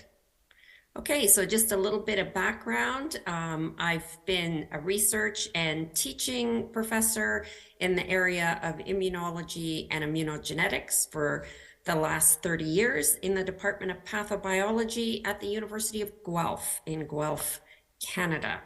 I've been very fortunate to work with multiple species over the course of my career, which is pertinent to zoonotic diseases such as COVID. And I've also had the privilege of winning many awards for the work that I've done in the area of immunology. So unknown to many is the key role that veterinary species have played in the history of vaccination. So I called this from variolation to cowpox vaccination. And so in the year 1549 to into the 1720s, this process of variolation was used to insert smallpox scabs or pus into the nose or to scratch the skin. of children. And here you can see a Chinese physician using this long tube device to inoculate this child. And that actually worked quite well and was used in many parts of the world, even outside of China. In 1796, Edward Jenner then came along and noticed that the milkmaids, these lovely ladies milking the cows, didn't have any scars from pox on their skin. And he reasoned, after some investigation, that these ladies were immunized against smallpox from cowpox that cows can get. And here you see a picture down in the bottom of Jenner and his colleagues taking a sample of the cowpox from this cow and giving it to the colleagues who is inoculating this lady. And so Jenner calls this vaccination from the Latin word vacca, which means cow, or vaccinia, which means from the cow. And then you can see here now the tradition continues to use these bifurcated needles and similar devices to inoculate the arms of people. And this became a very popular methodology and left a definitive scar. Now, about 100 years later, along comes Louis Pasteur, and he's been working with rabbits. You can see him here with his rabbits in this upper corner here. And he's been immunizing dogs with rabbit spinal cord suspensions containing inactivated rabies virus. And this has been working very well for him. And then comes Joseph Meister, this young 9-year-old boy. And he was bitten by a rabid dog 2 days before being brought to Louis Pasteur. And they begged him to try this protocol on this young boy. And after a lot of soul searching and realizing the boy was going to die, he took a chance. And he gave this boy, and you can see him giving the injection here, this suspension over a 14-day period. And of course, as we all know, he gained lifelong immunity for that. And several modified Pasteur treatments are still used today, along with more modern recombinant vaccines that reduce the risk of the neurological sequelae, which was known to accompany this vaccine. So cattle have also played other key roles in vaccine development. For example, the first BCG vaccine for tuberculosis, the BCG vaccine, which stands for Bacillus calmette-guerin, used Mycobacteria bovis strain. This is still used around the world today. And also the first biosynthesized foot and mouth disease virus was developed for cattle. Now, veterinary vaccines, as well as human vaccines, even the traditional ones, are not without problem. Just listed a couple of ones here, foot and mouth vaccine reactions are reported with increasing frequency following the large numbers of animals that are vaccinated in the spring and fall. And you can see a report here from the World Journal of Vaccines, which occurred November 2018. We also have occurrence of antibody-dependent enhancement. This is not uncommon or unheard of for veterinary vaccines. An example here is the first Bactrin vaccine against Mannheimia hemolytica in cattle. This pathogen causes pneumonia, and many animals died because of antibody-dependent enhancement, and thus the formulation was changed to a leukotoxin, which is much safer and used around the world today. You can see here, Beef Magazine, the practitioners are encouraged. It says it's good practice to take a walk through any recently vaccinated cattle to check for reactions. So there is an educational process. This was 215, and practitioners and producers are well aware of this. Here's another one, autoimmune syndrome associated or induced by adjuvant. This occurred with a large number of animals being vaccinated against blue tongue in 2008. In this case, the adjuvant was aluminum hydroxide. So again, reactions are known to occur. Also, you may have heard the story of Merrick's disease. And Merrick's disease virus occurs in poultry. And here you can see a paper which is discussing this as a leaky vaccine, and what happens, this imperfect vaccination can actually enhance the transmission of highly virulent pathogens. So when we discuss this in relationship to the vaccines against COVID-19, it is not without precedent. So what about third generation vaccines that are available in livestock, as well as some more traditional vaccines? Just put a couple up here so you're aware. Sequivity, which is Merck Animal Health, uses a novel RNA particle technology. They currently have available, using this platform, vaccines against influenza A in swine, porcine circovirus, rotavirus, and sapovirus, and I believe they're also developing one for COVID. This is proprietary technology, so don't know much about the adjuvant. We also have 2 other mRNA vaccines that we know that are in development. One is for bovine respiratory syncytial virus. This has been developed again at Iowa State. And Tiba Biotech, working with food and disease agencies in New South Wales, Canada, and Australia, developing RNA vaccines for foot and mouth, as well as lumpy skin disease. University affiliates didn't find any. They may be doing this work in-house. Again, what adjuvant they're using is undisclosed as far as I could see at this point.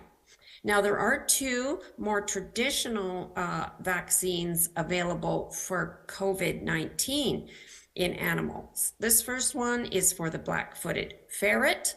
And this ferrets are highly prone to influenza and other respiratory pathogens. So this group of researchers at Colorado State were anxious to try to vaccinate these animals, and they did so using purified SARS-CoV-2 spike and with a traditional adjuvant known to work in ferrets. And this vaccine appears to be efficacious with minimal side effects. Zoetis also has developed a COVID vaccine for mink. I think it's done in-house. I didn't see any university affiliates. It is commercially available, and it again uses a traditional spike in an adjuvant. There's no messenger RNA, no lipid nanoparticle, and it seems to work quite well. So it does kind of contrast that the traditional vaccine, more traditional adjuvants seem to have less problems than some of the RNA in lipid nanoparticles that we've talked about. So what are the cautions that we need to consider so we don't make the same mistakes? I'm just going to briefly review these here. What are the risks to the food chain, particularly if we're delivering these with lipid nanoparticles? Is there a risk to this getting into milk and eggs? This is not without precedence. There's a publication here in British Medical Journal showing that the SARS-CoV-2 RNA as well as antibody can be detected in human breast milk. So it may get into milk and eggs. This needs to be thoroughly investigated. If this is the case, could it induce oral tolerance? Again, others here, Wardell and Livings, published a paper showing using the same technology, you can induce tolerance, in this case to autoimmunity. So we need to take this into careful consideration. Are there other environmental risks or risks to other species? So we know, for example, these vaccines can cause myocarditis and other health issues, even prion-like diseases. And so we need to make sure this isn't a risk to the animals. And also, if some of these animals receiving these genetic vaccines are released into the wild, as is the case with ferret and other species, what is the risk to the animals and the environment that they encounter? Also, what is the actual dose of the protein given with these genetic vaccines? And the things that actually affect dose in this case are the genetics of the individual, the age, the metabolism, all play a role. So not every individual is producing the same dose, and dose is critically important. When you use a traditional vaccine, we know exactly the amount of protein. In the case of these genetic vaccines, we know the amount of lipid nanoparticle and the amount of the messenger RNA, or at least approximately, but we have no idea how much protein is actually being encoded using the machinery of the host, because that will differ from individual to individual. Can the RNA be shed either as a protein? We know in breast milk that's possible. And what about the mRNA itself, or can any of these be shed as exosomes? And there is a recent paper, 2021 now, showing exosomes contain spike protein. So it again shows it's possible. We do need to be checking this thoroughly before we put these vaccines into animals. And of course, can this messenger RNA be incorporated into the DNA? And it is now known to be possible using line sign transposable elements.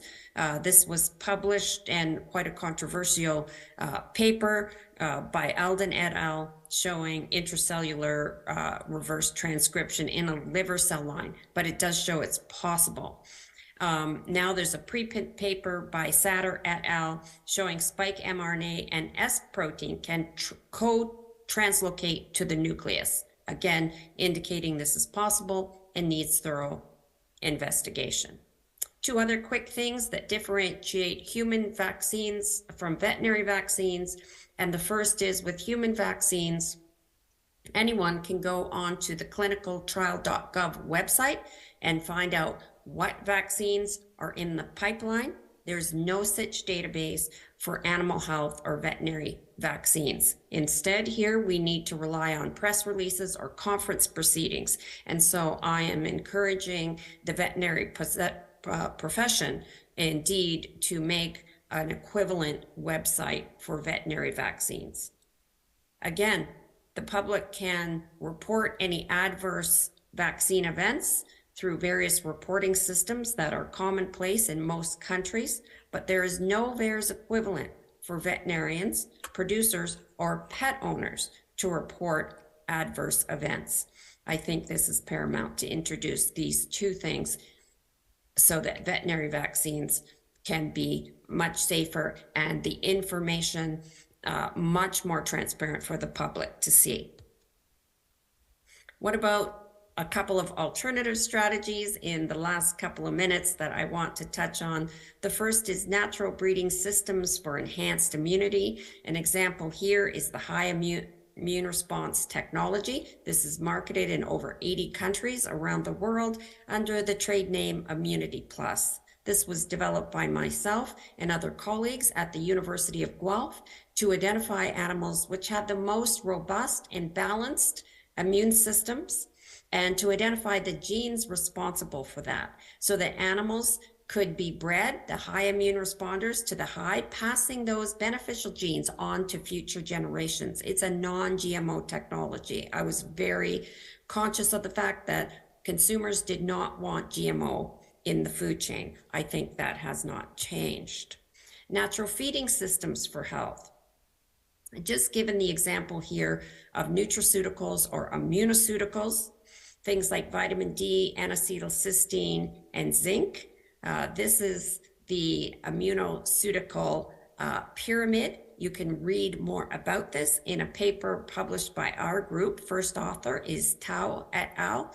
It appeared in Nutrients. You can also find it on the Immunoceutica website, which you can see here. And there are a number of immunoceuticals that can be used in both humans and veterinary species. Vitamin D is a key example of this one. And lastly, natural management systems that better mimic nature. I've just given a couple of examples here. Free range system for poultry and other livestock are much more commonplace now. These animals are much healthier. if they're not caged and they're kept more in their natural environment. It's also important to keep the offspring with their dams so that they receive the maximum colostrum. And here you can see a picture of beef calves. These beef calves here are kept with their moms on pasture for many months. They receive maximum colostrum this way. They're nursing from their moms for a prolonged period of time. And while these animals are on pasture, in their natural environment, it is rare to find any disease. It's not until these animals are shipped to feedlots where they're commingling and they're stressed that you find diseases such as shipping fever. Now, in dairy cattle, the calves are usually taken away from their moms and bottle fed.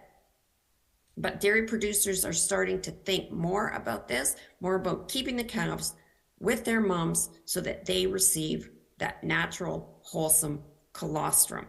So all these solutions are simple and safe to apply. They result in a much more harmonious, sustainable food production.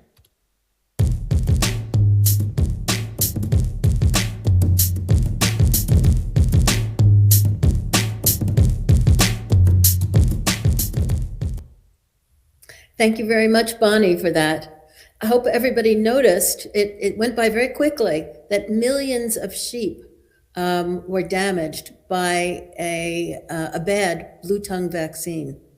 And it took a long time before the veterinarians figured it out.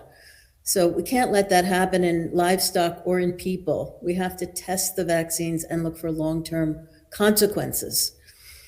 That is the end of our solutions for farmers. We are now going to solutions for individuals with relatively new gardeners. So John Day has only been gardening for 10 years. He's a doctor. He lost his job for refusing vaccines for himself, his pregnant patients, and others.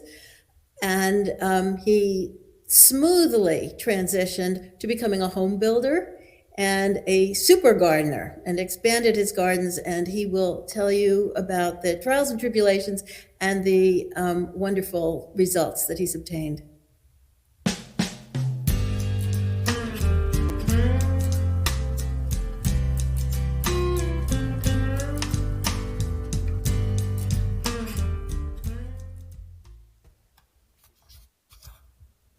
Hello, everybody, and thanks for that introduction, Meryl. John Day, MD. It's, as Meryl said, I've been gardening, vegetable gardening seriously, and I'd like you to be able to do it too. And what I put together is a presentation to help you to do that without making mistakes that I've made along the way. And anyone can make those. Anyone can make gardening mistakes. But you have to know, I mean, there's not a green thumb. People need to know that you have to get the plants what they need, and it's really predictable. And so your kitchen garden should be as close to your kitchen as possible. You'll see what's ready to harvest and cook, and you'll see weeds that need pulling and what the garden needs. It's also really nice to look at your vegetables growing. So to successfully grow vegetables, to be a substantial part of your diet, should ideally have 400 square feet or more, which is more than 20 feet from a tree. I mean, it's important to be far from the tree roots because the owls suck the water out of your garden. Perhaps further, even from a large tree. You should have a southern exposure to get adequate light for your plants. And light builds our food through photosynthesis. Less light makes less food. Fertile soil, which doesn't pool water, but you're also able to keep well watered, is important. A drip watering system with a timer works well in Central Texas. And we'll get into each of these things and how to make sure that you're able to do it right. Some areas might have fertile soil and regular rains, but you need to be certain that you can always give the plants what they need to live and grow.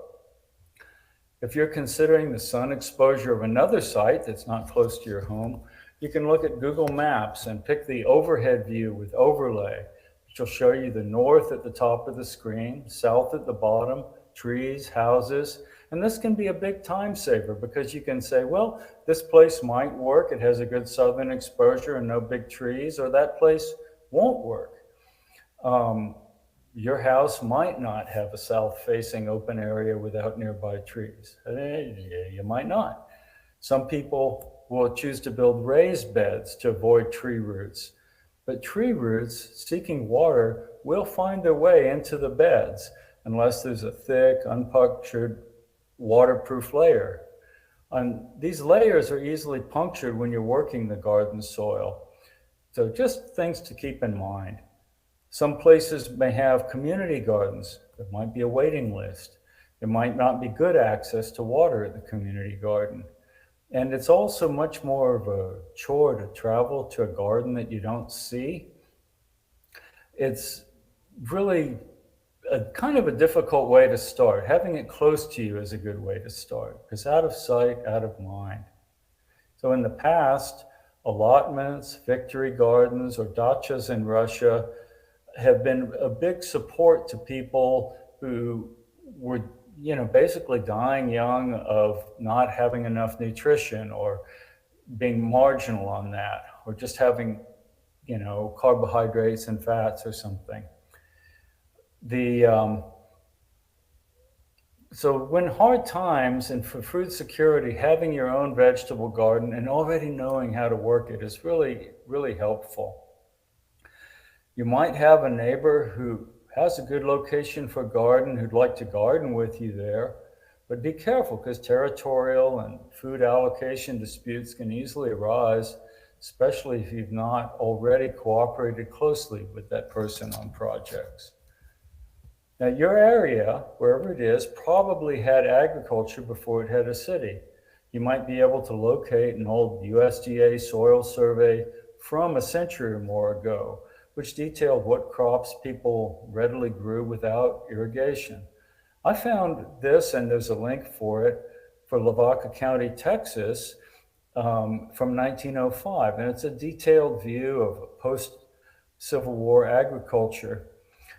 And you can find also current USDA maps of soil types at the Web Soil Survey. And there's a link for that too. And all of these links are on the 3 blog posts that I put together as a support for this, because this is really a way to get into doing it. It's not just a talk. This is a way to get into it. It's good to check the soil survey and maybe talk with local, nursery people about what soils are good for gardening in your area. And you can collect a soil sample from your prospective garden site and send it to your local agricultural extension service for analysis. I usually find that the basic test plus trace minerals plus organic matter gives me a good idea of what is in the soil and what amendments might be needed, or what should be even avoided, because my soil in Austin has a high phosphorus content, so I'm trying not to put phosphorus into it, which changes some of my decisions about compost. So the soil analysis list by state is there as a link. You can determine if your soil is clay, loam, or sandy by feel. Clay and loam are typically rich and fertile. Sandy soils will need more frequent watering, and you might want to work in more organic amendment, more compost. Clay soils often crack when they're dry, and water may pool after heavy rains. So again, you want to be sure of what you've got and then do the right thing with it. This might seem like a lot to consider before even beginning, but there's really no virtue in trying to grow a vegetable garden in a setting where the plants won't have what they need. So you want to make sure that everything is lined up before you start so that your efforts will be fruitful. So the next step comes down to the actual preparation of the kitchen garden. That's step 2. And after you've located a garden area that'll have adequate light, a good southern exposure, you can dig all the way around the perimeter with a sharp shovel to determine if there are any tree roots entering your garden patch. If there are, and you can cut through them with the shovel, they'll probably grow back next year. You might want to put deep edging in, but that might not keep them out. But if there are large roots that you can't really cut through with a shovel, you may cut through them with a pickaxe, but they'll come back too. And that usually indicates that some tree is getting a lot of water out of that area, and it'll tend to overcompete against your annual vegetables. It's hard to fight a tree root. If there are a lot of rocks in the soil, there'll be a lot of work to remove. And in my Austin garden, I removed about 3 truck beds of rocks, one at a time. It took many days, weeks, hours, a lot of work with a broad fork, a lot of hands and knees digging of these rocks from clay soil. And you might not want to do that. And you might have to pay someone else a lot of money to do that. And it might or might not be worth it to you, but it's good soil here. The soil in Yoakum, which the bigger garden pictures of that, oh, it's wonderful soil and didn't have many rocks in it either.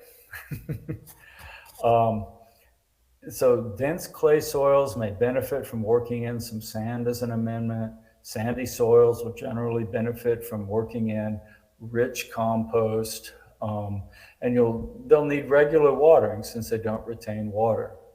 It's good to send off your soil for analysis before you choose your amendments so that they can match your needs. And it's also important to consider how you'll get your amendments carried to your garden and how you'll work them in. A 400 square foot garden will need 2 to 4 cubic yards of composted mulch on top of the bed. So that's a nice thick layer of mulch to help keep the moisture in, and it'll sort of seep nutrients down and help keep weeds from growing. And so that's 2 to 4 loads in my little 25-year-old Ford Ranger with a 4-banger. But I can only really carry half a yard of sand in that because it's so heavy. So things to consider. I said, sometimes the companies that provide this will deliver it to your home, but they'll typically dump it on your driveway, and then you'll need to get your wheelbarrow and carry it to your garden and shovel spread it carefully. And having a nice, carefully leveled layer is good. And if you're going to work your amendments in, then getting a layer there, you can see that I had taken the black plastic sheet off of the area, broad forking it in. I've put some amendments so you can see the different colors of bed that I'm working there. And so I look good in that picture. Anyway, so when you have to carry all this back to your garden, that's, you need a wheelbarrow, and you may get, sore wrists, sore arms. It's a lot of shoveling, and you want to carefully spread things around. There also tend to be a lot of weeds in any soil, weed seeds. So the covering with the bed with a sheet of black plastic for 4 to 6 months of sunny weather helps sort of cook under there, sprout the weed seeds, smother out grass and other weeds that you don't want. But you'll still need to work that soil. And I do pretty much no-till gardening, as I think the next presenter does, but after a couple of years of really working in amendments. So the black plastic, is pretty good, and there's a link to it, for being resistant to sunlight. And so you may cut it up and put it between your rows where you put your pavers, or around the perimeter of your garden to help keep weeds out. It doesn't have to be thrown away. It's at least reusable in that way. So a light surface tilling for weeds might be enough if you have rich garden soil. But you'll still need to have like composted mulch on top of that. But light surface tilling is not enough to work nutrients down deep into the soil, which is why I use the broad fork, which works things down about 10 inches deep. And then I'll do a heavy rototillering Oh yeah, there's the Broad Fork, and that's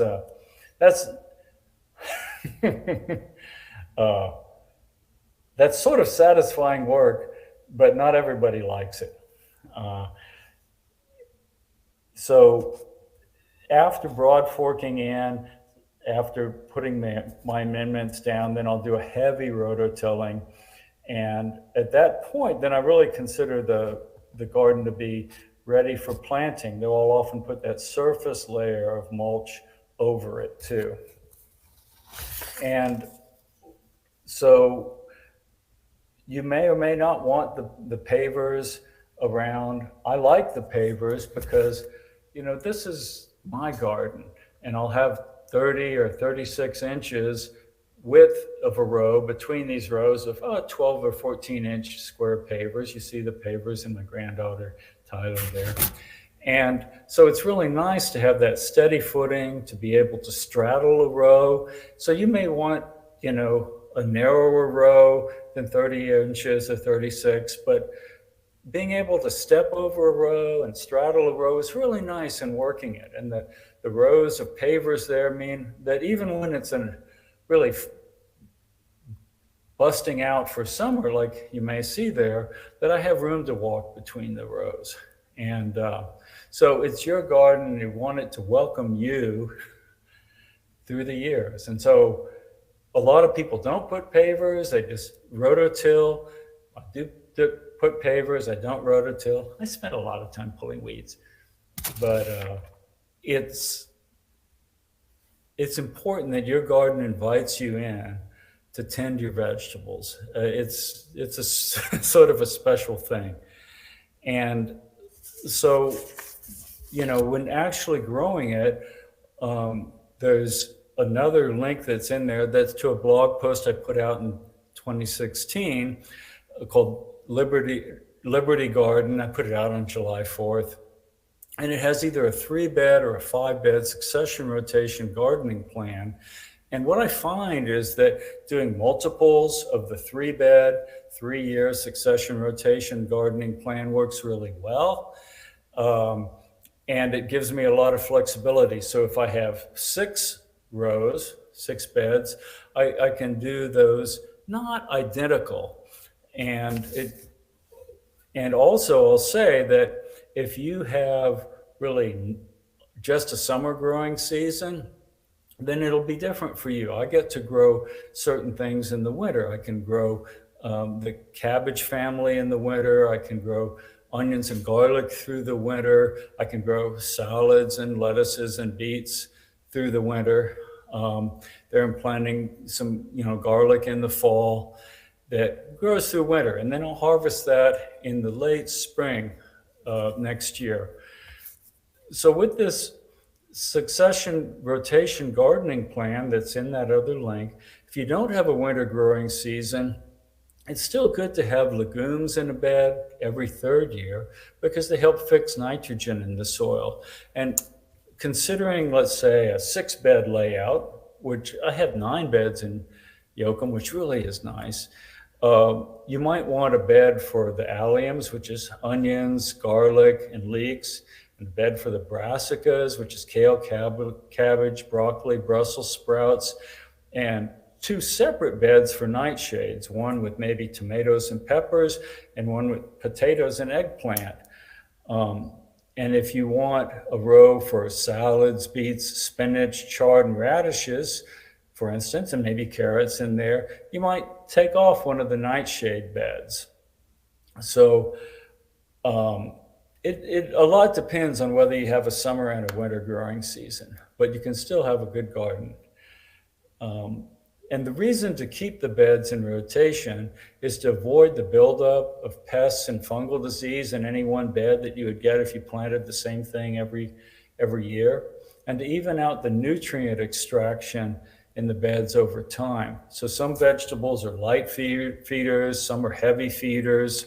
And if you're working things through the beds and constantly rotating them on this schedule, you even out the nutrient extraction from the beds. And so that when you just spread your composted mulch, then, you know, the nutrients stay pretty stable over time. Sweet potato beds are different. Once you plant sweet potatoes in a bed, they're really going to stay there. And even if you harvest everything in the fall, you'll find they're coming back in the spring. And you don't want to use the sweet potatoes that are ornamental. You want to get the ones that are the rich orange or dark red sweet potatoes for food. So you have to be careful to get the right slips, or to buy sweet potatoes around Thanksgiving and then sprout them in water over the winter. And there's a link for growing sweet potatoes there. Typically, you'll want to go ahead and every fall, let's say September, October, when the leaves start to wither and brown, you'll dig up your sweet potatoes, and then they'll be there. They'll be there in the spring anyway. And but as long as you keep putting your compost down every fall, the sweet potatoes are not heavy feeders, and they'll do fine that way. What I'd like to say is that there's some other little things that I found that are helpful. Let's see. Cloches. This is like a mini greenhouse. This is a clear glass bowl. And so Thomas Jefferson used cloches, and there are some. And so before a hard freeze, I trimmed a lot of the cabbages, the kales, and the spinaches, and put these over them, and they came through fine. And also at end of December for our area, I planted little tomato seeds under them, and those have come up fine. And it looks like we're out of a freeze risk right now. So I've taken them off, and the little tomato plants are coming up. That's last year, but we get tomatoes here. And another thing that I'll say about these is that they chip and crack easily, so don't stack them.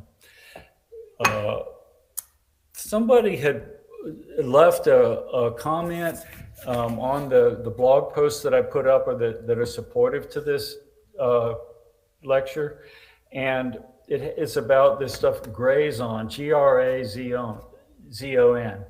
And I want to call it gray zone, but I think it means graze on. And it is an herbicide that doesn't hurt grasses, but it's actually pretty persistent. So someone had problems with their garden having little stunted, withered, twisted vegetables, having used what they thought was organic dairy cow manure compost. But this stuff was very persistent. So if you get little stunted, withered things growing after something that had grass in it along the pathway, you may be having a problem with this aminopyrrolid gray zone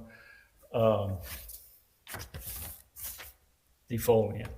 And so it doesn't hurt grasses, which is like corn and grasses, but all the broadleaf plants, it's bad.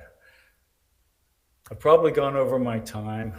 Thank you for watching. I hope this is of service to you. I hope this enables you to actually grow a real vegetable garden.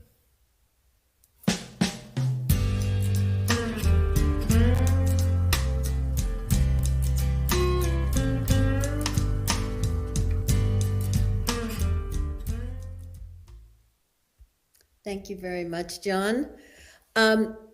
We didn't see enough pictures of the amazing vegetables he grows, but he does have a blog. He has a Substack, thank you. And for example, they are huge because he puts so much effort into preparing his soil and taking care of it and giving the plants what they need. And that's what we all have to learn to do.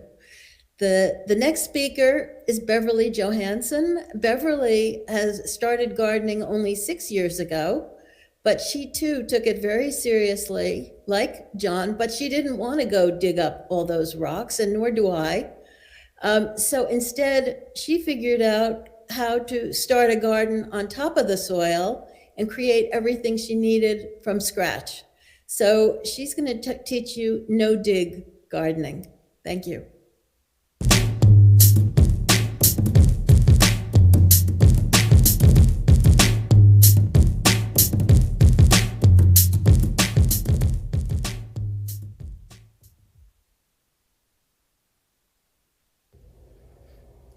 my name is Beverly Johansson, and today I'm going to talk about the benefits of no-dig gardening and how to start off your own no-dig vegetable garden. But first, I guess I should tell you a little bit about my husband and myself, because we are as far away from the sort of image of a farmer as possible.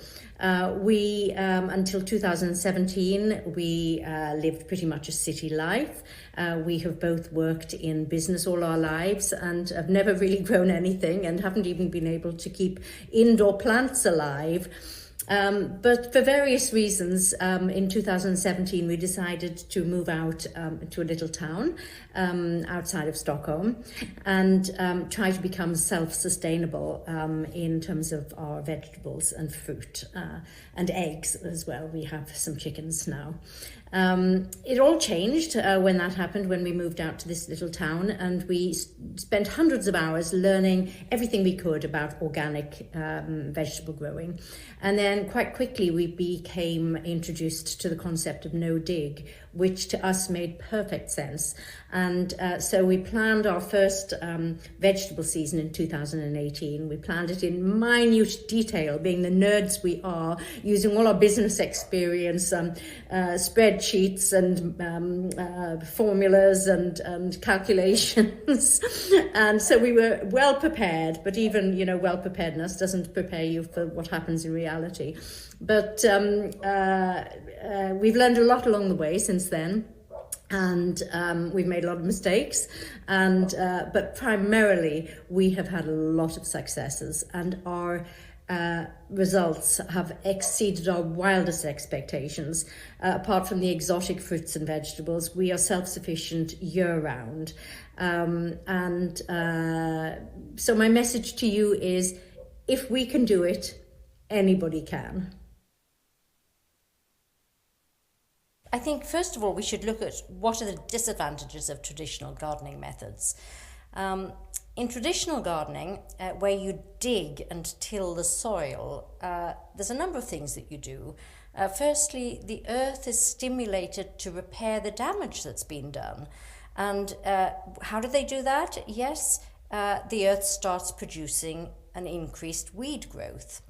And so, when you're tilling the land, you will find that you get a lot of weeds. Secondly, you destroy the vital microbes and fungal mycelium, whose function is to mobilize nutrients in the soil and increase plants' ability to absorb nutrients. Thirdly, any aerobic pathogens that have been lying dormant in the anaerobic environment beneath the soil surface are raised and exposed to the air, and this can contribute to several plant diseases. So what are the advantages and benefits of no-dig gardening as opposed to traditional gardening methods? As we said, there's no digging or tilling, and that results in fewer weeds. Also higher yields of product, because the quality of the soil that you produce is so much higher than the quality of soil when you till the land and use artificial fertilizers. You can plant plants much closer together and get higher yields per square meter. The plants tend to be healthier because you've got this very active fungal life in the soil, which is feeding the plant roots. Better quality produce with more nutrients, less watering, because you are building up the quality of the soil and the structure of the soil. It has an ability to retain water to a much better degree than traditional soil from traditional farming methods. And also increased soil fertility. One of the things you do in no-dig gardening is you try and leave as many of the roots as possible in the soil, and they break down over time and contribute to the fertility of the soil. So there were three key facets of the no-dig method. Firstly, soil is undisturbed so that its organisms can work and multiply just as they should be doing. Most soil already has the structure for the roots to grow and nutrients to feed plants, and it's full of growth-enabling organisms. So since the last time you dug or tilled or forked your soil, it has been healing itself with networks of fungi and the recreation of a stable structure. So with no dig, you simply and literally build on what nature was intended to do. Secondly, organisms are fed with organic matter on the surface, just as in nature, but faster. So in no dig, you put compost onto the surface of the soil rather than digging up the soil and applying artificial fertilizers. Just like in the woods, leaves will gradually rot and give their nutrients to the soil. So allow the soil to work its magic. Nutrients will become available when they're needed by plants.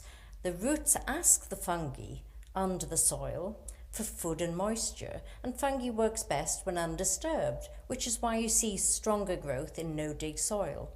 So the focus in no-dig is on feeding the soil rather than the plant. So put another way, plant feeding is about biology, for example, fungi, more than chemistry. For example, nutrients and minerals, which is the focus in traditional gardening. Okay, so how does our growing year look? Each year begins for us with a very detailed plan, which I do basically in the autumn the year before. And that plan lays out exactly what I will do day by day and week by week in terms of when to seed, when to harden the plants, when to plant out, and when to harvest each type of vegetable, and which beds they will go into. We use an Excel program for this. That's absolutely not necessary if you only have a couple of plots. But if you have an area that is as big as ours, which is around 500 square meters, then I would say without a plan, it would be a nightmare. We use this plan to calculate how much seed we need for the year, and then we order our seeds in December, the year before the vegetable season. We always try to have at least 2 years' supply of seeds so that we have some extra and to guard ourselves in case there are any supply chain problems. We start seeding indoors in the beginning of March, and most of our plants are actually grown from seed indoors. And the reason for that is that we have such a short growing season in Sweden that we really need to use every opportunity to get a head start on getting the plants started, so that when we plant them out, they are robust and can become mature in time before the autumn comes. And as you see, the seeding takes quite a lot of space, and we actually sacrifice our music room during the seeding period between March and June to give space for these plants. We have special propagators that we use, which have lights that automatically turn on and off, and we water the plants, the seeds, manually. But once the seeding is done, that is quite an intensive job. Then it's just a case of making sure that they don't dry out. So how do you get started with your no-dig garden? Well, the first thing you have to do is you have to plan your beds. You can pretty much build your beds directly onto the grass or the soil or light weeds, no problem at all. There is one exception. If you have a very heavy and persistent growth of root-propagated weeds such as couch grass, you can experience quite big problems with weeds growing into your bed in the first year. That will go away in the second and third years. But in the first year, if you want to avoid that, then I would recommend that you cover the ground with thick plastic the season before you want to start growing.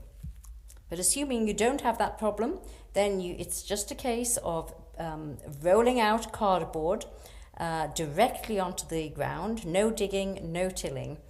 You can plant on top of grass or light weeds. The cardboard should be quite thick. If you have a small property, you can just save up cardboard boxes and flatten them out and put them on. We have a lot of beds, so we buy rolls of cardboard that are 75 centimeters wide, and that makes the whole process a lot easier. Then you fill up with 20 centimeters of fine quality compost.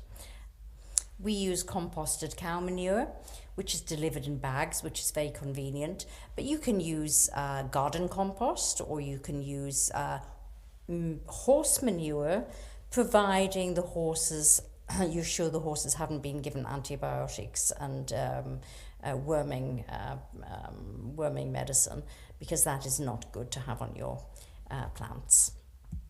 We enrich the compost by adding some rock dust powder and crushed oyster shells. And then we build the walkways in between the beds.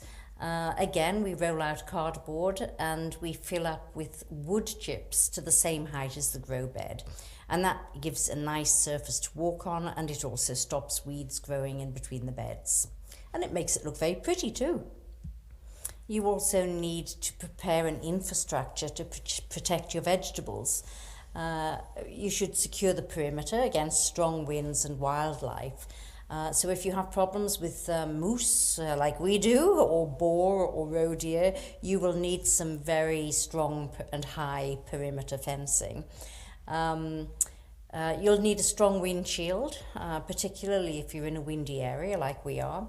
We'd advise you to have a ditch around the perimeter if you have a lot of weeds in the area. It keeps the weeds from coming into the garden area, and it will save you a lot of work. Vole traps and vibrators to keep the voles away if you have problems with voles. Very vital is to secure your water supply. Without water, there's no vegetables.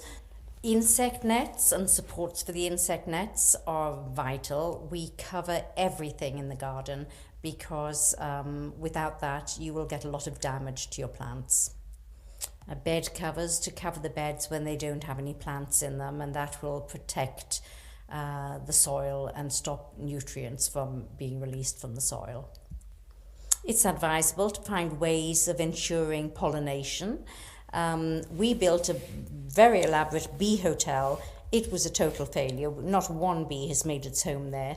But what you can do is you can plant a bed of bee attracting flowers, and that is very effective. And here are some pictures of our vegetable garden in the middle of the season. As you see, despite our harsh Scandinavian climate, our vegetables grow and flourish. In the beginning, we had a large amount of different types of vegetables and a lot of greens. In more recent years, we have concentrated mainly on the storage crops, so the root vegetables, and the peas and sweet corn and beans, things we can freeze and things we can keep in the root cellar. We also have fruit and berries that we can make jam and conserves with. We work in the garden between the beginning of May and about the middle of September. So that's our growing season. And at the end of that, then after we've harvested the plants, we prepare the beds for the following season by putting 5 centimeters of compost on top of each bed and covering them with row covers. Harvest time is a very work-intensive period, and that is round about August through to the beginning of September. It's very important before you harvest to think about how you're going to store your vegetables, because self-sufficiency is not only about having vegetables during the short growing season, it's also about having vegetables in the middle of winter too. So we have a root cellar, quite a large root cellar, where we keep our root vegetables, and the temperature is about 4 to 5 degrees. And we also have another area where we keep our onions and our winter squash and our preserves, and that is around about 8 to 10 degrees. We also have a large chest freezer where we store all the peas and beans and sweet corn and fruit and berries over the winter. If you're interested in finding out more, we have a website with a large amount of information and a lot of detail. The website is nodigsweden.wixsite.com/English. Okay, so what about you guys who are sitting there thinking, well, you know, it's okay for you who have moved out and closer to the countryside and who have been able to buy a property. What about me, who I live in an apartment in town, I don't have the money to invest in a property, and I don't have the facilities to be able to store my vegetables. What do I do? And yeah, I'm saying it is definitely a complicating factor, but this is the time to get creative, and there are solutions. Getting together with other people, doing various things, and we're going to try and update our website to give you a few ideas. I'm not saying it's easy, but looking at the way society is developing now, I think it is probably worth a few short-term pains for the long-term gains. So good luck, and I hope this has inspired a few people to think about starting to grow their own vegetables.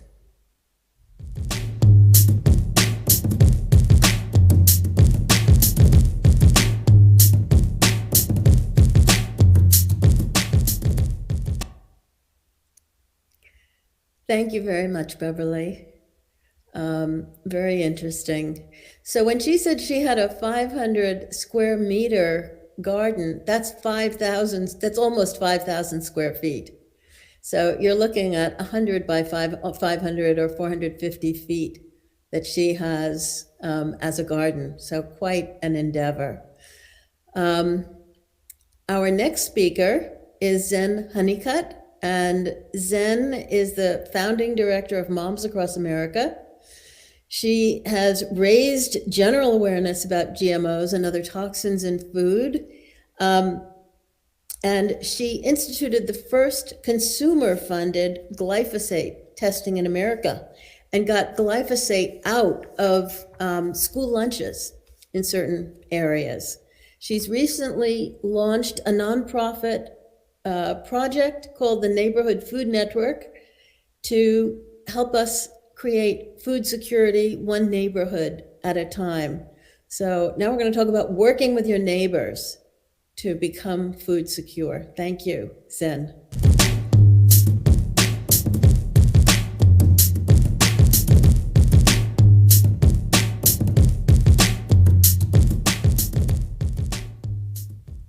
Hello, everybody. Thank you, Dr. Meryl Nass, for hosting this fantastic event, and thank you to all the speakers. My name is Zen Honeycutt, and I am the founding executive director of Moms Across America and the Neighborhood Food Network, which is what I'm going to be focusing on today, and community food solutions, because that's what this is all about. Thanks for being with us on the Attack on Food Symposium. Okay, so we all know that the current food supply, to have a little reality check here, is toxic, and it's government sanctioned poison that's in our food supply right now. They know it's there, they're allowing it. This food supply is making us sterile. It's an increasingly short supply. We're dependent on distant and foreign sources just to feed American people here. And it's not regulated for safety. GMO manufacturers are able to regulate themselves, and pesticides are certainly not being regulated accordingly. Prices are going up, and the government controls distribution, for example, the baby food debacle. Genetically modified organisms are also not labeled in the United States. Not only are they not being regulated, they're not labeled. They're in about 85% of packaged foods in the United States. And if you're not eating organic, you are definitely eating genetically modified foods, which can cause inflammation, all kinds of gut issues. I'm sure everybody knows all about GMOs by now. And of course, most GMOs, 80% of them actually, are engineered to withstand Roundup or glyphosate. We've heard a lot about that today. And glyphosate does not wash, dry, or cook off. It is in the majority of GMO foods and also sprayed as a drying agent on non-GMO foods as well. So Moms Across America, we did some testing. We wanted to find out what was going on in school lunches, and we tested for 43 school lunch samples for glyphosate, pesticides, veterinary drugs, hormones, heavy metals, and nutrients in school lunches. And the results were abysmal, folks. Horrible. 95.3% of the school lunches contain carcinogenic, endocrine disrupting, and liver disease causing glyphosate. 74% of the samples contained at least one of 29 different harmful pesticides. And those pesticides have synergistic effects, folks, right? We don't know what they are all doing together, and nobody is testing for the synergistic effects of all of these different pesticides on our children, one of the most vulnerable populations. There were 4 veterinary drugs and hormones that were found in 3 school lunch samples at levels up to 130, which is very high parts per billion. These are drugs also that cause lactation and can affect the reproductive systems and hormones of our children. 100% of the school lunch samples contained heavy metals at levels up to 602,093 times higher than what the EPA allows in drinking water. And these heavy metals are neurotoxic, folks, and can cause long-lasting, even lifelong damage. And of course, with all of these agrochemicals going on in our food supply, the majority of the samples were abysmally low in nutrients. And this is tragic because our children's brains do not operate properly when they don't get proper nutrition. So I'm just sharing this with you because you've got to know how toxic the food supply is and how important it is for communities to take action. And we're so grateful for all of the children who got the school lunch samples and the parents who helped mail them in to expose what was going on in the school lunch sample and in our food supply. So what's the solution, right? We've got to start wondering for ourselves, you for yourself, me for myself, what are our particular and unique attributes that we have where we can say, I'm the one that's going to take on the food supply and transform the food supply. That's what I did about 11 years ago when I was working on the Prop 37 labeling initiative. There was a woman in the front of the room who was leading all of the volunteers, and I was sitting in the back of the room. And I just thought about it for a second. Wait, why am I sitting at the back of the room? Nothing wrong with that. I did pass out flyers, but I wasn't a leader. So I asked myself, what if I was a leader? What if I took on being, saying, I'm the one that's going to transform the food supply? Not by myself. What I meant by that was just, I'm not going to wait for Jeffrey Smith or Robin O'Brien to do it, right? So what's the solution? So I invite you to ask yourself now, what can you do to transform the food supply? Well, number one, you can grow, buy, and eat organic. Organically grown, real organic project, regenerative organic, biodynamic, USDA organic. These are all fairly good labels. The best one is growing yourself. But besides that is organically grown locally near you. So if you have a farmer that can look you in the eye and say, I do not use glyphosate and toxic chemicals, for me, that's okay, right? It doesn't have to be USDA organic. Because some USDA organic has been contaminated, I really do prefer some of the other labels if you can find them. And that the consumer actions have made a difference. We are transforming America by buying organic. I would suggest USDA organic and non-GMO verified together. Every time when you're in the grocery store, your dollar is a vote for healthier food that is not poisoning us, right? So the organic market is growing 3 times faster. Non-GMO project verified labels have exceeded over 40 billion. That's in 2021. But non-GMO alone is not enough because non-GMO does not mean no glyphosate or other toxic pesticide. They only test for GMOs, and that only means 0.9% or less of the product contains GMO ingredients. And USDA organic doesn't allow GMOs or toxic pesticides. However, they don't test for them. There's very little testing done. So together is really the best you're going to get in a grocery store if you're not buying, growing it yourself or purchasing from a local farmer's market. Now, 82% of US households, this is a stat from Organic Trade Association in 2018, now buy some organic food regularly. So we are making a difference. And organic farmers are making more money when they grow organic, and it's more profitable for them versus conventional. And consumers are spending less money on healthcare when they switch to organic. And I personally know that from my household. Most of my kids I have three children, and 2 out of 3 have not been to a doctor in over 5 years for any kind of sickness or anything like that. One has gone to a doctor for a syndrome that he has, but it's not related to his gut. So we have saved tens of thousands of dollars every year by eating organic. All right, so consumer actions are effective, but the government is taking way too long with their policy to follow up with policies that will protect us. So it's time to take matters into our own hands, folks. And so what we propose is creating a parallel food system with the Neighborhood Food Network. I'm so excited about this. This is our new initiative for Moms Across America, but it is now its own separate nonprofit. And the Neighborhood Food Network is based on the Neighborhood Crime Watch program. That's why you see the little eye down here in the corner. The Neighborhood Crime Watch program is when you ask 50% of a representative from at least 50% of the households to come together. The policemen come out and they train you and your neighbors about how to prevent crime. Well, we propose that you invite hopefully 50% or some of your neighbors anyway to get together maybe on a Saturday morning for bagels and coffee or fruit. And you come together and you talk about growing your own food. So we invite you to inspire and excite your neighbors to grow food together on your street, on your side, front yard, your backyard, side yards, rooftops, the walls on the side of the house, balconies, wherever. And we support you in that with flyers and all kinds of planning materials. So through these in-person gatherings, you can invite, inspire, and excite your neighbors to grow food locally, creating national food security one street at a time. And what we have are to offer you through the Neighborhood Food Network are Monday night free coaching calls and Q&As with experts, resources for planning, planting, and pest control and preserving. So for those of you who want to learn how to do fermenting or how to put up garlic or potatoes, things like that, things that your grandmothers did. Your grandmothers and your grandfathers did these things. They had these skills, but somewhere along the line, we forgot about them. So we're inviting you to remember the skills that your great-grandparents had and to provide them and to pass them down to your families and support having local meetings on your street. And we support we have seasonal support with flyers, data, and actions. For instance, we have planning on our website, all kinds of great planning sites, some of our favorite newsletters to support growing food like Morning Chores and the Creative Vegetable Gardener, Megan is one of our advisors.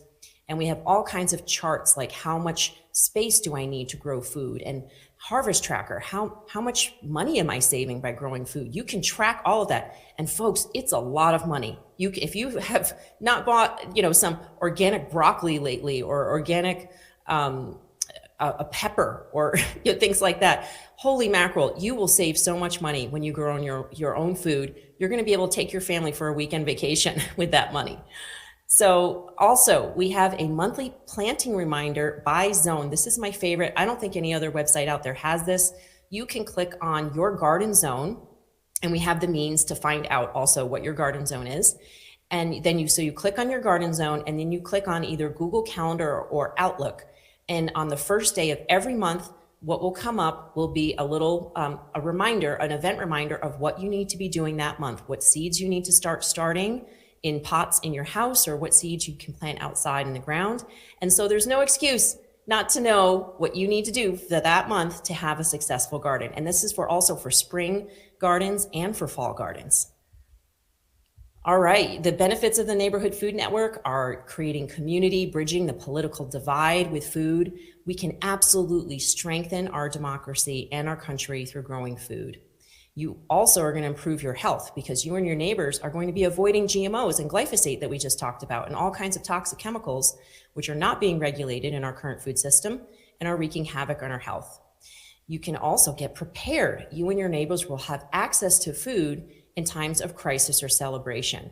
And that means reduced violence, because it only takes 9 missed meals, folks, for a person to resort to violence to feed their family. And as a mom, I would probably say 5. Right? So with this program enacted on your street, just by getting together with your neighbors, you will become partners instead of, potential enemies. And in a time of crisis, you're going to be working together instead of being a threat to each other. And that's what we need right now. So we also encourage you to enact a Neighborhood Food Network because you'll be creating financial resilience. And we believe that your survival should not be dependent on the decisions made on Wall Street, but on the decisions made on your street. So it's time to get street fed, that's what we call it, and join and invest in the Neighborhood Food Network. We've had some great results. We've at Plateau Neighborhood Food Network had 46 members in the very beginning. Now they're up to 96 members. They are sharing food and skills, learning, canning, preserving new recipes, meeting new neighbors, having a new sense of excitement and connection. It's just really, really fun. And you can also make it to be adopt a food bank program. If you don't want to, just grow food just to share amongst each other, you can actually adopt a food bank. And so we're looking for funders to help with signs like this that you can put up on your street. Now, the US government, folks, is also getting in on this. They're starting to realize that people want to have access to local food. So they've started the People's Garden program, the USDA program. However, they want you to register your community garden with the US government. And I would just wonder, I would ask you to think about whether or not you want your community garden registered with the US government. I would prefer community supported agriculture. Community supported agriculture, they're called CSAs. This is another thing that you can do in your community. If you're not going to grow your own food, you can support your local farmers. And that's through a community supported agriculture system. The local farmers get paid up front, and they have an opportunity to get to know people who want to eat the food that they grow. And you get to eat ultra fresh food, local food, which is going to have more nutrients to fight cancer and all kinds of other illnesses, give you more nutrients to help support your brain and your body growth. And you'll get exposed to new vegetables and new ways of cooking. I got introduced to leeks through my local CSA. And now that's my son's favorite soup, is potato leek soup. You also get to know the farm and get to visit the farm at least once a season. And you find out that kids favor food that's fresh from the farm and will eat more fruits and vegetables. And you can develop a relationship with that farmer and maybe even learn more about how the food is grown or how you can grow food yourself. So we suggest going to Local Harvest to find a local community supported agriculture CSA in your area. There's also a bevy of new apps out there. I love this app, Farmish app. It's created by this mom who just was frustrated because she couldn't, I think it was sell her eggs or something like that in her local area. So she made this app and she's got hundreds of thousands of followers. She's on TikTok, and she's just an adorable person. So if you want to find local grown eggs or all kinds of other fruits or vegetables or produce, please check out Farmish app. You can also go to farmmatch.com, and this is run by Max Kane, and you just type in your local area. If you want to find food, or if you want to become an affiliate, or if you want to sell food, you can get connected with local farmers in your area.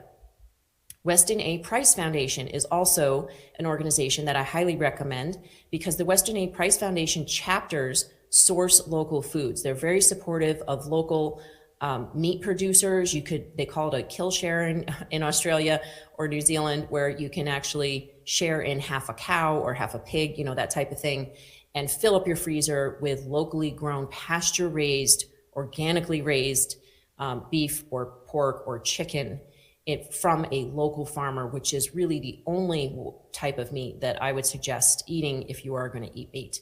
So they also have a wonderful amount of nutritional information. So I invite you to join a Weston A. Price Foundation chapter today. And if you want to learn how to grow your own food, a wonderful opportunity is to join the Worldwide Opportunities on Organic Farms. It's called WOOF, and be a woofer. I did this. That's my Moms Across America mobile right there. I did this with my family. We stayed at these wonderful farms in Vermont and Connecticut and Utah and all across the country. And we learned to do things like harvest 2,000 cloves of garlic, bulbs of garlic, wash them and hang them in one day, cut up dried garlic, and harvest kale and dehydrate kale for smoothies and protein bars and things like that. You can have wonderful, enriching, basically vacations. You get to stay on these farms, either with an RV or some people house you, and you farm for about 4 hours a day. You work in the fields, and they feed you breakfast and sometimes dinner. And you can have a dip in this pond or the stream is what we did, and just have a fantastic time on the farm. So I urge you to get out and get involved, get to know your local farmers, and check out all of these resources that I've provided. These are community solutions that you can start right now in your neighborhood. Join and start a neighborhood food network. Check out Local Harvest. Go to Get Farmish and Farm Match. Join your local Weston A. Price Foundation. Become a woofer, and also check out our movie Communities Rising on YouTube. That's where we mentioned the woofer farms and many other opportunities. So thank you very much. If you want to contact me, go to neighborhoodfoodnetwork.com or contact me at Zen@Moms Across America. I really appreciated being with all of you today and all of the wonderful speakers. Thank you so much.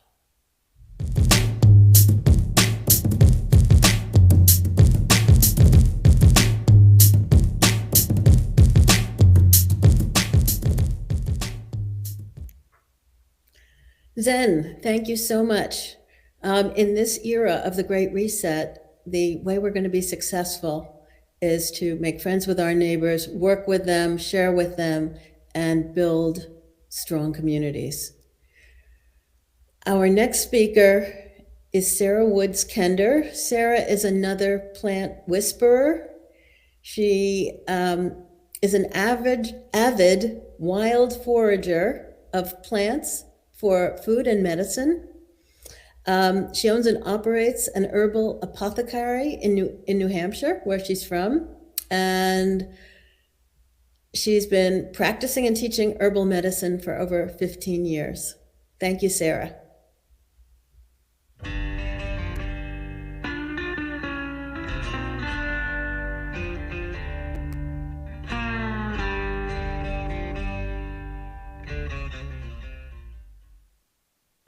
Hi, thank you, Meryl, for that wonderful introduction. I'm so honored to be here with all these amazing people. This is my jive, this is my love, to teach people the plants. It builds resiliency in our local communities, not only for yourself and your home and your family, but for the people all around you. Obviously, I love to go to my shop every day and help people find the plants and find health and healing. Most of these plants, of course, that I sell in the shop are in jars, but as Meryl said, I love to wild forage, and you know what, it's free food. And the wonderful thing about foraging for medicine is that it's free, and it's absolutely more nutrient dense than our cultivated plants. Although I do realize that opportunities are reduced for people who live in high populated areas, even for a garden, but certainly for wild foraging. You know, and my love also is to connect people back to the earth. And when people understand where their medicine comes from, because there's a lot of people that use herbs in jars, but do they realize the work that it took to get into that jar? And that's also one of my loves, is to show people from that small little plant that grows on the forest floor to this wonderful plant that we can use for food and medicine. I think it becomes a realization for them viscerally and inherently. And I always say, finding that inner witch in every one of us. You know, and I think I also just wanted to say too, is that humans, we try to replicate nature. And even we try to do that in the gardens, but mostly, you know, talking about pharma and talking about monocrops, but nature does it best. And when we can mimic nature as much as we can, or just let nature do what it does best, and I think that really serves us the best as human beings. I also want to just mention that I work with Dr. James Lyons-Weiler with IPAC EDU. I do a lot of classes online. One in particular right now is called An Herbalist Perspective through ipac.edu. And through my own website as well, you can find out all that information. And that information is on the beginning of my slide here. I do a 7-month herbal apprenticeship every year. I do intermediate and advanced courses in my area in person, and more I'm doing online, because the more and more people are interested in the plants, the more I want to tell them about it. So, and I've kind of set up my talk today. I'm trying to advance my slides here, but oh, there we go. Into some key points to begin with. When you're trying to wild forage for plants, it's really essential that you follow some guidelines. One that I didn't list here necessarily, but one that's probably the most important is to find areas where it's clean to forage. So you never want to forage on the sides of the roads, nor do you want to forage in old orchards, things like that. I mean, or train tracks. Because the pesticides that are applied in those areas, well, for one thing, you don't know. And like with train tracks and orchards especially, they use DDT and things that really break down slowly in the environment. So you want to be mindful of that. So forage cleanly, please. And also you want to find somebody that can help you ID the plants. Books number two, obviously guides, Peterson's guides and wildflower guides are really important too. But buddy up with an herbalist, buddy up with a wild forager that has experience. You don't want to make a mistake with a plant, although it's less likely that, there's very few poisonous plants out there, but there are poisonous plants out there. So you want to be mindful about knowing what plant you're foraging and making sure you have the right plant. So first and foremost, and then never eat something that you're not sure what it is. Obviously, I mean, these are basics, but because foraging and especially for mushrooms and herbal medicine is becoming more and more popular, we really need to be mindful of lookalikes. There's so many plants that look like another that may be not quite as good for the body. And I mean, mushrooms, that is for sure something you want to be mindful of. There's a lot of poisonous lookalikes in mushrooms, but for plants, the same applies. So just, be mindful of that.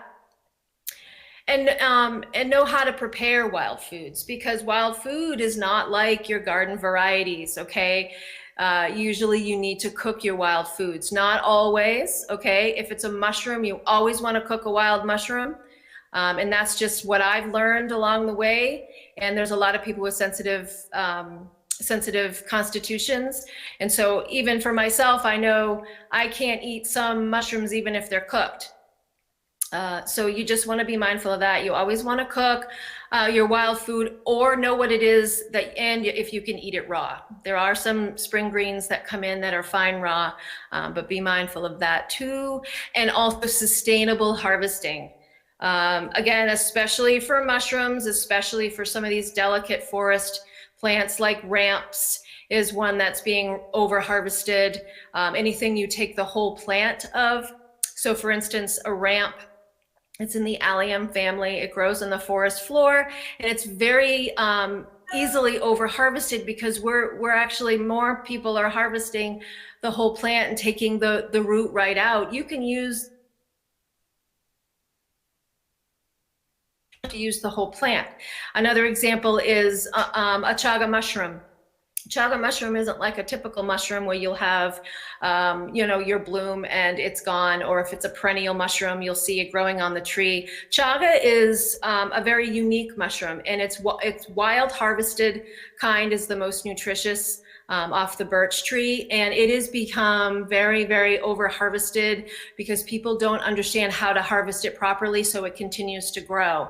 So I'm not going to be able to go through all these different plants and mushrooms in this talk right now, but these are some major points that we need to just clear out, and hopefully people can understand these basic things. But first and foremost, find an herbalist and buddy up to an herbalist, because usually herbalists are trained in wild ID, wild plant ID, and can tell you what plants even grow around you. I do that a lot in my practice. I'll go to people's houses and tell them what's growing around and how to prepare and use those plants. So this is the basic structure I've got for my talk today. I'm going to talk about some green leafies that will pop up. Either you might have them growing in your garden now, or they might pop up. Occasionally. I loved the talk, the other plant whisperer talk about these certain weeds come in to show you what your garden needs. I love that. I mean, and there's also kind of a thing in herbalism where, if a plant grows around you, it's because you need it. And I have a lot of plants that grow around me. And I think because the universe kind of knows that I'm helping other people. So for me, it's probably not, the plants coming in are probably not all for me. Maybe I need to use them for medicine, but I'm always looking at clues about the plants that come into my garden, because for instance, this year in my medicinal garden, I had two different plants that came in. One was shepherd's purse and one was lady's thumb, and both of them help regulate the blood and help with clotting. So I know, I just know that the plants are smarter than we are, just like nature's smarter than we are. So I think that's really important to just pay attention to the plants that come in all around you. Okay, so what I'm going to talk about are some green leafies and then some trees and shrubs. some mushrooms, and then I've pointed out some other plants that you may find interesting that grow around me. Anyway, I'm in the Northeast, so these plants are pretty relegated to this area, as an aside. So the first one here you'll see is called violet. It's Viola odorata or Soriora. And I usually get the odorata, the purple one that comes in, but you can use both interchangeably.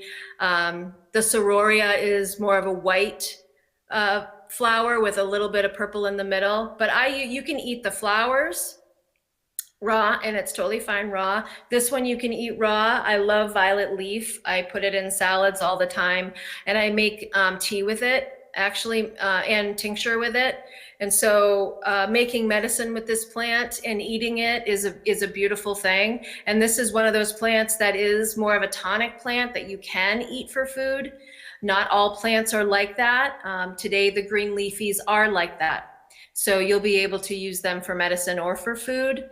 So violet leaf comes in my practice a lot. Of course, it's high in minerals, vitamin A and C, and many other minerals, and of course the chlorophyll and some plant proteins as well. The medicinal uses for violet is really important in my practice. I use this a lot. It's a wonderful lymphatic cleanser. So what does that mean? It moves the lymph. We don't have a heart in our lymph, right? It's this fluid tubules that go through all your body, and you need movement to move your lymphatic system. Well, plants can do that for you, or do that to help you, not necessarily for you. So movement plus these plants can help move stubborn lymphatic fluids. Wonderful for cough, so it has a nice gentle expectorant quality to it. It's considered an alterative, which means it cleanses the blood. And anything that cleanses the blood is going to help the liver, and that's your major organ of elimination. That's got over 500 jobs, so you need to support your liver. And so violet leaf can do that for you. And where I use violet leaf mostly is its anti-tumor quality. So I know I've heard some anecdotal stories about using it for colorectal cancer. I actually use it for uterine fibroids and uterine cysts, which are very, very common in women. It's wonderful as an astringent that way, and will shrink up the tumors as well. So you can eat it, you can use it in tincture, or you can drink it in tea. It's a mild laxative, and it's very demulcent. So what does that mean? It means when you eat it, or when you use it in tea or tincture, it's actually going to soothe the inner membranes of your, the tissues of your digestive system.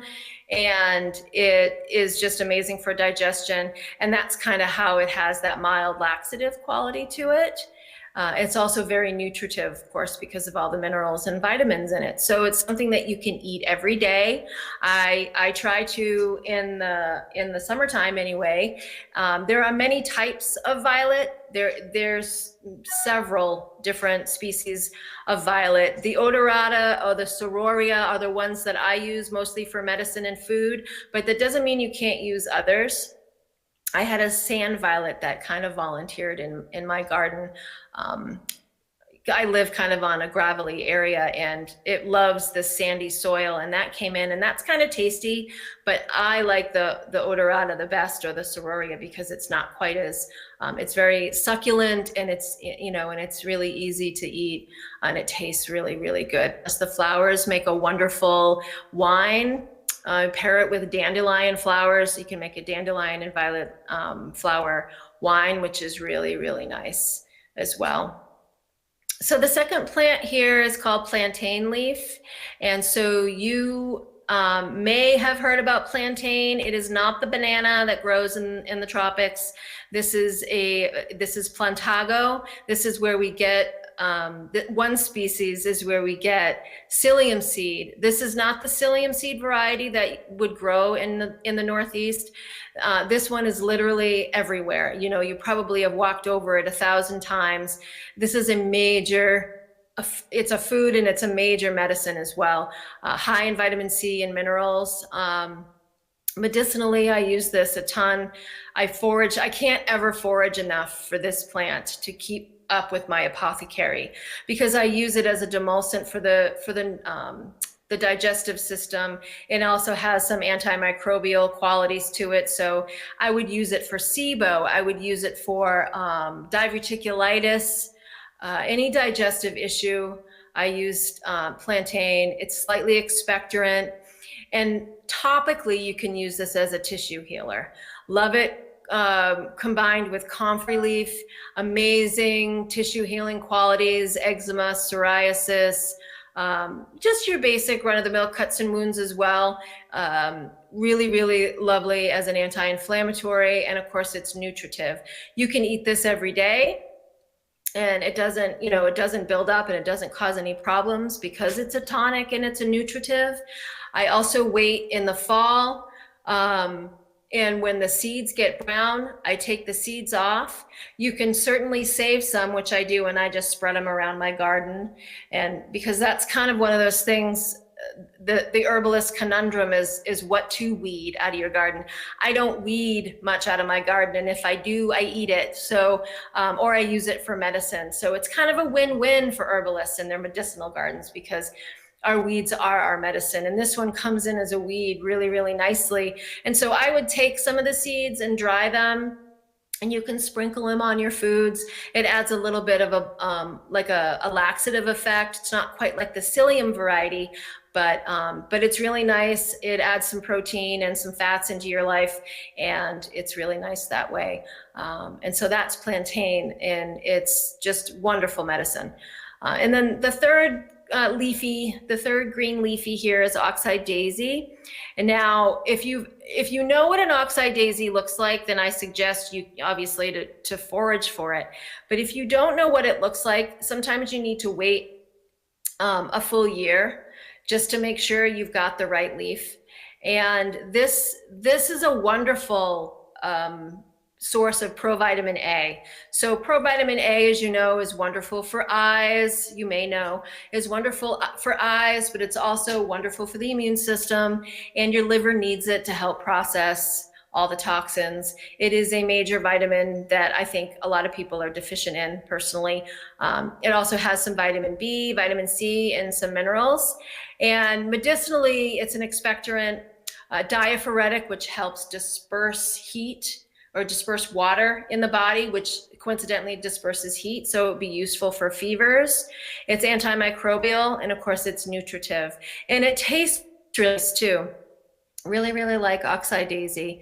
It's very, very yummy, and you'll see me munching on that in the garden sometimes. And that's probably one that I wouldn't weed out of my garden, just because I like daisies and they're very, very pretty. So, and I do use you can use the flowers for teas and for medicine as well. Two more, this is my trees and shrubs section here. It was really hard to pick my favorites because, well, I try not to pick favorites, but there's so many wonderful plants out there for medicine. So the white pine, one of the tallest trees in the Northeast, its needles kind of made headlines during COVID because of its vitamin C content. Well, for me, for the vitamin C, but for many people, it's because it neutralizes the spike and the damage the spike can cause. It is highly medicinal. You can use the needles and infuse them to make tea, and it's really high. These needles are high in vitamin C, and they have wonderful polyphenols in them. And polyphenols are these free radical scavenging constituents in plants and obviously vegetables. So usually the colorful vegetables and fruits have a lot of polyphenols, and pine has a lot too. Like I said, vitamin C, we're using the needles, we're using the pollen, we're using the pollen cone. And for medicine, I do suggest, obviously, if you're allergic to pine trees, not to use this, okay? The needles may be okay, but you certainly don't want to be doing the pollen or the pollen cones. But the pollen is used as a male tonic for virility. It helps just kind of increase energy, and especially during menopause, when men have that slight drop in testosterone, it can help that. It kind of just gives some energy to them, and it's useful that way. It's expectorant as well. So I make a pine syrup with this for upper respiratory infections, because it has it is antimicrobial because it has a lot of what we call terpenes, and those are the smelly parts of the plant. And so between the polyphenols and the terpenes, you have this powerhouse of medicine. So upper respiratory infections, it's nutritive, and it absolutely will reduce inflammation and scavenge all those free radicals out of your body. We also use the resin, and traditionally the resin has been used for lots of different things, including just like you can use it as a Band-Aid if you wanted to. The Native Americans use that a lot. For that, they use the resins a lot for different, like a glue, but also they would eat the inner bark of the pine tree, and that can be useful just as a nutritive, just as a food as well. And then my next shrub here is elderberry, the famous elderberry. There's 2 different varieties that grow in the Northeast. There's your black elder. They're both considered black elder, but one's the Sambucus nigra and one's canadensis. They're used interchangeably, and they look slightly different, but they have the white flower, as you can see, that umbral, and then they make the purple berries. There's also another variety called red elder, which the flowers are different. They're more stacked, and they make a red berry. So, folklore says that the red berry ones are poisonous, but they are not. I only you make medicine with the black. It doesn't mean you can't with the red, but elderberry syrup is obviously very popular. People have used that as an antiviral for the flu specifically. It's high in vitamin C, provitamin A, calcium, iron, potassium, and it has a wonderful array of polyphenols.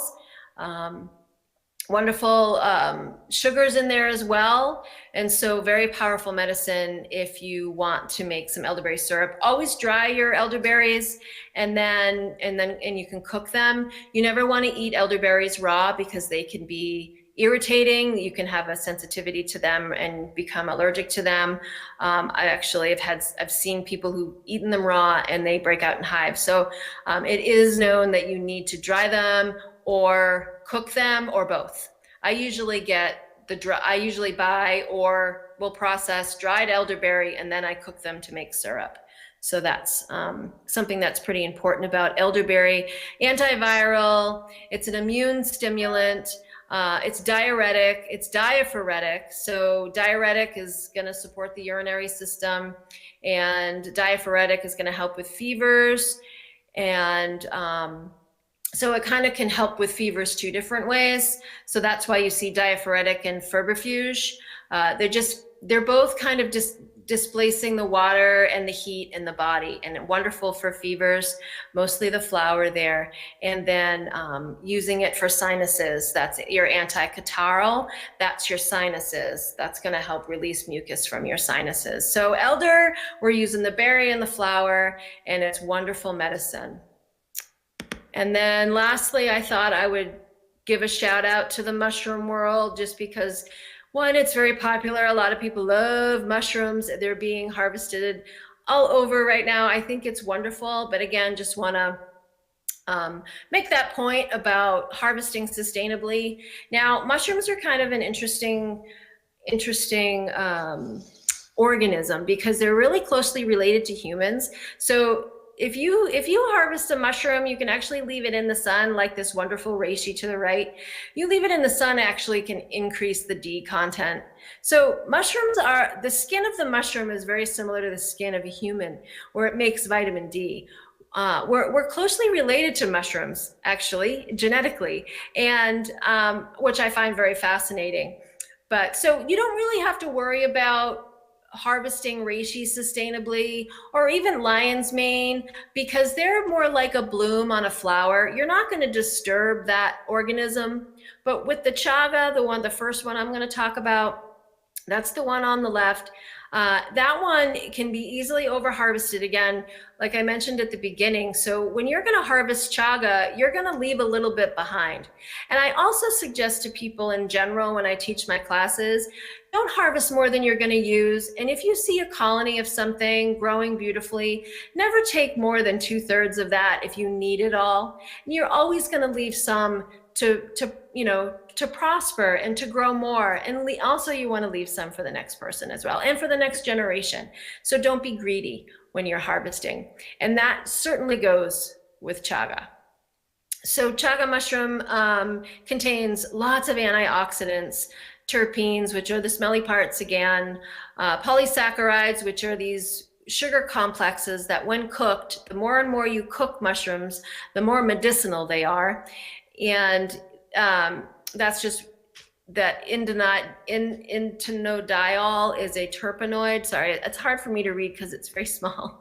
And that's a terpenoid molecule. What that basically means is that these terpenoids are very anti-tumor, anti-cancer, very antimicrobial. And then the polysaccharides are very immune stimulating.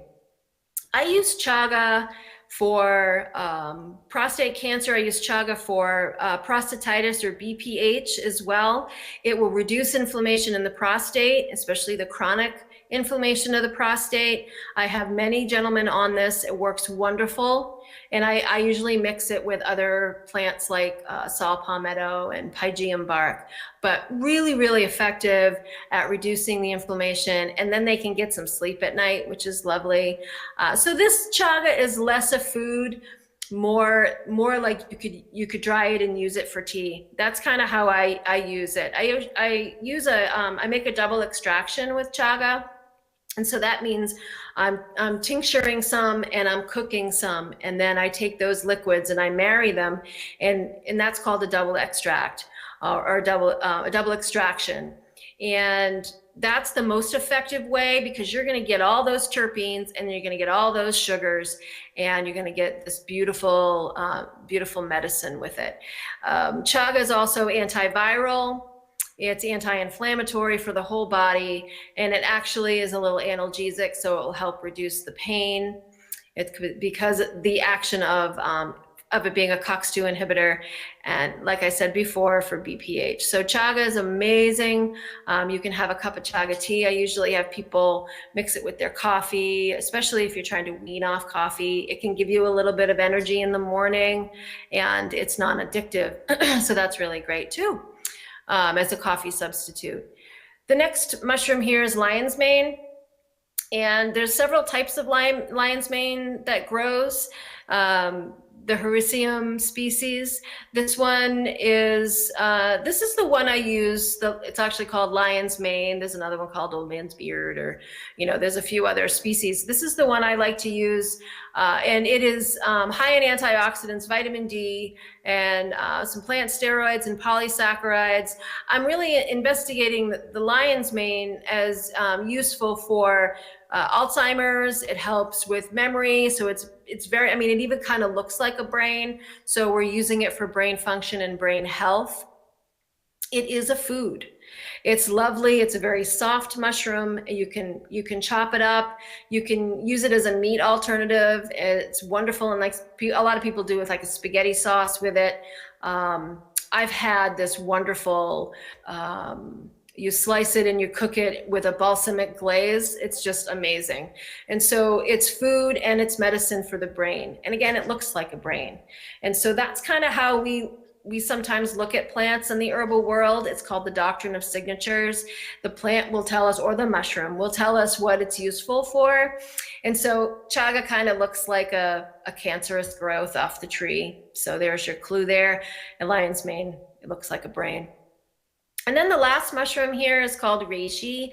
This is when I plucked off my a tree on my land.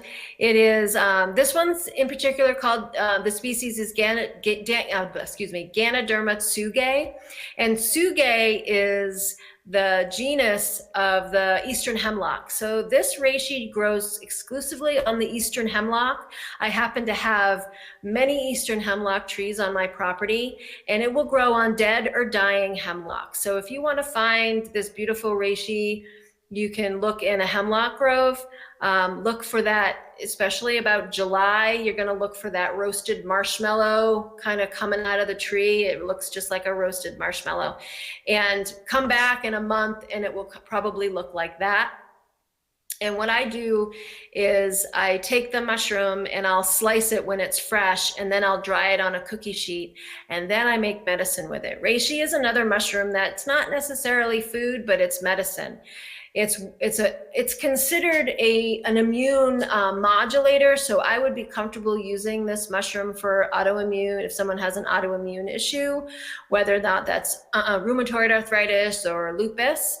I really love this mushroom for lungs. It has a wonderful affinity for lungs, so if someone has asthma, the more you take reishi, the more stronger your lungs will be. So reishi contains polysaccharides, vitamin Bs, vitamin C, D, and it has some terpenes in it, zinc, manganese, really nice minerals in there, iron, copper, and some plant sterols, which are considered like plant hormones. And the medicinal uses, again, is an adaptogen. So adaptogens tend to modulate, they're specific for stress. But again, I would use reishi for someone with an autoimmunity to help kind of balance that out. It's analgesic. It's also considered a cardiotonic, and it's hepatoprotective. So what does that mean? It means that it's going to help the liver and protect the liver, just like milk thistle would, if you've heard of milk thistle. Wonderful medicine reishi is. And again, I would use this one for BPH as well, for the prostate. It's antiviral and it's considered a lung tonic, as I said before. So I use the reishi in place of chaga for people who have issues with caffeine and can't process the caffeine. Reishi doesn't do that, whereas chaga can be very stimulating. And there's a constituent in there that the liver, some people have issues processing that constituent, so it can keep them up. Just like if they drink coffee, it can keep them up. So I would use reishi instead. And then some just fun plants that grow around. And I also want to point out the bottom left here is an invasive. And so the invasives are major medicine. You know, we get this rambling rose. It's also called honeysuckle rose. I think there's a multiflora rose. There's a million common names for it. It's Rosa multiflora. And oh, there's a typo there. Sorry. I get autocorrect all the time when I do plant slides because this program doesn't know Latin. So it's Rosa multiflora, and I would harvest the flowers just like that. You can make a wonderful honey with those, or some kind of syrup. Flowers make wonderful syrups. And that would probably, what I normally do is I wait for it to go to seed, which is your rose hip. This rose hip has the most vitamin C of any hip. It's an amazing vitamin C source. More than the pine needles, although together those would be wonderful. And what I like about the multiflora rose is that when you harvest the hip, it's super easy because it comes off one stem and you don't have to take out the seeds. It's really invasive because it makes these brambles, and it can really kind of take over a place. But if you can manage it really well and harvest the hips for the vitamin C, you can make jams and jellies with it as well, or just drink it in tea.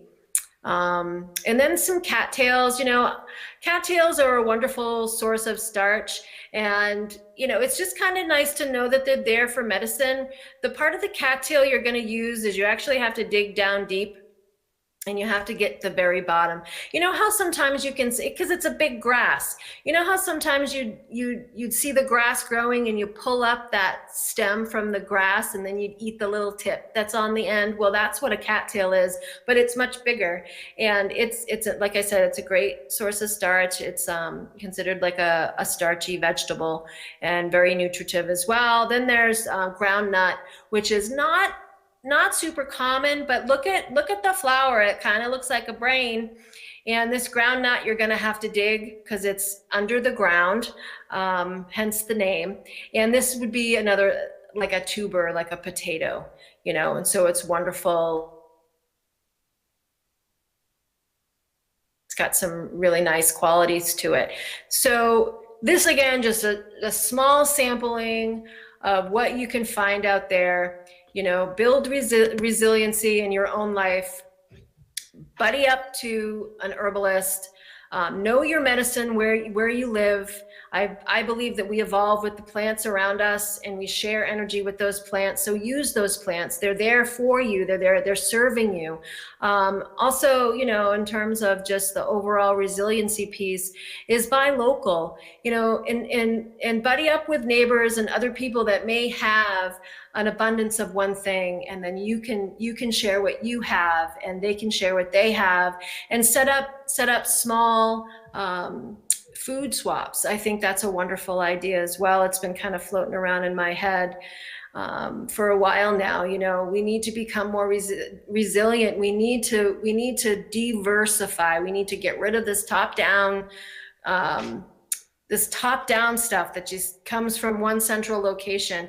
We don't need them to tell us what we have to do with our food. You know, we as humans know what it is to grow food. We just have to remember what that is. We have to know what it is to find food, and we just have to remember what that is. So find an herbalist in your area. And again, I'm so happy to be part of this amazing lineup. And thank you so much for allowing me to, you know, give a plug to the plants and have an herbalist at the table and share what I have, because there's so much out there that is so wonderful for you as food and medicine. So thanks again. I appreciate this time.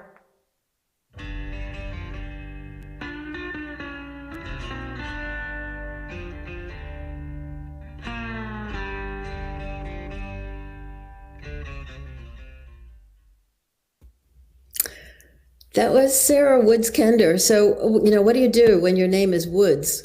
You go out in the woods, and Sarah has been learning about plants since she was a child. That's what she wanted to do, and she found her niche. That's the end of session 3. Now we go to session 4, which is what we can do sort of organizationally at the local, state, and national level to try and turn this around. The first speaker is Tom Massey, who trained as an electrical and mechanical engineer, was a successful engineer, went back to Kentucky, became a rancher, and then a judge, and now he is in his 6th term as a member of Congress from Kentucky. He is drafting a food sovereignty bill, and I have to tell you, he has more common sense than almost the whole rest of Congress put together. I would recommend you follow him on Twitter. He is somebody who knows how the government can help or hurt us, not only in terms of our food, but in every other way. Follow this man. Thank you. Tom.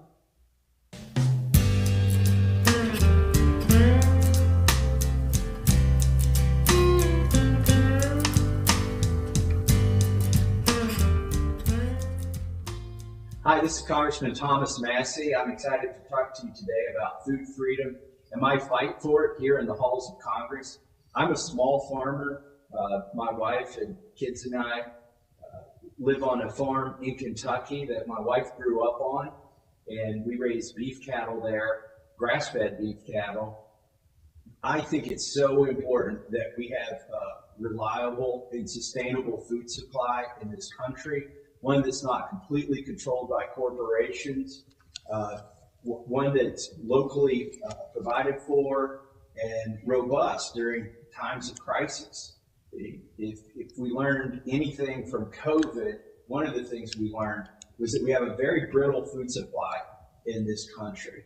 You literally saw farmers who had to euthanize hogs and chickens because there wasn't the ability to have them processed and get them into the supply chain. And that was very troubling to me, somebody who cares for his animals, to see animals being euthanized. And it wasn't necessary. Let me tell you what led to that problem. We have 4 meat packers that control 85% of the meat that is processed in this country. One of those meat packers is owned completely by the Chinese, and another one of those meat packers is owned by Brazil. The other 2 are multinational corporations. Farmers are going broke. Meanwhile, you see prices go up at the supermarket for protein, and that's tragic to me. I've got a bill that would solve that, not by going in and breaking up these monopolies, but by empowering the small farmers and the small processors that used to flourish in our country, that provide safe food locally and actually more sustainably than anything a corporation could ever do. My bill is called the Prime Act. It's very simple. It says if a farmer wants to sell pork or beef or lamb to a consumer, as long as that consumer and that farmer and the processor are all in the same state, they're not crossing state lines, they keep the federal government out of that transaction. In other words, if the processor is following the county health department guidelines and the state guidelines, then the processor doesn't have to have a full-time federal employee on site like a big corporation would. The regulations on the little guy right now are just as onerous as the regulations that are on the big guys. They're scale prejudicial, and this makes it harder for a farmer to sell meat to their neighbor. In fact, you can sell them a whole animal or half an animal as long as they buy it while it's alive, because the government hasn't yet stopped you from having your own animal processed. But that's the only loophole that exists for beef, pork, and lamb.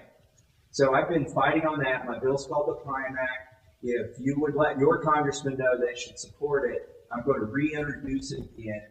During COVID, my bill went from 24 co-sponsors to 50 co-sponsors in the House. And we have roughly 9 co-sponsors in the Senate. By the way, in the House and the Senate, we have co-sponsors from both parties. In fact, Angus King, ironically, the name is ironic to me, is the sponsor of the Prime Act in the Senate. So tell your senator or your U.S. congressman, please back the Prime Act. I've got another bill that deals with raw milk. I think we should call it fresh milk. I've been drinking fresh milk, and my family has for a very long time. We get it from another farmer, can't say who, but it's ridiculous to me that the federal government will raid a farm, pour out all the milk, confiscate all of their equipment, a small farm, if they commit the unforgivable crime of selling somebody fresh milk, and that person is in another state than the farmer is. And that's actually the FDA that does that, not the USDA. My friend Joel Salatin calls them the FDA and the USDA, if you wanted to pronounce those acronyms, because what they do makes you go, duh. The FDA doesn't even have a law that enables them to, prosecute farmers, but they do anyway, because in the 1980s, there was a court decision, and the FDA said it wasn't worth their time. There were so few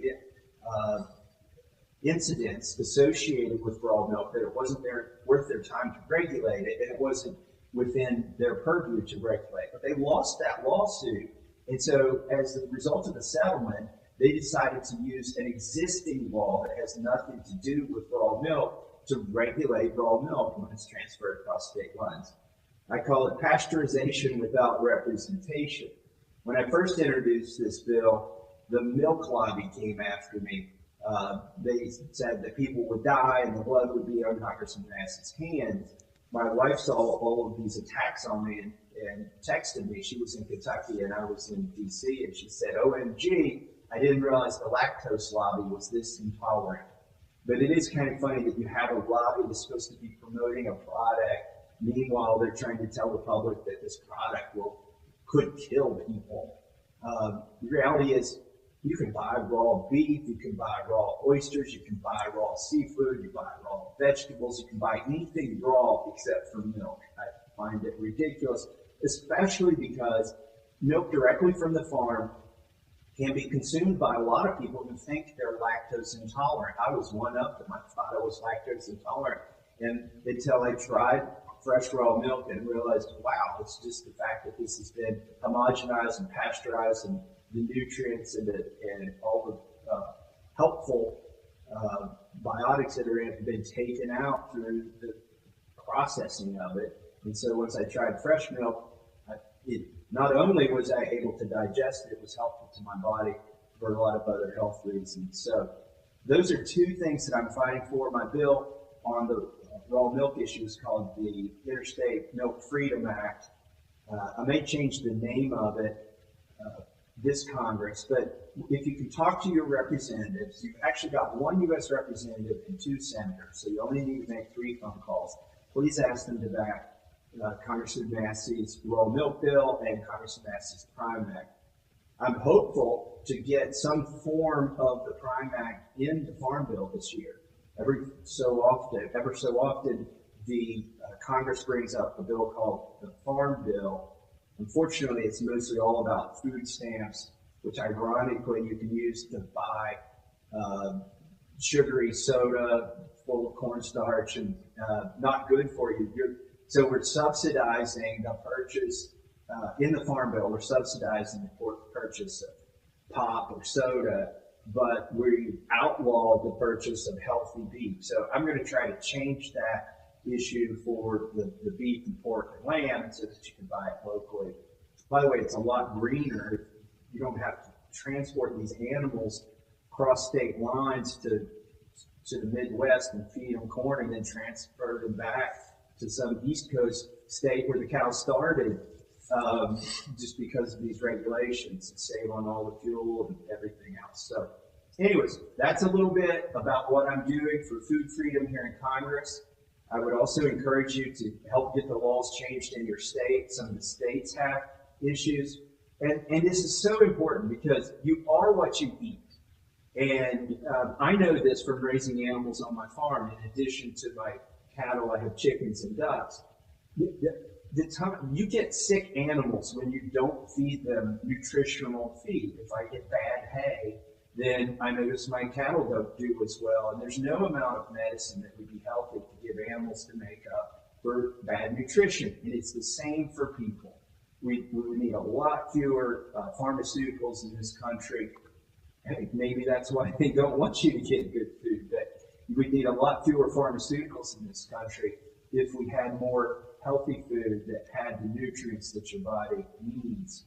So work at the state level, make phone calls here in Congress. Please support me on these bills. I appreciate everything that you all are doing. This will make our country more independent.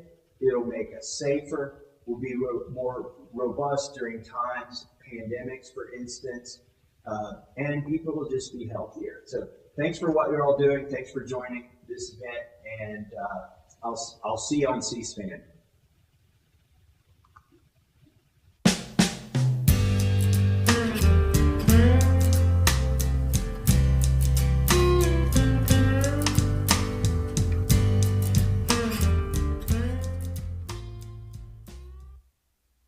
You know, in these days when Congress has about a 10% approval rating from the public, Congressman Massey probably deserves about 100%.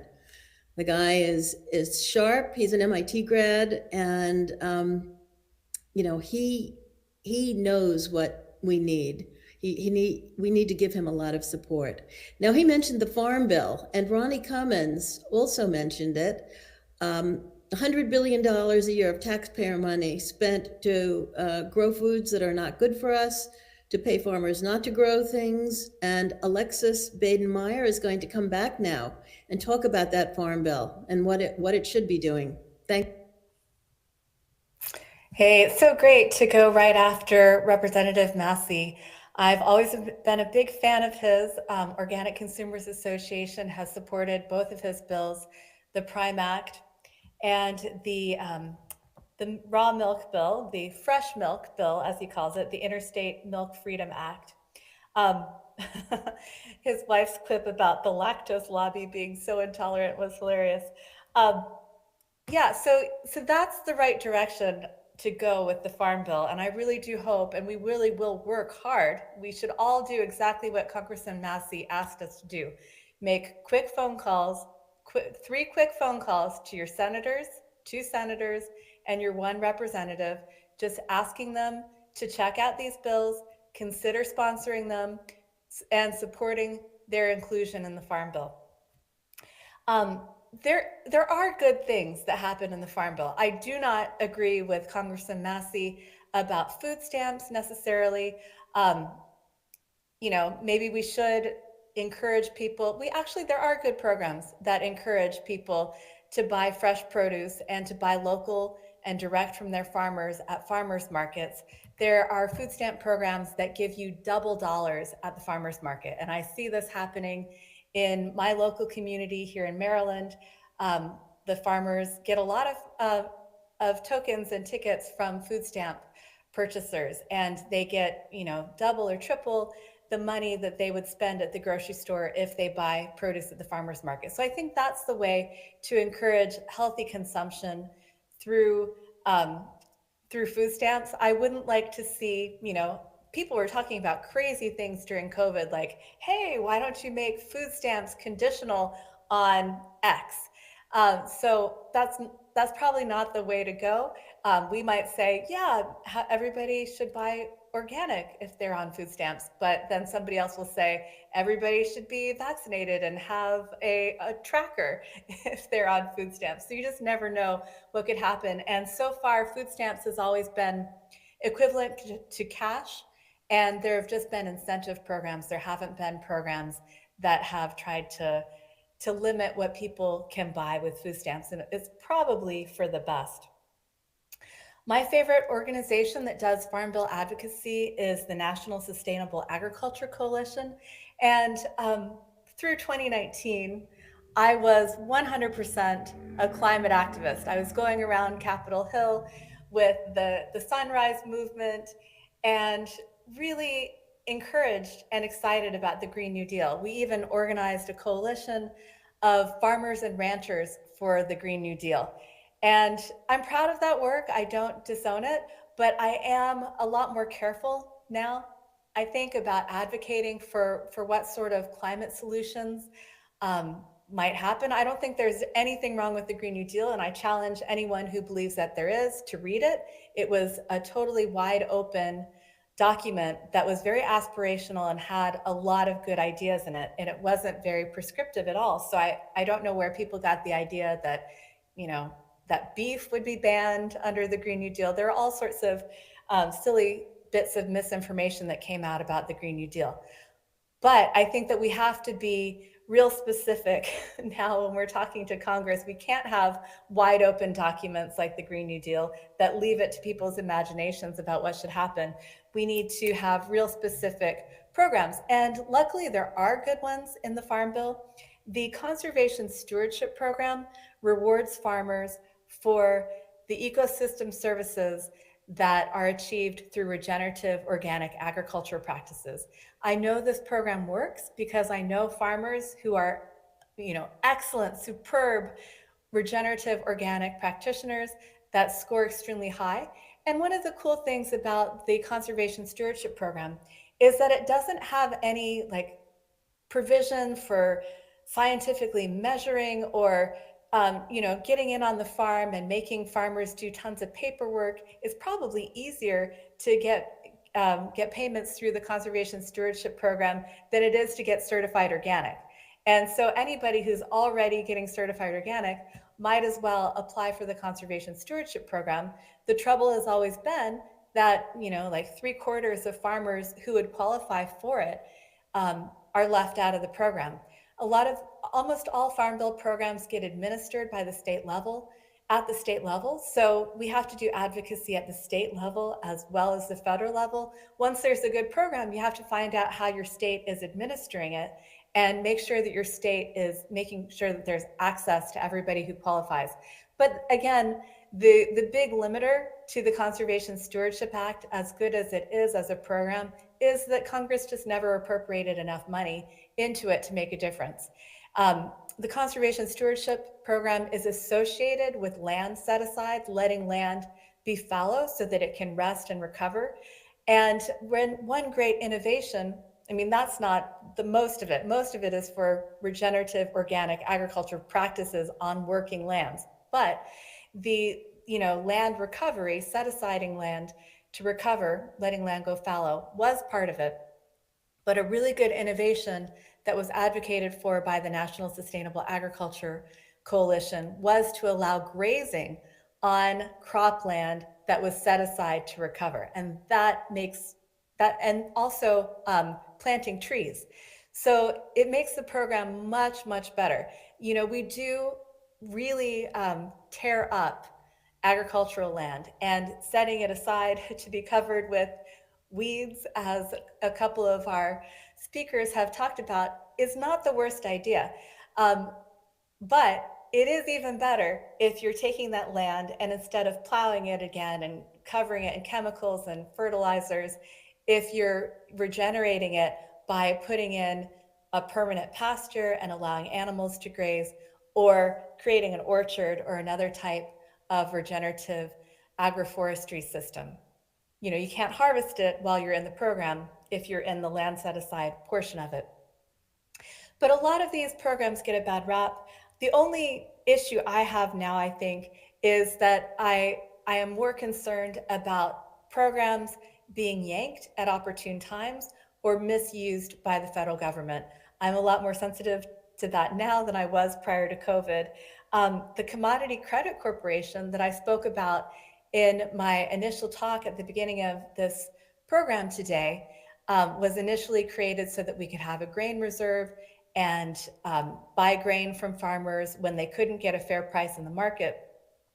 That program doesn't exist anymore. It hasn't existed for a couple generations now.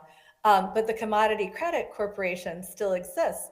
And it's basically has the potential to be an enormous slush fund that would allow Agriculture Secretary Tom Vilsack or any other leader of the USDA to basically start printing money out of the USDA. It's that crazy. Like, people have talked about there being the capacity for $6 billion a year, even more, to just be, at the whim of the director of the US Department of Agriculture. And that's a little scary. Nobody had done that prior to the Trump administration. And during the Trump administration, they decided to use the Commodity Credit Corporation to compensate farmers for losses during trade disputes. I'm not saying that's bad. Personally, I think that any program that keeps independent family farmers on the land is okay. We have to worry when the programs are used to pick winners and losers, and when programs are yanked at inopportune times, and the reliance on the program, when it's taken away, causes farmers to lose their land. And that's a big risk. I have always, whenever I've done Farm Bill advocacy, and I've been working at Organic Consumers Association on this since 2005, so I've been through several Farm Bill cycles now. It comes up every 5 years. 2023 is the year that the Farm Bill expires. They don't normally pass a new one the same year, but it means they're going to be working hard on it starting this year. And the Farm Bill subsidy programs have always been something that I railed against. The very first meetings that I went to, I said, why are we subsidizing the worst type of GMO pesticide agriculture? And, people would turn and look at me like I had just sprouted an extra devilish head. It was just like a non-starter. You weren't allowed to talk about subsidies, even with like progressive offices that loved regenerative organic agriculture. Nobody would touch the subsidy issue. There were only a few offices, usually the Libertarian Republicans and libertarian Republican think tanks like Cato Institute.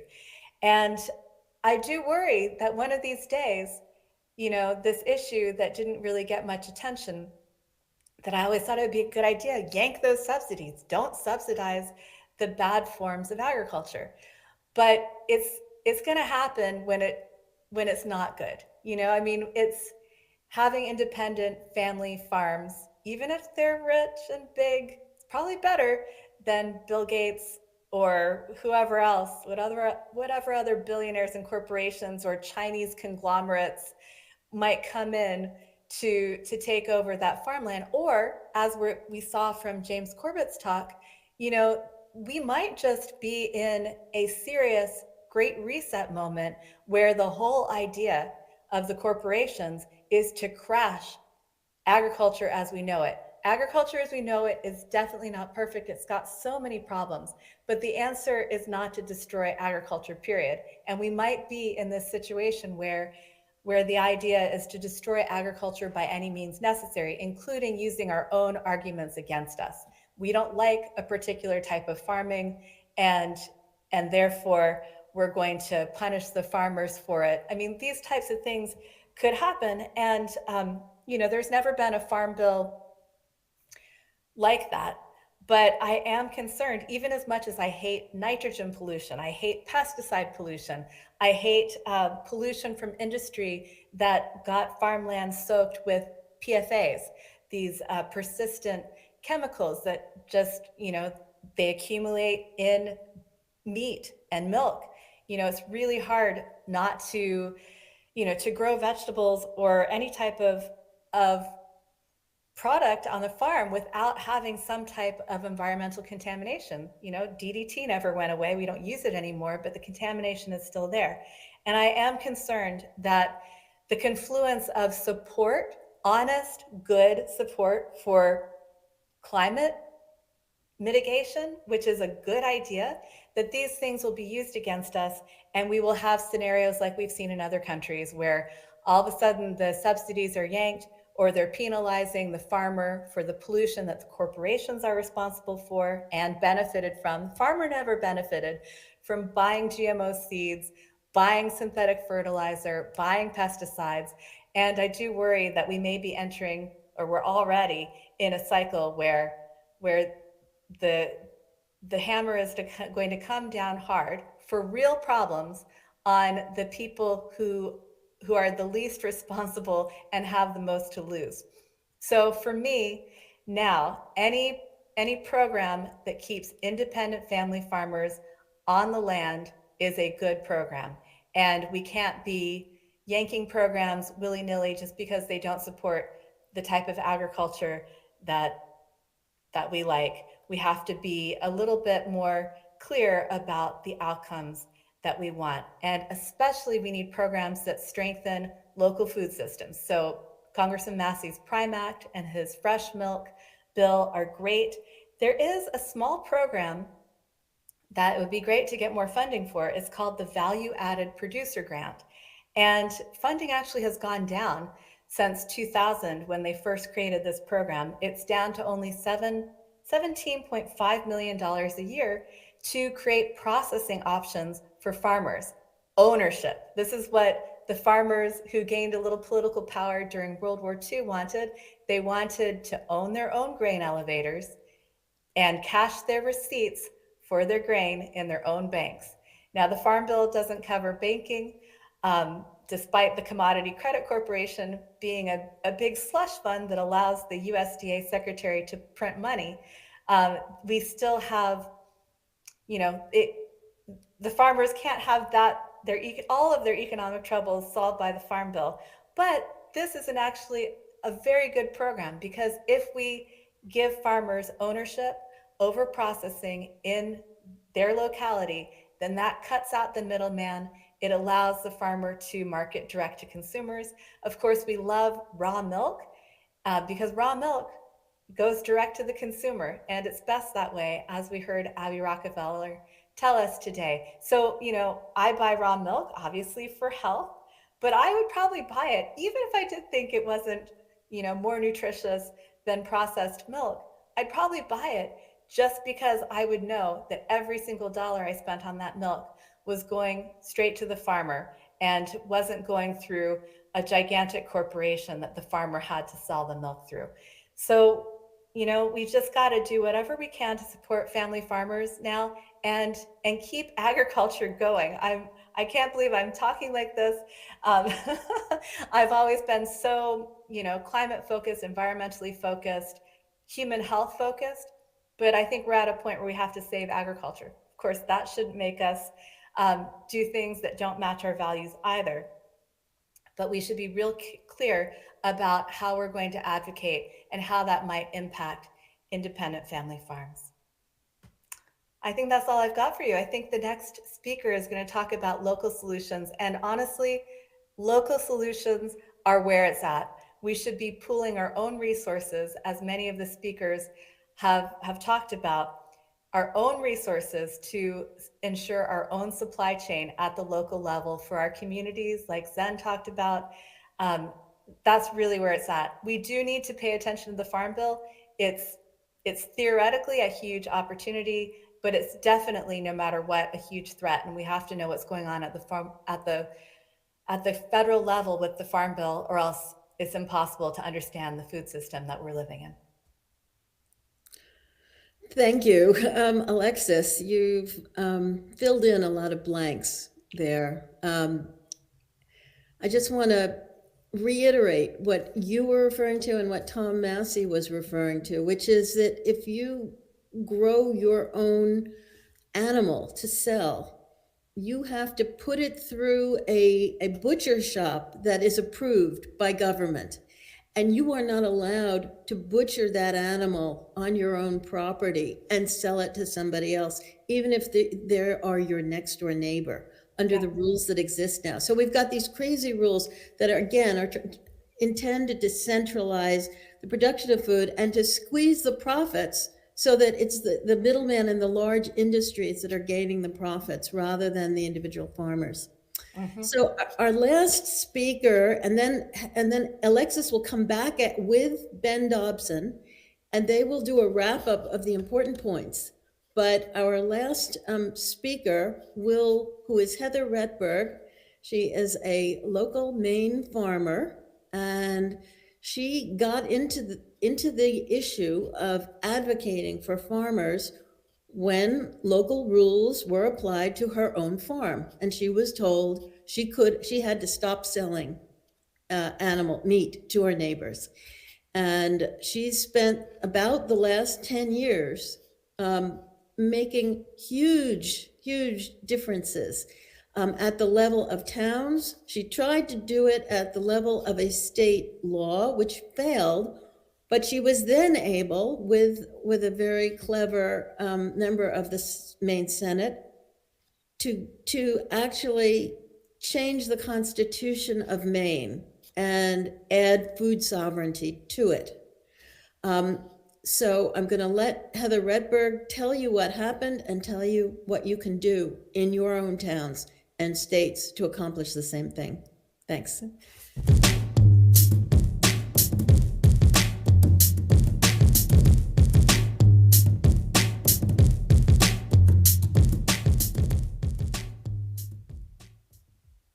Hi, everyone. Thanks for having me today. I'm excited to be talking to you from Maine, the first state in the United States that has brought the right to food to this country. I just have been asked to share some of the story about how we came from here to there. In Maine, we have a saying, you can't get there from here, but we did. We just kept working at it. And I just wanted to share that story with you all today in hopes that it might be good seed in fertile soil. I'm a farmer in Penobscot, Maine. We have about 100-acre farm where we raise primarily dairy now, but we consider ourselves grass farmers and are really working on cultivating soil first and foremost, and allowing animals to harvest food that we can't eat, to harvest grass and turn that into meat and milk for our community. That is what brought me into advocacy work. I had just been a homeschooling mother, and I should say just, but I was a homeschooling mother and farmer. And an inspector came down our driveway in 2009 and wanted to know where we were slaughtering our chickens. We were slaughtering them at a neighbor's farm, a fully inspected facility. And the inspector let us know that he wasn't really allowed to share that facility with us by the USDA regulations. And then he came back a couple weeks later, having noticed that we also sold fresh milk, and was letting us know that the department in our own state was redefining what we were doing, redefining what category we fit into. And we wouldn't be allowed to do that anymore unless we could add significant infrastructure improvements that were well beyond the scale of what our small scale diversified farm could manage. So at that point, we had been working for about a dozen years, both farming and working off the farm to support the farming. And we had just made a leap into farming as our full livelihood, and saw that the rug got pulled out from underneath us, and that wasn't going to work anymore unless we could afford to make these significant improvements. So the inspector actually said to us, well, why don't you go to our state capital? Why don't you gather your people and offer testimony? These poultry rules aren't finished yet. So I didn't know who those people would be and how I was supposed to gather them, but I wrote a letter to our customers and I said, listen, this thing is going on. There's a squawk about poultry and we need help. And the week of Christmas, some 50 people showed up to Augusta and testified that there was nothing wrong with the rules as they were. We all liked having a direct farmer to patron exchange, and there was no food safety issue that needed to be corrected for. So what we learned in that process was the state legislators and the regulatory agencies told us that their hands were tied, that they were bound by rules at the federal level, and they had to implement these structural requirements that didn't make sense for the newly burgeoning small scale farm community-based food model that was growing all over Maine. And then we found out with the issue of raw milk that there was no public hearing process, there was no regulatory input, there was no feedback from the public. They were simply redefining us as processors and not producers or farmers, and that put us into a whole different category, again requiring a scale of infrastructure that was well beyond the 3 cows that we had that were selling directly to our neighbors and our farm patrons.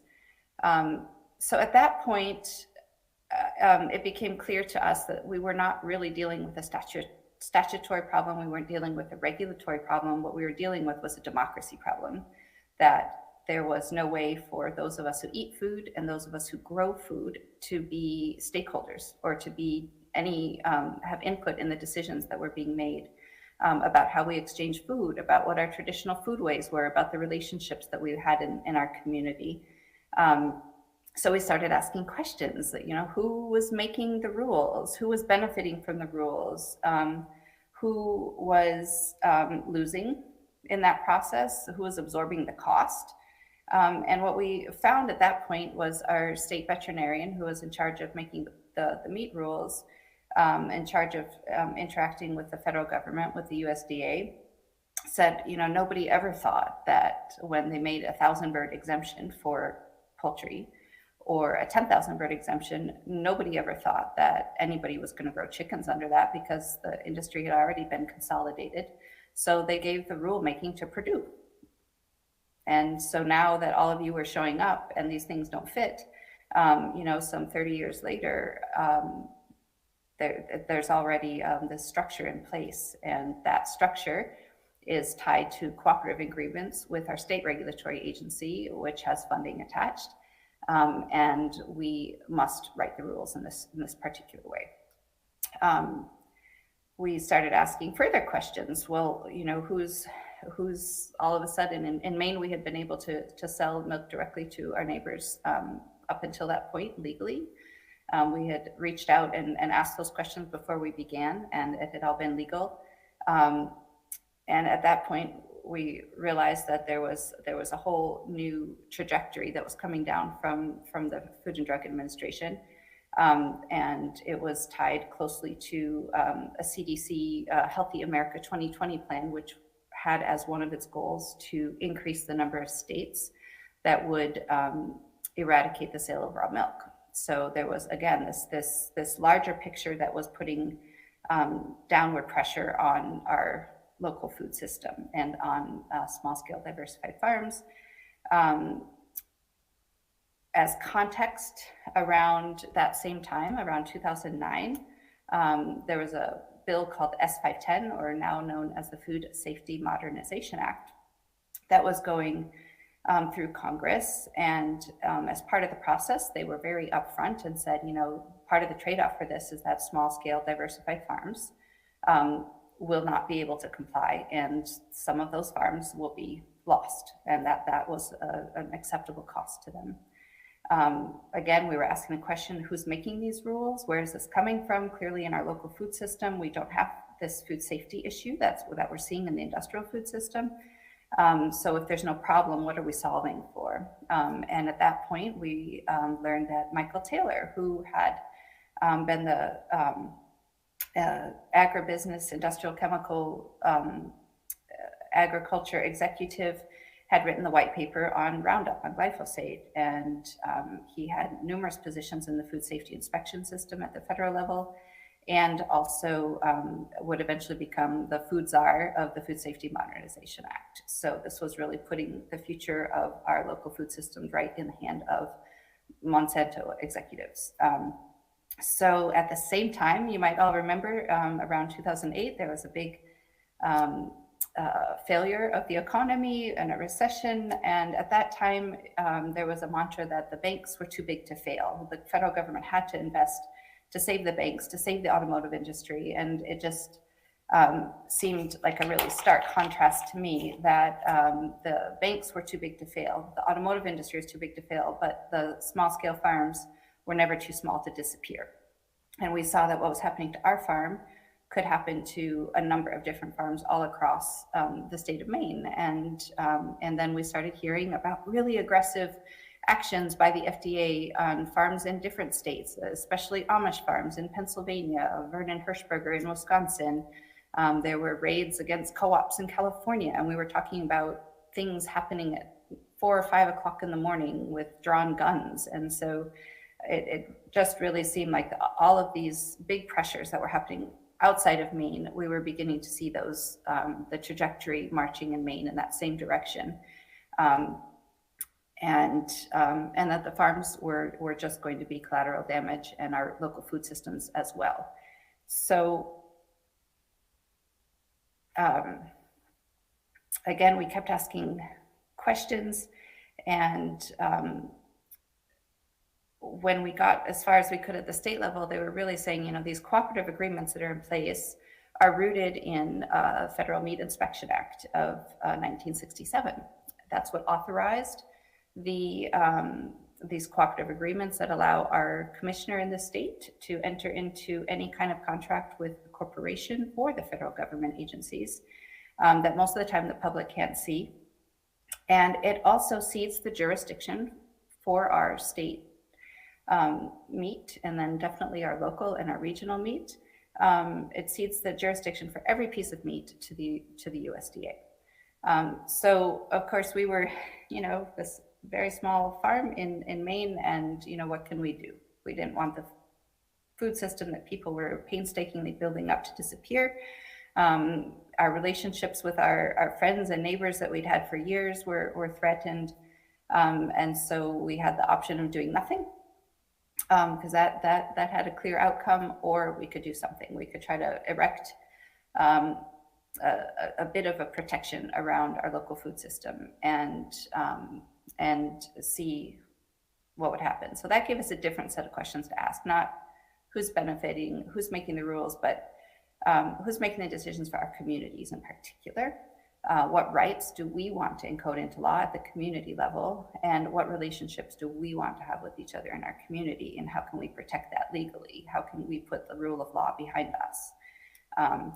So that led us to reclaim a part, and just a small part of our local food system. We thought we could at least protect the direct exchange of food between a farmer or a food producer and our customers. If we can say relationally, we agree to be in this relationship, we don't need a third party to interact and assure safety that we can manage between ourselves. And so that led us to realize a big part of what had happened at the state level was that we lost the ability to define ourselves. If we lost the ability to define ourselves and over the language that governed our food system, then we had lost complete jurisdiction. So we wanted to reclaim that by asserting authority at the local level, at the municipal level, and defining ourselves, defining our traditional foodways, reclaiming a self-determination and truly staking out a space in the legal field for a community-based food model. We had some great examples to look to in Maine. The towns of Shepley and Newfield had drafted local ordinances to protect their water supply from Nestle, which was putting in test drills. So they had drafted some rights-based ordinances. And that was the first time I came across that language, the first time I started learning about that. And then a little bit closer by, in a very small town of Montville, Maine, they had also drafted a rights-based ordinance to protect their local crops from GMO contamination and to keep GMOs out of their town. So we had these templates at the local level. And then we also had some language at the time. In 2010, both Wyoming and Florida were working on what they called food freedom legislation to protect the me to the hand-to-hand, face-to-face food exchange. And so we started mashing those things together and also adding language that was very particular to Maine and our experience. That process all began in 2010. By 2011, we went to our town meetings in Maine, which is a really lovely vestige of sort of direct participatory democracy still, where the people in the town are the legislative body, and we can still vote on things that are, as our Constitution says, local in character.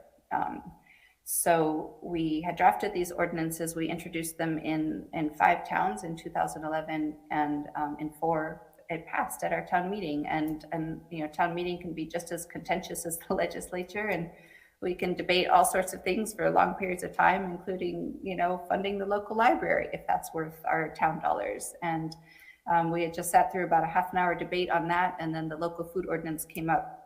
And for the first time that I ever experienced it before or since, the people of the town applauded themselves after voting in this local food ordinance.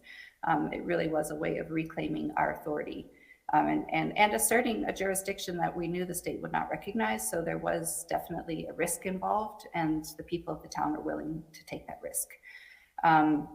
It did eventually, and I'll breeze over this part in pretty quick motion, but it provoked a lawsuit. The state did sue a farmer. It went all the way to the Maine Supreme Court.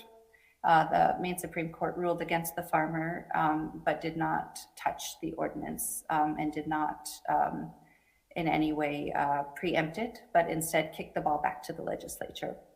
So that was right away in 2011, as these ordinances passed. By the end of that year, the state had sued a farmer.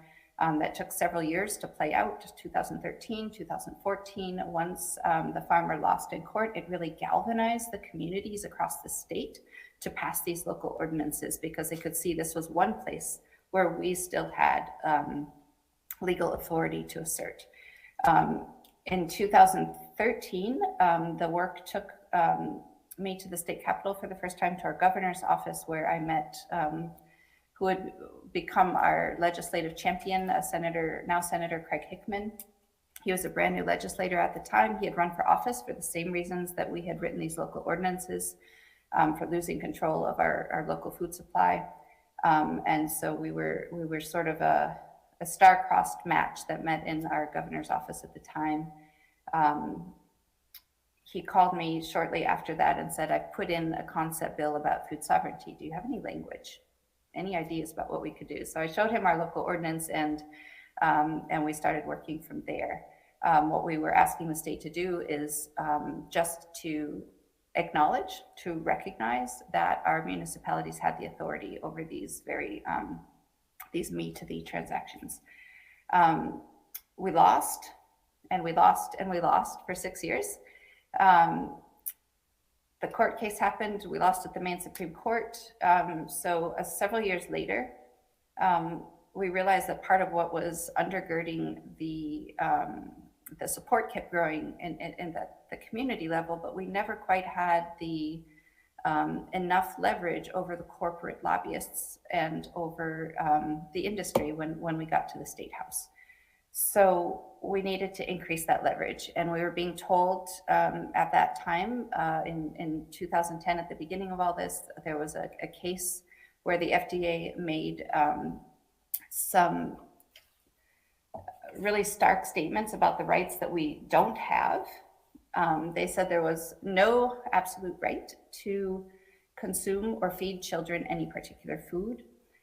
They said there was no deeply rooted historical tradition of unfettered access to foods of all kind. And they said that the assertion of a fundamental right to our own bodily and physical health is unavailing because we do not have a fundamental right to obtain any food we wish. So at that point, Senator Hickman and I put our heads together and, fairly bruised from defeat, but also realizing this was no place to stop, decided to go big. Let's put it in writing. If they're saying we don't have the right, let's say we do have the right.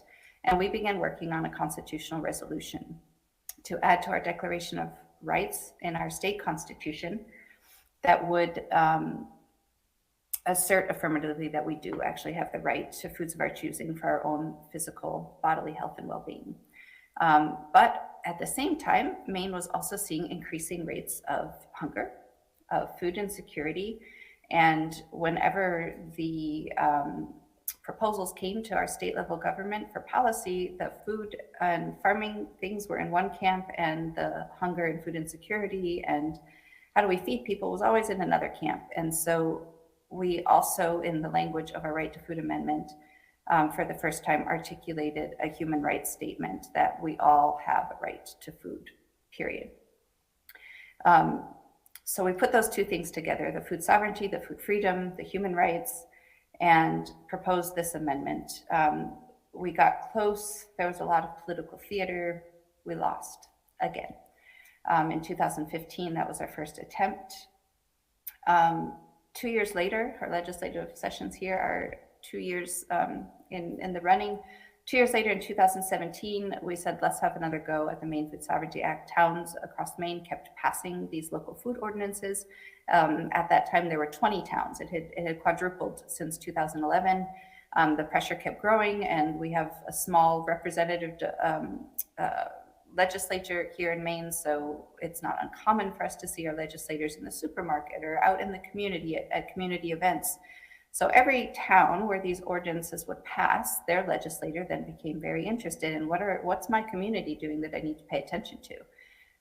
So we were growing the leverage of the community-based food production model in the state capitol, in the halls of the state capitol. By 2017, the Maine Food Sovereignty Act was again put forward, and it passed, and the governor signed it. It was enacted into law. It was originally called an act to recognize local control regarding local food and water systems, because of course there's no local food without water. And Maine is also under a great deal of pressure by Nestle trucking our water out of the state. And that's another big issue. So that was stripped out of the bill immediately. That was a real lightning rod, as we had expected. And the Nestle representative actually said, local control threatens our parent company. So they were very upfront about why this could not go, water sovereignty could not be included in this bill. When that law was signed by our governor. It had 90 days to go into effect. At that point, our Commissioner of Agriculture went into overdrive, got on the phone with the USDA at the federal level, and said, you know, this is a problem for Maine's meat inspection. This is a problem because of that 1967 Federal Meat Inspection Act. So the Secretary of Agriculture said that if our law was actually going into effect, they would effectively come in and take over Maine's meat inspection. So we had an emergency session of our legislature to amend it. We were forced to take out meat and poultry in order to recognize all of the other pieces of the local jurisdiction of food. And ever since then, towns across Maine continue to pass this local ordinance. And now I think there are more than 130 towns across Maine. We only have 500 municipalities. So that is effectively 20% of Maine's population now lives under this system of food sovereignty, and also 20% of Maine's municipalities, both towns and cities. Not just our town meeting level of governance, but also city councils and town councils have voted to enact food sovereignty. So in 2019, the next legislative session, we realized that we needed to make another push to enshrine the right to food in our Constitution and the right to foods of our choosing. So we did make another push. We got very, very close, but that legislative session went into 2020 and our legislature shut down for the pandemic. And so our legislative champion termed out, the proposal laid on the table, and thankfully the next session, the torch had been passed to a Representative Billy Bob Falkingham, and he was determined that we would get this across the finish line and bring along the Republican caucus as well. In order to have a constitutional amendment become part of our Constitution in Maine, we have to get a 2/3 supermajority in both chambers. And then it goes out to the ballot for the people to vote on, and then it can pass by a simple majority. So it's a very high bar, and we were able to clear that bar due to just an extraordinary level of collaboration and cooperation. Both of our legislative champions for the right to food were from different parties. A Democrat and a Republican both fought leadership, their own leadership, in their parties at different times to bring along their caucus, and worked with each other and with us as community advocates. So that went, we got more than a 2/3 supermajority. We got close to 75% in both our Senate and our House. That put it on our ballot November of 2021, and it prevailed by 61%. So a landslide victory for the right to food. Now our challenge is educating and spreading awareness about what it means to fully realize the right to food, in addition to having this a constraint piece. So I thought it might be helpful, having kind of done a quick romp through the story of how these things came to be, is to take a step back and talk a little bit about the definitions, so we have some context. Like what does food sovereignty actually mean? It's very similar to a term that is more often used in food circles of food democracy, but it's really reclaiming a decision making for the people who eat food and the people who grow food. It's very simplest, but I do just want to read what it means. When we first engaged in food sovereignty, we didn't know it had that term. We did it because it was necessary. And thankfully, over the years, learned that there are small farmers, small scale, diversified across the globe, who were responding to similar pressures with slightly different tools. But the most effective that we came to cross paths with and to learn to know were a group called La Via Campesina, the way of the peasant. So in our country, we don't really like the term peasant. It's sort of derogatory, and we should graduate from that class of citizen. But if we can roughly translate it to small scale farmer, I think that it makes more sense in our own cultural context. But La Via Campesina really worked on this idea of food sovereignty and was able to articulate this definition that certainly makes sense in our context. And I want to, if I can, just ask you to listen for what the rights are that are included here, and then what are the principles. So it is, as articulated in 2007, food sovereignty is the right of peoples to healthy and culturally appropriate food produced through ecologically sound and sustainable methods, and their right to define their own food and agriculture systems. It puts the aspirations and needs of those who produce, distribute, and consume food at the heart of food systems and policies, rather than the demands of markets and corporations. So when the Maine Food Sovereignty Act passed in 2017, we had been able to enshrine some of those principles into law, but none of the rights. So that's why we felt we needed to take another bite at the apple and try to enshrine the rights that were also outlined.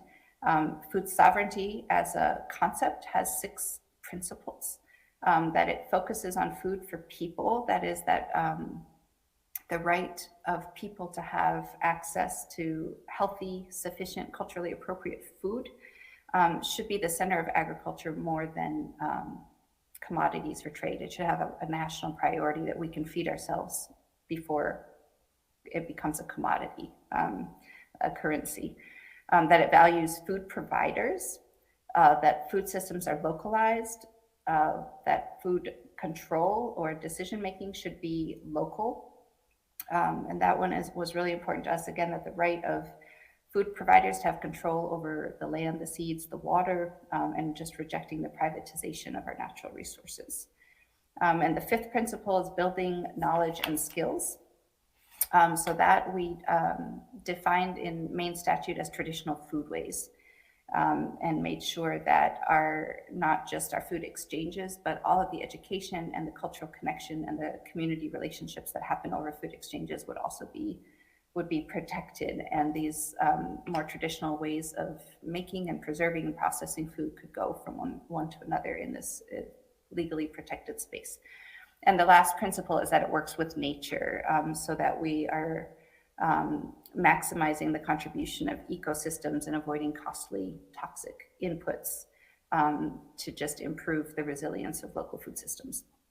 So that's food sovereignty. And then I also wanted to read the language of our Right to Food Amendment as it was enacted in 2021. It's Article 25 of, Article 1, Section 25. That's our Declaration of Rights in Maine's Constitution. So we only have 25 sections. This one is all individuals have a natural, inherent, and unalienable right to food, including the right to save and exchange seeds and the right to grow, raise, harvest, produce, and consume the food of their own choosing for their own nourishment, sustenance, bodily health, and well-being, as long as an individual does not commit trespassing, theft, poaching, or other abuses of private property rights, public lands, or natural resources in the harvesting, production, or acquisition of food. So there are 4 components to our amendment. The first one is an internationally recognized definition, the natural, inherent, unalienable right to food. So this refers to the right of all individuals, and we made sure to use the word individuals so that it could be differentiated legally from corporate persons. No corporation can claim a right to food under this amendment. So the right of all individuals to be free from hunger. So beyond this most basic component for human survival, the right to food essentially is about people being able to feed themselves in dignity. So you're not making trade-offs between other essential human needs and being able to feed yourself, feed your family, so that you'd have autonomy over your food and in turn, then your health, your physical and mental well-being. So there are 4 pieces to that definition of the right to food. That food would be adequate, available, accessible, and sustainable. This is actually also tied into, again, internationally, the experience of peasants or small farmers across the globe. They were also moved around in the same time period to be working on an international articulation of this right. and came up with a declaration that wasn't adopted at the international level, called the United Nations Declaration of the Rights of Peasants. And then it goes on to say, and other people who live in rural areas. So like, what do we need to have a life of dignity in rural places? In Maine's articulation of the right to food, we then went on to incorporate food freedom and food sovereignty, that we would absolutely have the right to save and exchange seeds, that could not be taken from us as an elemental part of human survival. And then the right to grow, raise, harvest, produce, and consume the food of their choosing. We've seen some states pass a constitutional right to garden, or a statutory right to garden, or right to hunt and fish. So this language incorporates all of that. We're talking about any way that we feed ourselves in dignity is protected. This part is the constraint of the government, but also requires the government to, as a duty bearer to us, the rights holders, to facilitate the right to food, to restrain any third-party actor from preventing our ability to grow our own food and to feed ourselves in dignity, and to respect and protect that right. So I think I can leave it there. I did want to put one other sort of legal piece out there for people in different states in the United States, at any rate, that the important provision in our own constitutions at the state level to look at is almost every state has something that is taken from the Declaration of Independence, which was not a legally binding document. But in Maine, it is called, it's Article 1, Section 2 of our Constitution, and it's called Power is Inherent in the People. When we began this, that was a big piece of what we were rooting these local ordinances in. In Maine, it says that all power is inherent in the people. All free governments are founded in their authority and instituted for their benefit, and they therefore have an unalienable and indefeasible right to institute government and to alter, reform, or totally change the same when their safety and happiness require it. We certainly felt like our safety required it, our happiness required it. This provision is even stronger in some states. Pennsylvania, it's stronger. New Hampshire calls it the right to revolution. So that's something to look for in state constitutions. And then home rule. In Maine, we have one of the strongest home rule, both laws and constitutional provisions in the country. California is another one, some of the Western states. But that is what enabled us to assert that authority at the local level of the rights-based language that was different than a regulatory ordinance. So I will leave it there and just encourage you all that we have these tools in a democratic toolbox at our disposal. They're dusty, but we have to take them out of the toolbox and use them in order to maintain the rights and that are just fundamental to our health, our survival, and our well-being. And I would encourage you all to look for those tools, and certainly Maine stands ready to help anybody else who takes up this effort.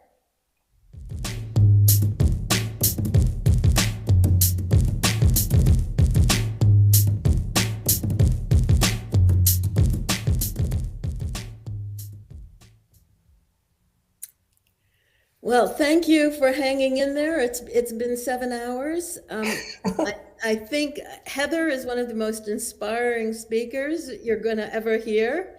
And this whole program, actually, it was birthed when I ran into Heather 3 months ago at our car mechanic.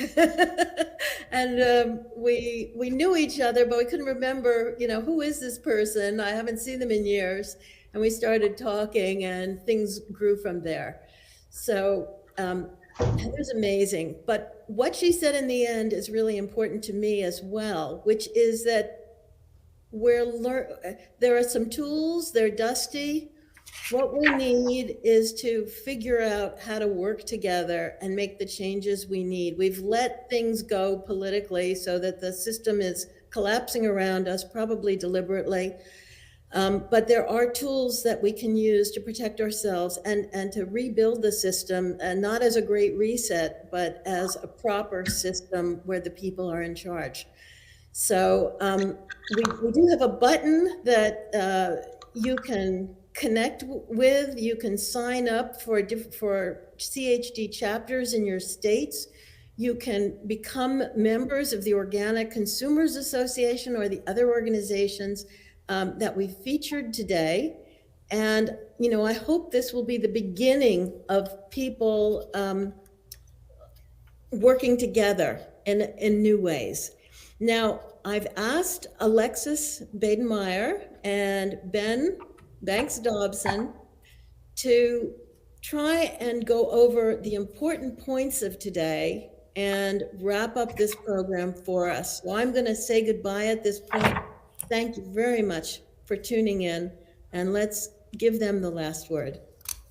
Thank you so much, Dr. Nass. Dan, you want to get started? I summarized the first half of today, and so we started up again with Dr. Stephanie Seneff. You've probably heard Dr. Seneff speak about Roundup before. Did you learn anything new from that program? I presented in 2015 to the EPA with Stephanie Seneff to try to prevent the renewal of glyphosate. And I have to say that all these years later, that her presentation has more additions because there's been so much more research.